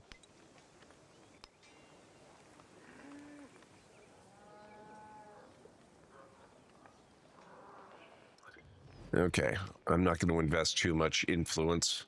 We'll just see how far we can get with it.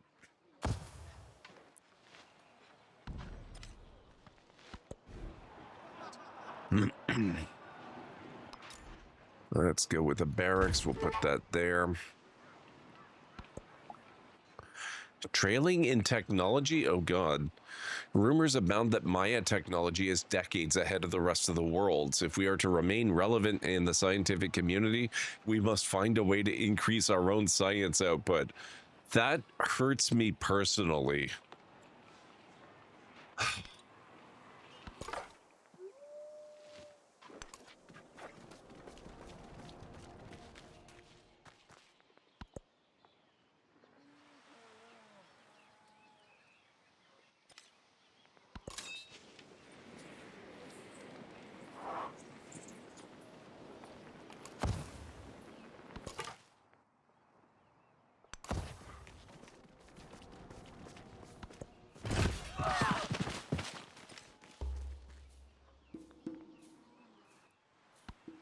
There is geometry in the humming of the strings.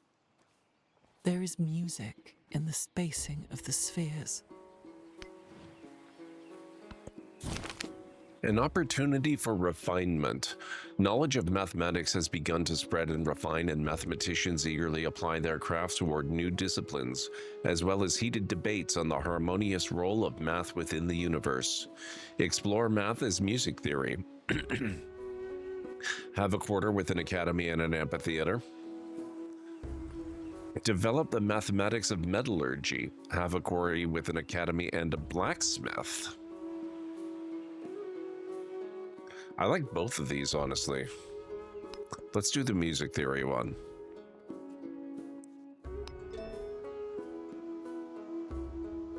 Told you you need to sacrifice more humans.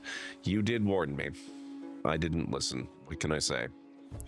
Okay, let's catch up on some of our masteries, because some of these are pretty fast. Currency mastery, for example. That'll help with gold. And that will also give us more of these codices, which I don't have nearly enough of. I need new social policy. Coinage. Literature. I am soon to be building academies.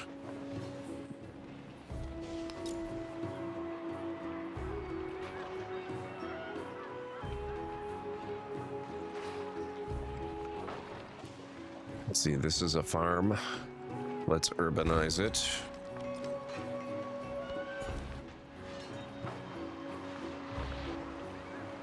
And I will take a new farm in its place.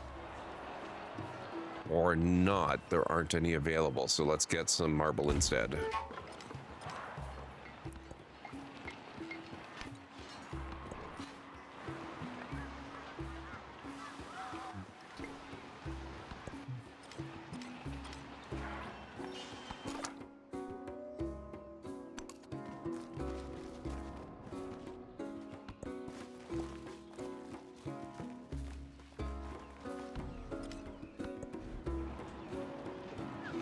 Okay, and now we'll build an academy here.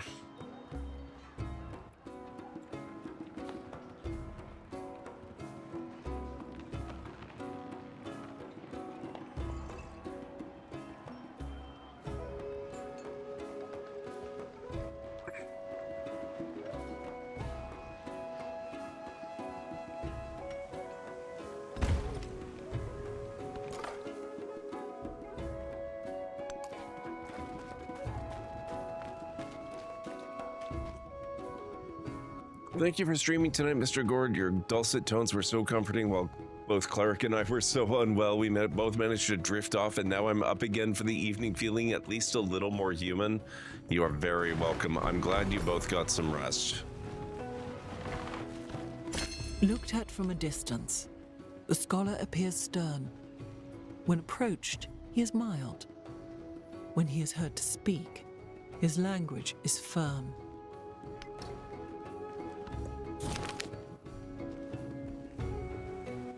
Typical musings.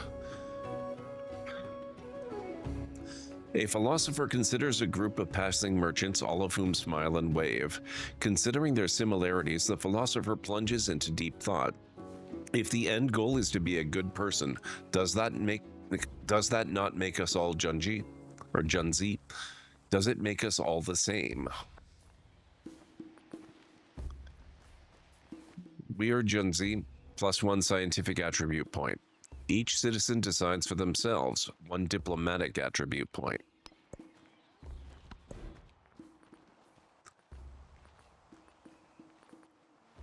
Oh, we're done with the Han Civics tree.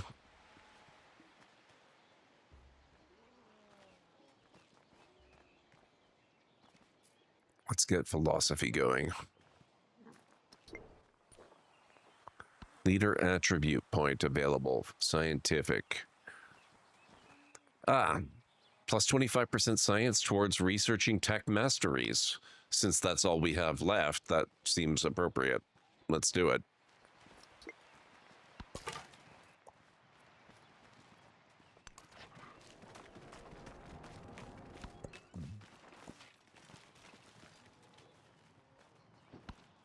When I was young, I thought that money was the most important thing in life.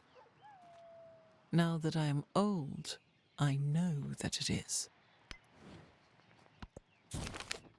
The Hollow Land. Villages sit empty and lifeless. Grass pokes out of thatched roofs, and a tree sprouts from a threshold with only a glint of bone tangled in the roots to show that once this was a place of human habitation. The few travelers pass by without a glance. These sights are commonplace. The Tech Wrangler. Ambition drives innovation. With still so much to discover and explore, mastering a skill becomes the work of a lifetime. Mastery is found through meticulous research. Luck plays a role in all endeavors. We could use the codex, but we are working on our masteries, which is going to give us a bunch of codexes. I'm going to take the bonus science.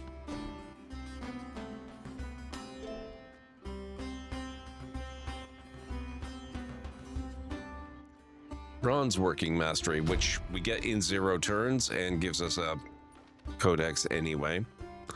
Crisis policies. Healing cults, prosecute apostates, recruitment shortfalls. So we had all these options before.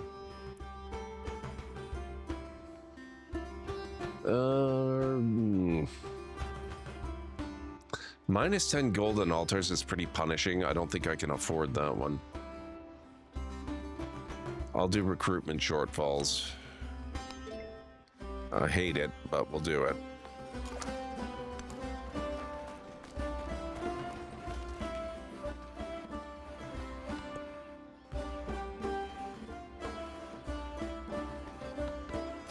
He heard these horrors, and his spirit stirred, and spurred to action, he sheathed his skin in burnished bronze.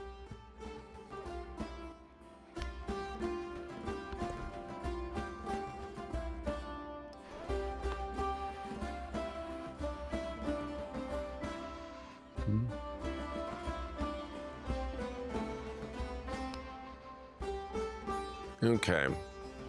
So we're getting more and more of them. That's good. Navigation, 2 turns.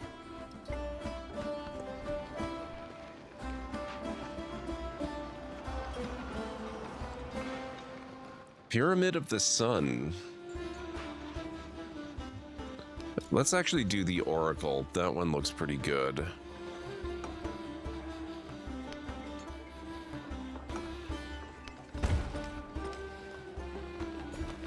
And now let's get a new mine to replace the old mine.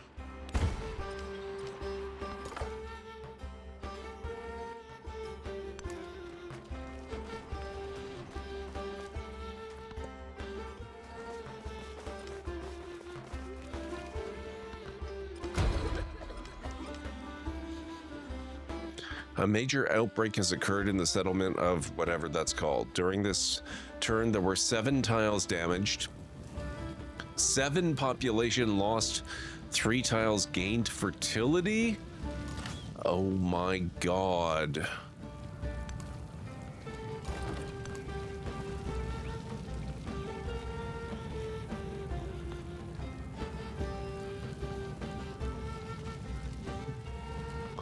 You can't say this game isn't eventful. Holy Jesus. Emissaries from Scythep have arrived to pronounce that Han Empire deserves all glory and respect. To honor the friendship between 2 peoples, they present a generous gift.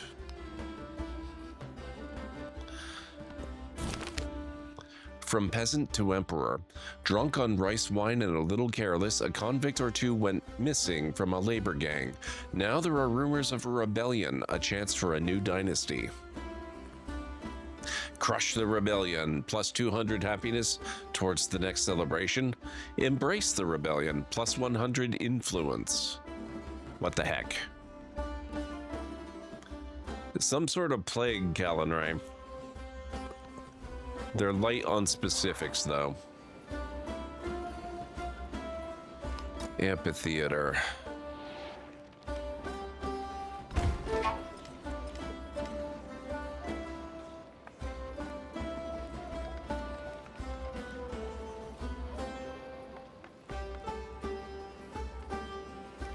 Scythep will convert to a city-state soon, with the U as its suzerain. They have bestowed a gift.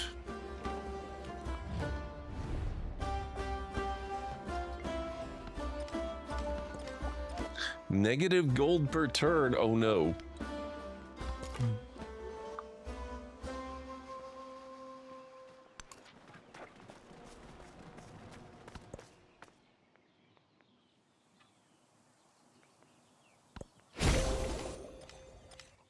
Great Library. Milestone complete.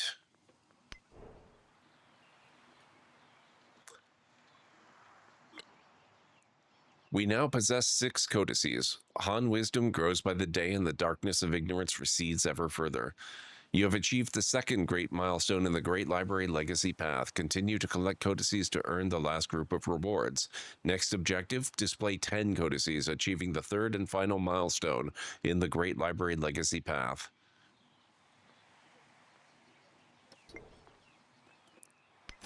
Ships at a distance have every man's wish on board.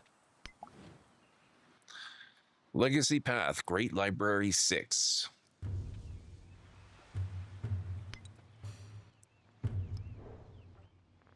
Okay, we do have enough space for them. That's good.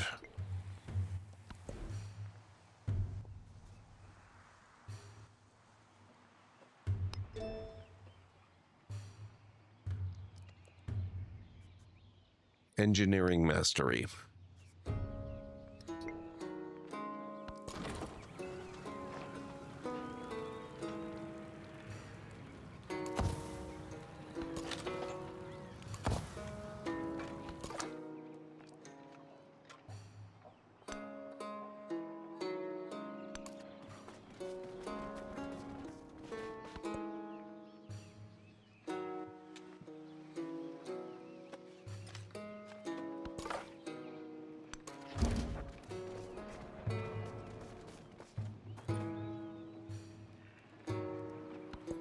Meta new city-state.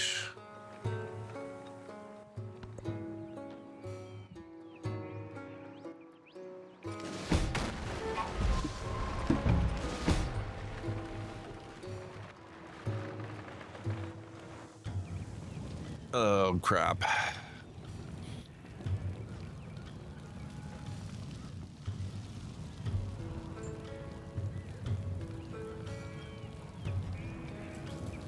The major outbreak has spread to the settlement of Chang from whatever that is.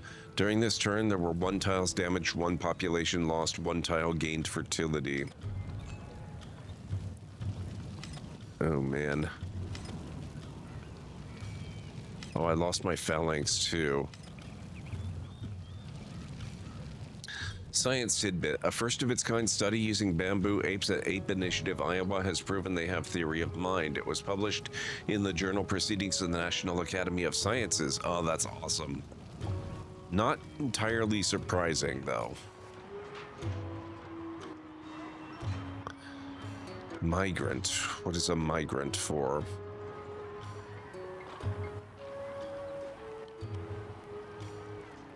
Resettle. Join a settlement, become part of its population, usable on any owned district. This settlement cannot be expanded right now. Perhaps we'll wait until we're no longer so disease-ridden.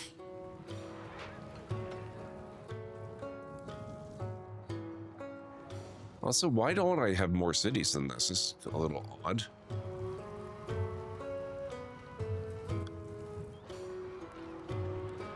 Let's move. Oh, shoot. Oh, it's in the capital too. Crap. You better go over there. Maybe head down there. You go there. Merchant. Oh, we have merchant routes now.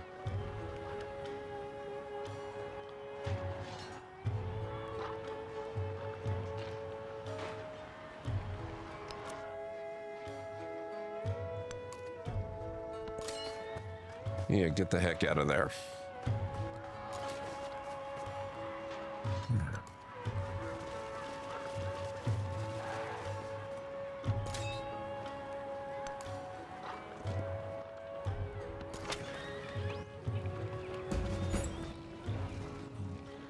You can upgrade.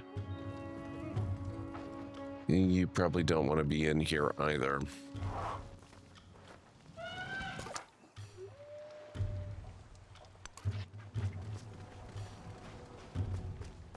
It was always suspected, but it's proven now with concrete evidence. That's really cool.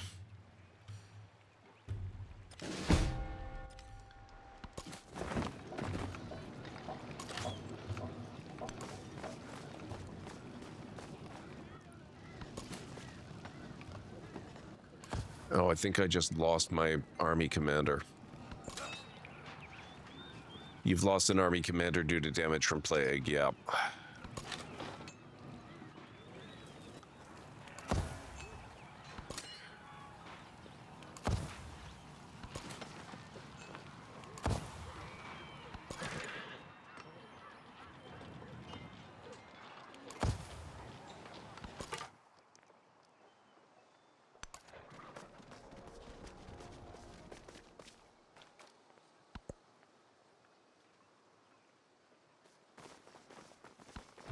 Perfection is achieved, not when there is nothing more to add, but when there is nothing left to take away.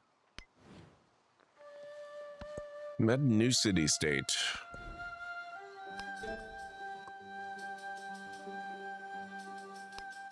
Three turns for mastery of military training.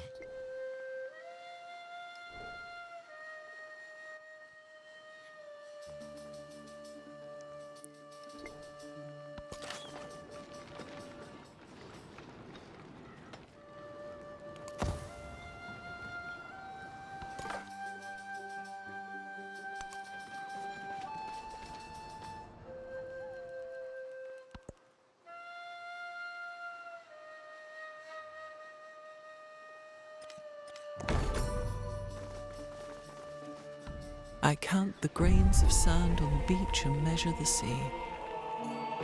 I understand the speech of the dumb and hear the voiceless.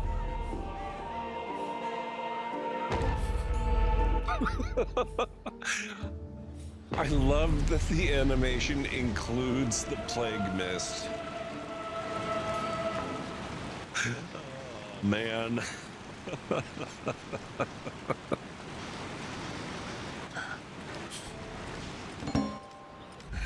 Legacy Path, Wonders of the Ancient World 2.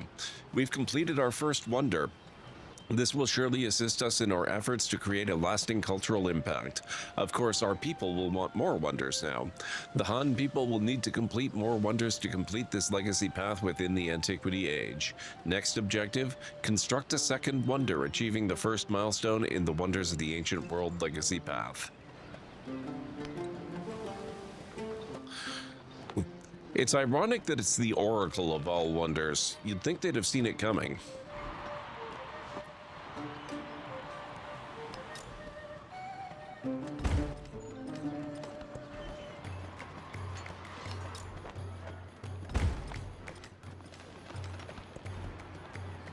Oh, settlements and unrest. Okay.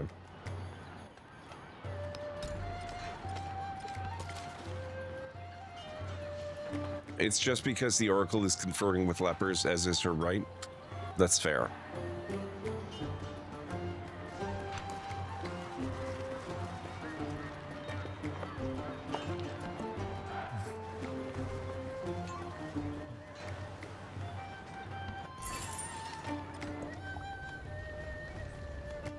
Congratulations! Through thoughtful diplomacy with this village, you've become the suzerain of a new city-state. Suzerainty grants you visibility of its units, powerful ways to levy its resources, and a bonus determined by its specialty. Choose your bonus now. Allows the construction of the Megalith unique improvement. The Megalith provides +2 culture, +1 food for every adjacent rural tile. Must be placed on flat terrain. Monumental architecture, shrines to the Jinn, arch, production towards constructing wonders for every city-state you're suzerain of.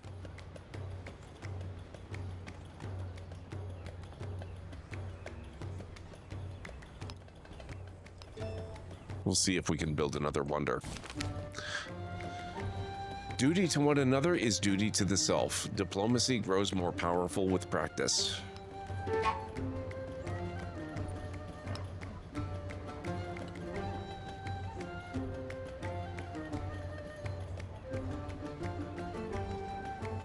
+1 happiness per age in the palace and city halls. We do not have a lot of happiness right now.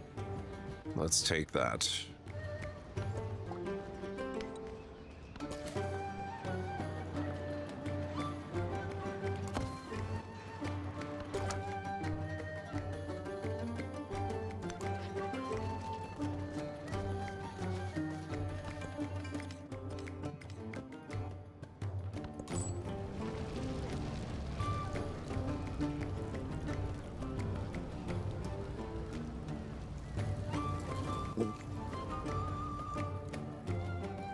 Oh, right. I forgot about the merchant. Legacy Path, Silk Roads 3. At last, a trade route. Our pockets are heavier already, but there must be more we can gain from this arrangement. Your new trade route grants you access to all of the resources that settlement has improved, which can be distributed to your settlements to gain their bonuses. Initially, we can only have one trade route to each foreign power. If you initiate the diplomatic action Improve Trade Relations, you can increase that to 2 trade routes. Next objective, improve trade relations with another power. A trade route's been created with one of your settlements. Trade routes will award the player who initiated it a copy of each resource in the other player's settlement. In return, the other player receives gold every turn. We're friendly with her. Good. A strong relationship is the foundation of trade. As long as we are not at war with another civilization, then what's theirs will be ours. Let us see what else our associates can offer us. Every resource you receive via trade or expansion progresses you along the Silk Road's legacy path, earning you special rewards as your civilization grows beyond the Antiquity Age. Next objective, slot 7 resources, achieving the first milestone in the Silk Road's legacy path. Confucius say, "Stop flossing with sewer rat whiskers, please." I don't remember saying that, Anstara.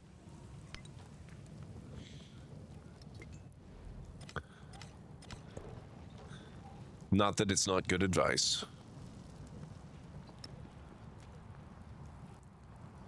Okay, this provides +2 food and +2 production, and it originates in Parsa.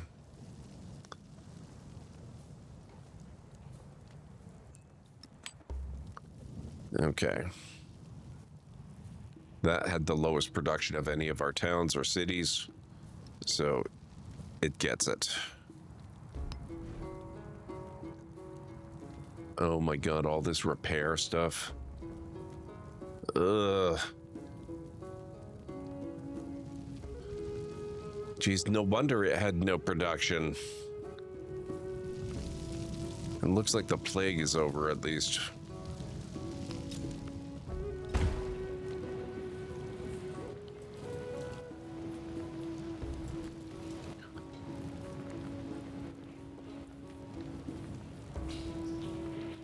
Welcome on in, Toon 2K.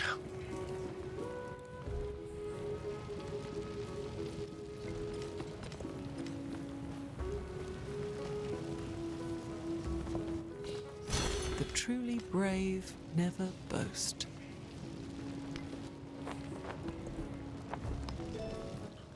How are we looking here?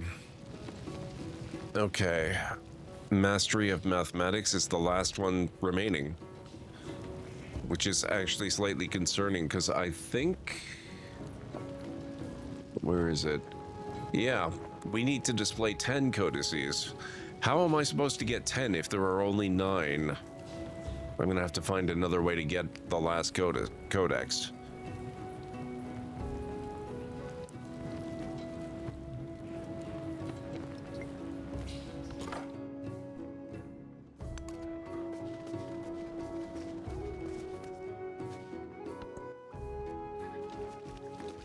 Well, that's your problem then with the plague, yes.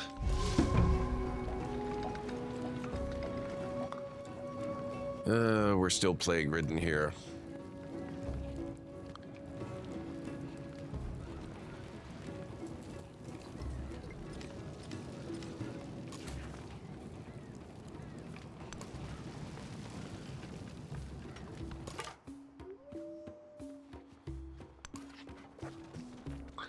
Oh, well, the scout's probably dead.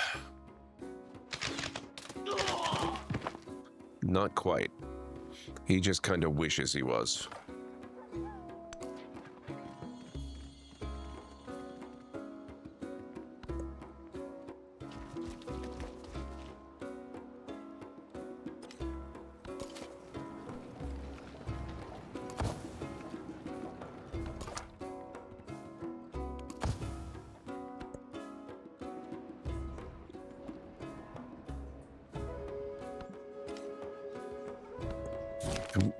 Beauty in numbers. Having studied prior texts, Jing succeeds at creating a musical scale of 60 tones, each a fifth apart. The music created from this scale reveals patterns in this world that are at once logical and beautiful.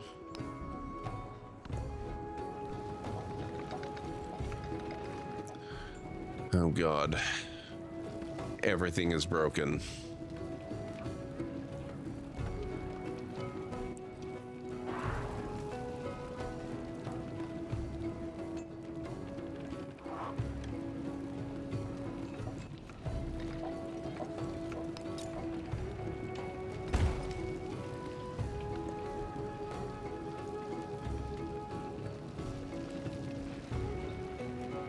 Settlements in unrest.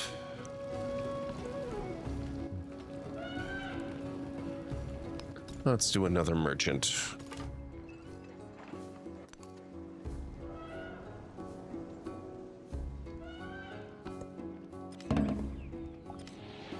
Age ending.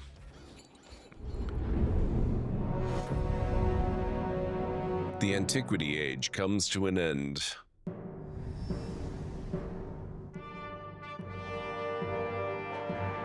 Below is a list of Legacy Path rewards unlocked for the next age. Legacy option for next age, Scientific Attribute Point.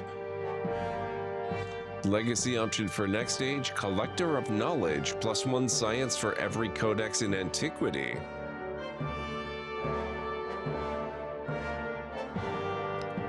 I think I gotta go with that.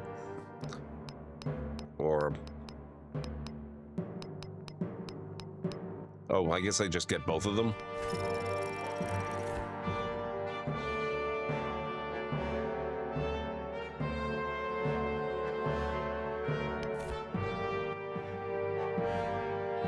Transition to next stage.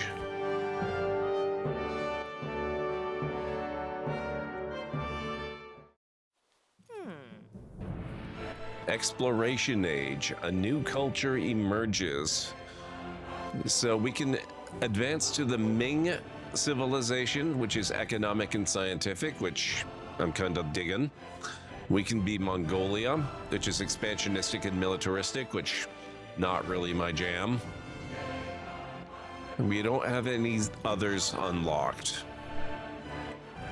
So I think Ming it is.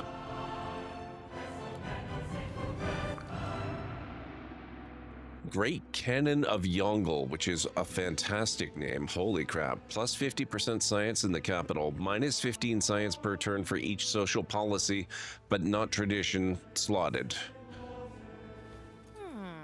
I don't love that. Plus 30% production towards constructing the Forbidden City. Unique units and buildings. I'm not even gonna attempt to pronounce that. Ming unique infantry unit, +4 combat strength and featureless tiles, has a ranged attack. Mandarin, Ming unique merchant, civilian who can establish a trade route to import resources from a foreign settlement, +100 gold when using the create a road action. Ming Great Wall, +5 for culture, so I get a special Great Wall now. Gold adjacency for fortification, buildings, and improvements. Ageless counts as fortification, +6 combat strength when defending, does not remove warehouse bonuses on tile. Can only be built in a line, cannot branch or fork.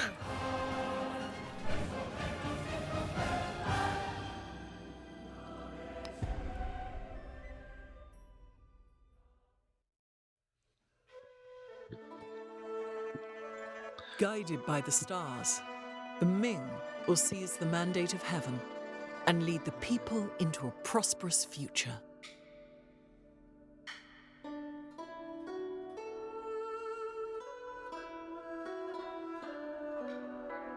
Zunlei Chan. Okay. Thank you, Caladray.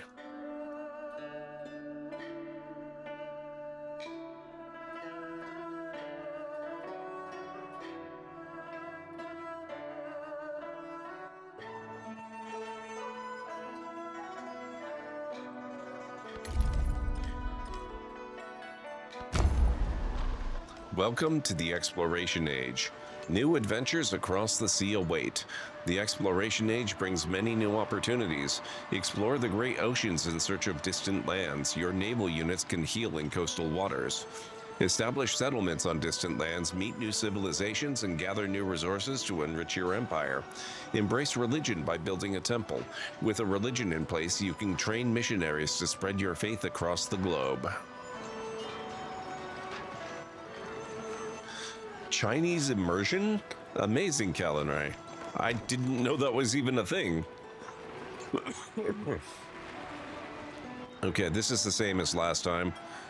I'm going to go with the science advisor again, but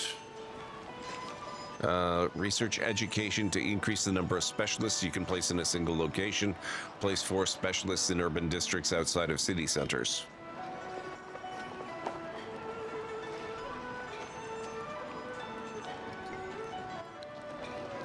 Where's... Yeah. 12 relics in your empire. 30 treasure fleet points from returning distant land treasures. 12 points from settlements in the distant lands, 1 point for each settlement, doubled if it's a conquered settlement or follows your religion, quadrupled if both apply. 5 districts that are not in the city center with 40 total yields each. So, our cities basically remain the same, except it looks like we're thankfully free of plague now. We won't ask too much what happened.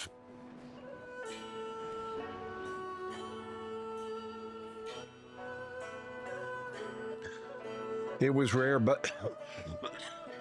excuse me. Rare, but more normative in the western provinces. That's really neat. The exploration age has begun.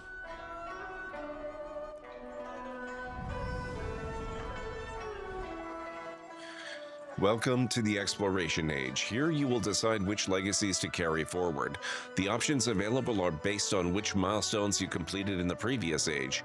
Fully completing a legacy path unlocks the Golden Age legacy for that path, while not gaining any milestones in a path will unlock its Dark Age legacy. You can only choose one Golden Age or Dark Age legacy, but any number of other legacies can be added as long as you have enough legacy points of the matching type. In junior high, we even had the option to do Japanese as your language courses. That's really cool. Select legacies based on the number and type of legacy points you have. Each legacy has a point cost. Wildcard points can be spent on any legacy.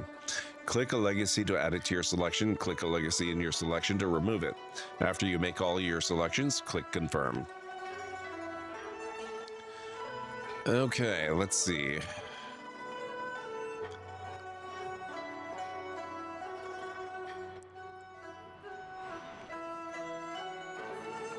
You can change your capital. So right now, this is my capital. Guangling, I don't know if you know how to pronounce this one. That would become, it upgrades to a city, becomes the capital, and is renamed to that. Or I can go with, not that one, that one. Upgrades to a city, becomes the capital, and is renamed the same thing. I kind of like doing that because it makes things feel a little different, so we're gonna go with that one. Change capital goes here.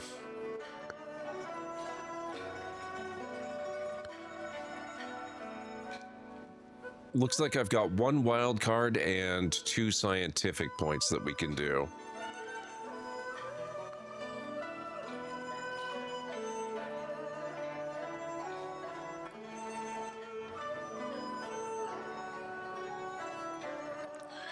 Naval commanders gain a charge to create a new settlement for every 2 levels earned, but settlers cost 100% more.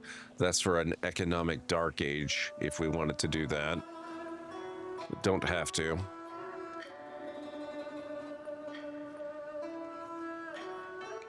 Collector of knowledge, +1 science for every codex in antiquity, +8. Scientific attribute point, gain 1 scientific attribute point. Okay.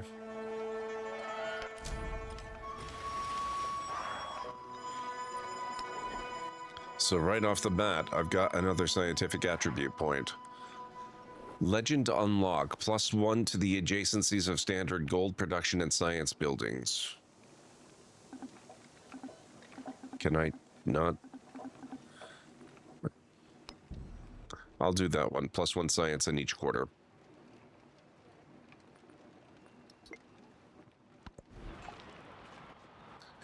Overbuilding. As the Ming people have plans for new buildings, you may not want to create more urban quarters. In exploration and beyond, you can choose to build atop an existing but outdated building by overbuilding. While overbuilding doesn't have any particular benefits now, you may find social policies, civ abilities, and more that will make overbuilding especially efficient.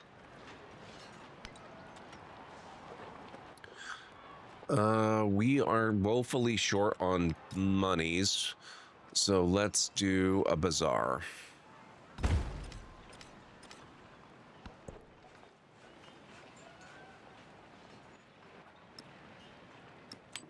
That's going to get some silk. We've got a couple of bonus, which can go...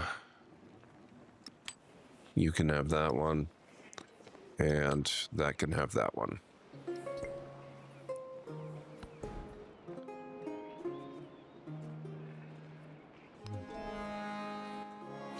Tech tree.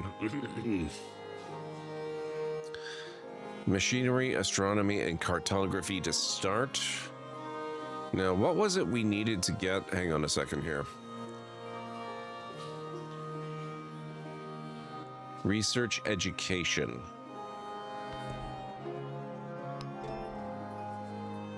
So that's here. So we're going to want feudalism and guilds. So let's start with cartography. And we'll probably want astronomy pretty quickly too.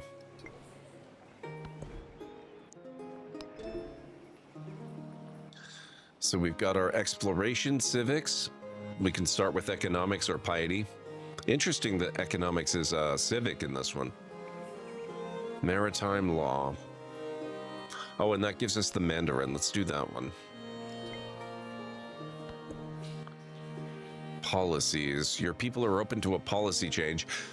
Oh, see, that's where I want to be real careful, though. I think I'm actually going to hold off on that, because if I put both social policies in, there's that -15 science penalty I would take for each of them. I'm getting 49 science per turn right now. That would knock me down to 19. So let's not do that.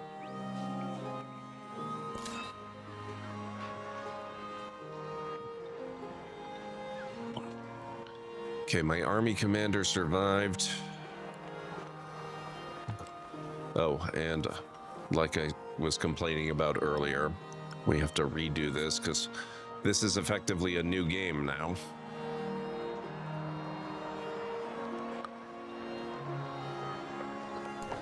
Can he be promoted?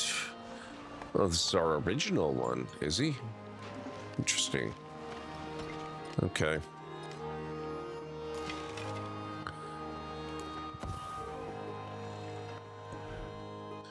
Production in our new capital. Bazaar.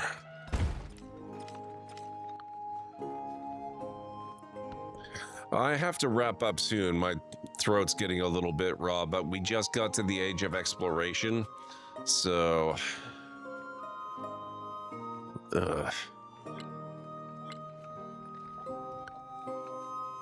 I want to do at least the beginning of it. We'll probably play the bulk of it next time I play Civ 7. Actually... Oh, let me snooze the upcoming ads. We're not taking another break. I had meant to talk to Chad about that. I had planned absolutely 100% that tonight was going to be Civilization. The next several streams are up in the air. Would you guys prefer to see more Civilization tomorrow night, or do you want to get started with Uncharted 3?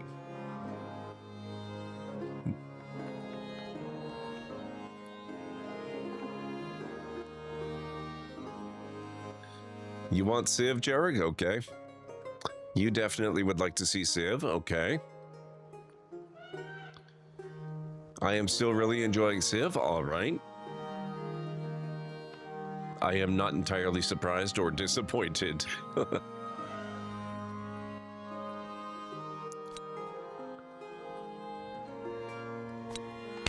Ow, my will to live. Thank you so much for the follow. You are now a lore seeker.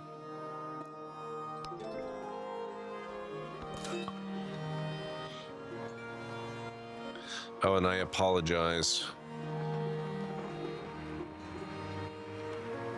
Brian is going to be basically impossible to hear. I'll see if I can fix that at some point.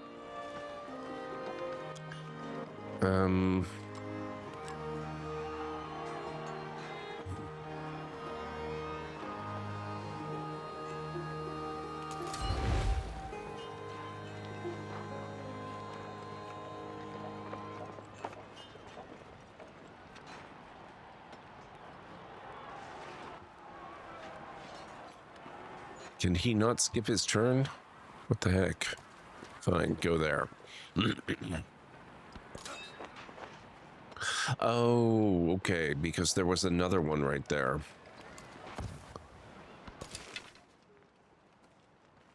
Heavy archer, go to sleep. Swordsman, go to sleep. Heavy archer, go to sleep. Courser, go to sleep.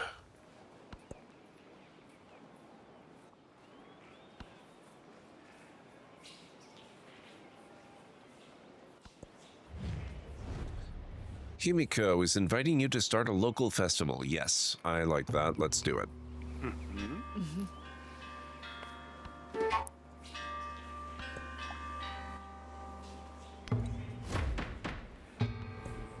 Choose a government. Each government gives a set of choices during a celebration. Feudal monarchy, plus 20% food for 10 turns during celebration, plus 30% production towards training cavalry and naval units for 10 turns. Or we can do gold and production, culture and production. I'm thinking plutocracy.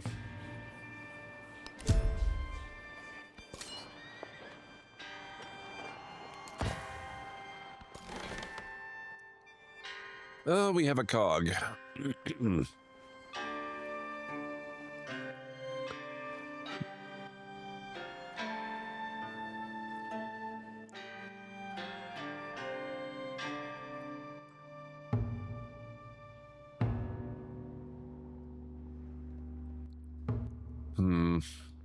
Let's maybe go out this way.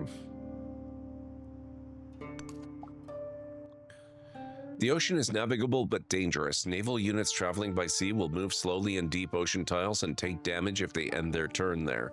Cartography will allow your non-military units to take this dangerous voyage.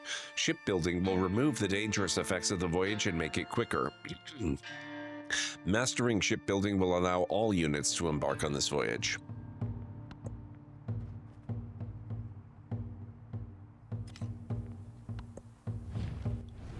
Himiko, Queen of Wa, is inviting you to start a research collaboration. Yes, please. We don't seem to be taking the science hit that I was expecting. I'm not complaining, but that's a little weird. It is possible I misunderstood. Just read about a group of D&D players being soldiers in real life, and they thought taught D&D to their commander. After some schedule conflicts, the commander realized she could order them to attend. Wow, that's pretty cool.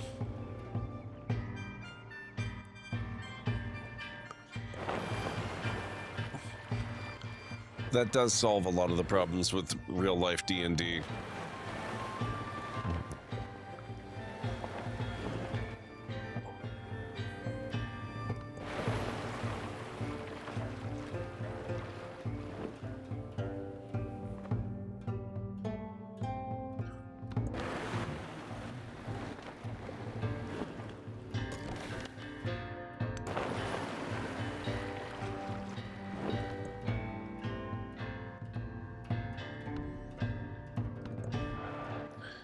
Okay, let's get a stone cutter.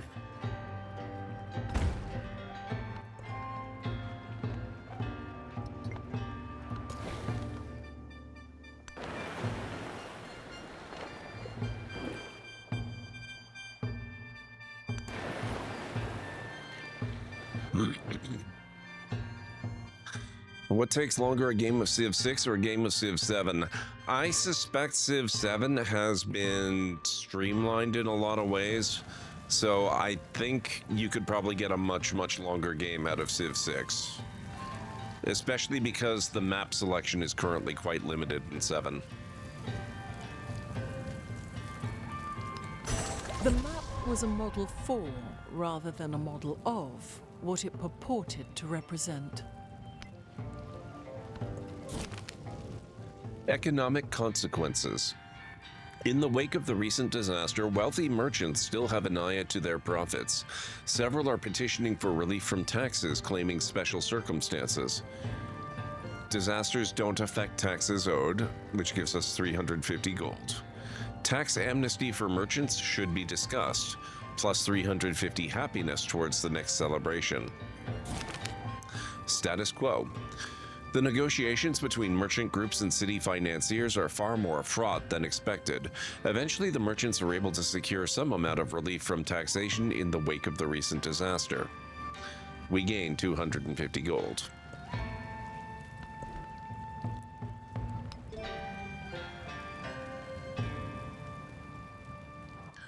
Okay, education is still locked. Where is shipbuilding?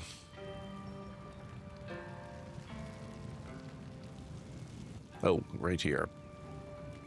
Let's do machinery.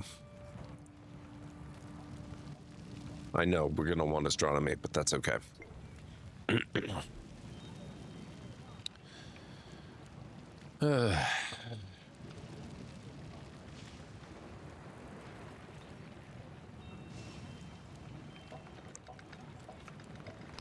Repair the bath again.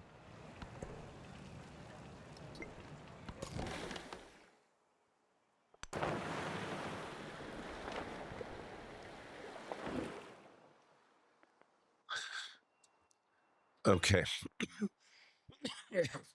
It turns out having an ad break creeping up on you that you can't snooze anymore is a very good counter to the just one more turn phenomenon.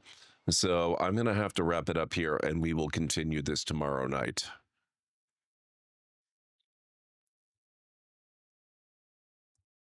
Let's see who's live, guys. I need to wrap up. It is quite a bit later, and my throat is bothering me a bit. So let's see what's going on. Thank you, folks. I appreciate you all being here. Let's see. Looks like Crystal Dragon 22 is playing some Mortal Kombat 1. Greeny Trini is playing Nightingale while testing settings.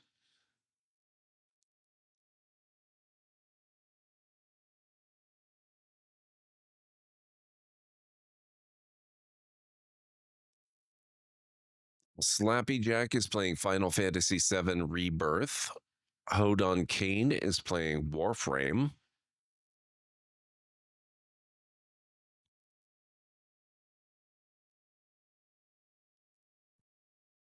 Kernobi is playing Kingdom Come Deliverance 2. I'm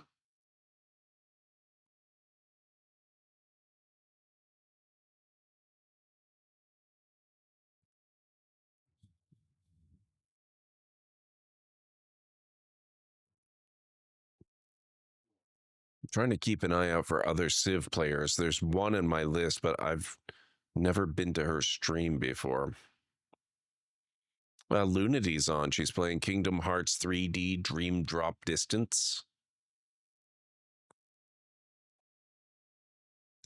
Tea with Mandy is playing Kingdom Come Deliverance 2. Oh, Ultrasaurus is on. She is also playing Civ 7. There we go. Burke Black is also playing Sid Meier's Civ 7. He's got 1.9k viewers, though. So I kind of doubt he needs my raid. But if there's a particular game or streamer there that you would think would be a good match for us this evening, let me know in chat, and I cannot guarantee you that it will dictate where we go, but it will certainly influence my choice when I figure out where we're going. Your vote is Ultra with Civ 7? Okay, you know what? That was what I kind of figured we were going to do when it was mentioned earlier that she was playing tonight, so let's do that. It does not take much convincing to get me to do an Ultrasaurus raid anyway. So let me just get her channel loaded up. Ultra would get your vote. Excellent. Most of you hardly need it, but here is her link. Just in case we have new folk around that maybe aren't familiar with Ultra. She is a fantastic longtime friend of the channel and fellow Canadian content creator. Wonderful person, super entertaining, and she's playing Civ 7. This is her second time playing Civ. She streamed it the other night for the very first time ever. However, she is also a complete Civilization newbie. She's never played a Civ game previously. So we're going to go raid Ultra. And so thank you guys so much for hanging out tonight. I really appreciate it. Let's go see how she's doing. It looks like she's got an awful lot of military stuff going on, which if you know Ultra is not terribly surprising. So yeah, I will be back tomorrow night. We'll play some more of this. We'll see how long we keep the Civ going. I do want to get to Uncharted 3, but I'm really, really enjoying Civ 7, so we might do it for a few days. So we'll see. So yeah, let's get over to Ultra's channel, see how her game is going, and I will meet you guys back here hopefully tomorrow night for some more Civ of our own. So have yourselves a wonderful rest of your night, day, evening, whatever it is where you are in the world. And I'm ahead of myself. Let me also get you the raid call, actually. Here at the Library of Lore, we use it's a library raid. You've been bookmarked with the heart emote, the wave emote, and the emote of the channel if you are a sub. If you are not a sub, you can use the Twitch raid and the Tomb raid emote. In either case, sub or non-sub, please feel free to use any emote you feel is fun and appropriate for a raid. If you have emotes of your own, or maybe from another streamer, even from Twitch themselves, feel free to copy the raid message, arrange the emotes you want to use the way you want them to appear. It'll all be good in my book. So yeah, like I said, let's get over to Ultra's channel, and I'll see you over there. So have yourselves a wonderful rest of your night, day, evening, whatever it is where you are in the world, and I'll see you again real soon. Bye for now.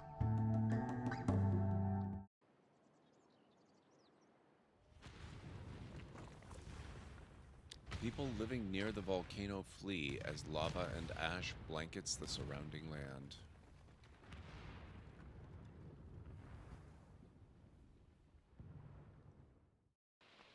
Oh, shoot. I forgot that melons are not a summer or not a spring crop.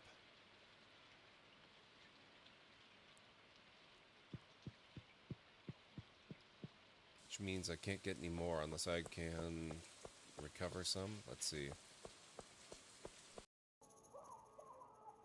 They call it a concussion beat party or something. Oh my god. Yeah, now that's music.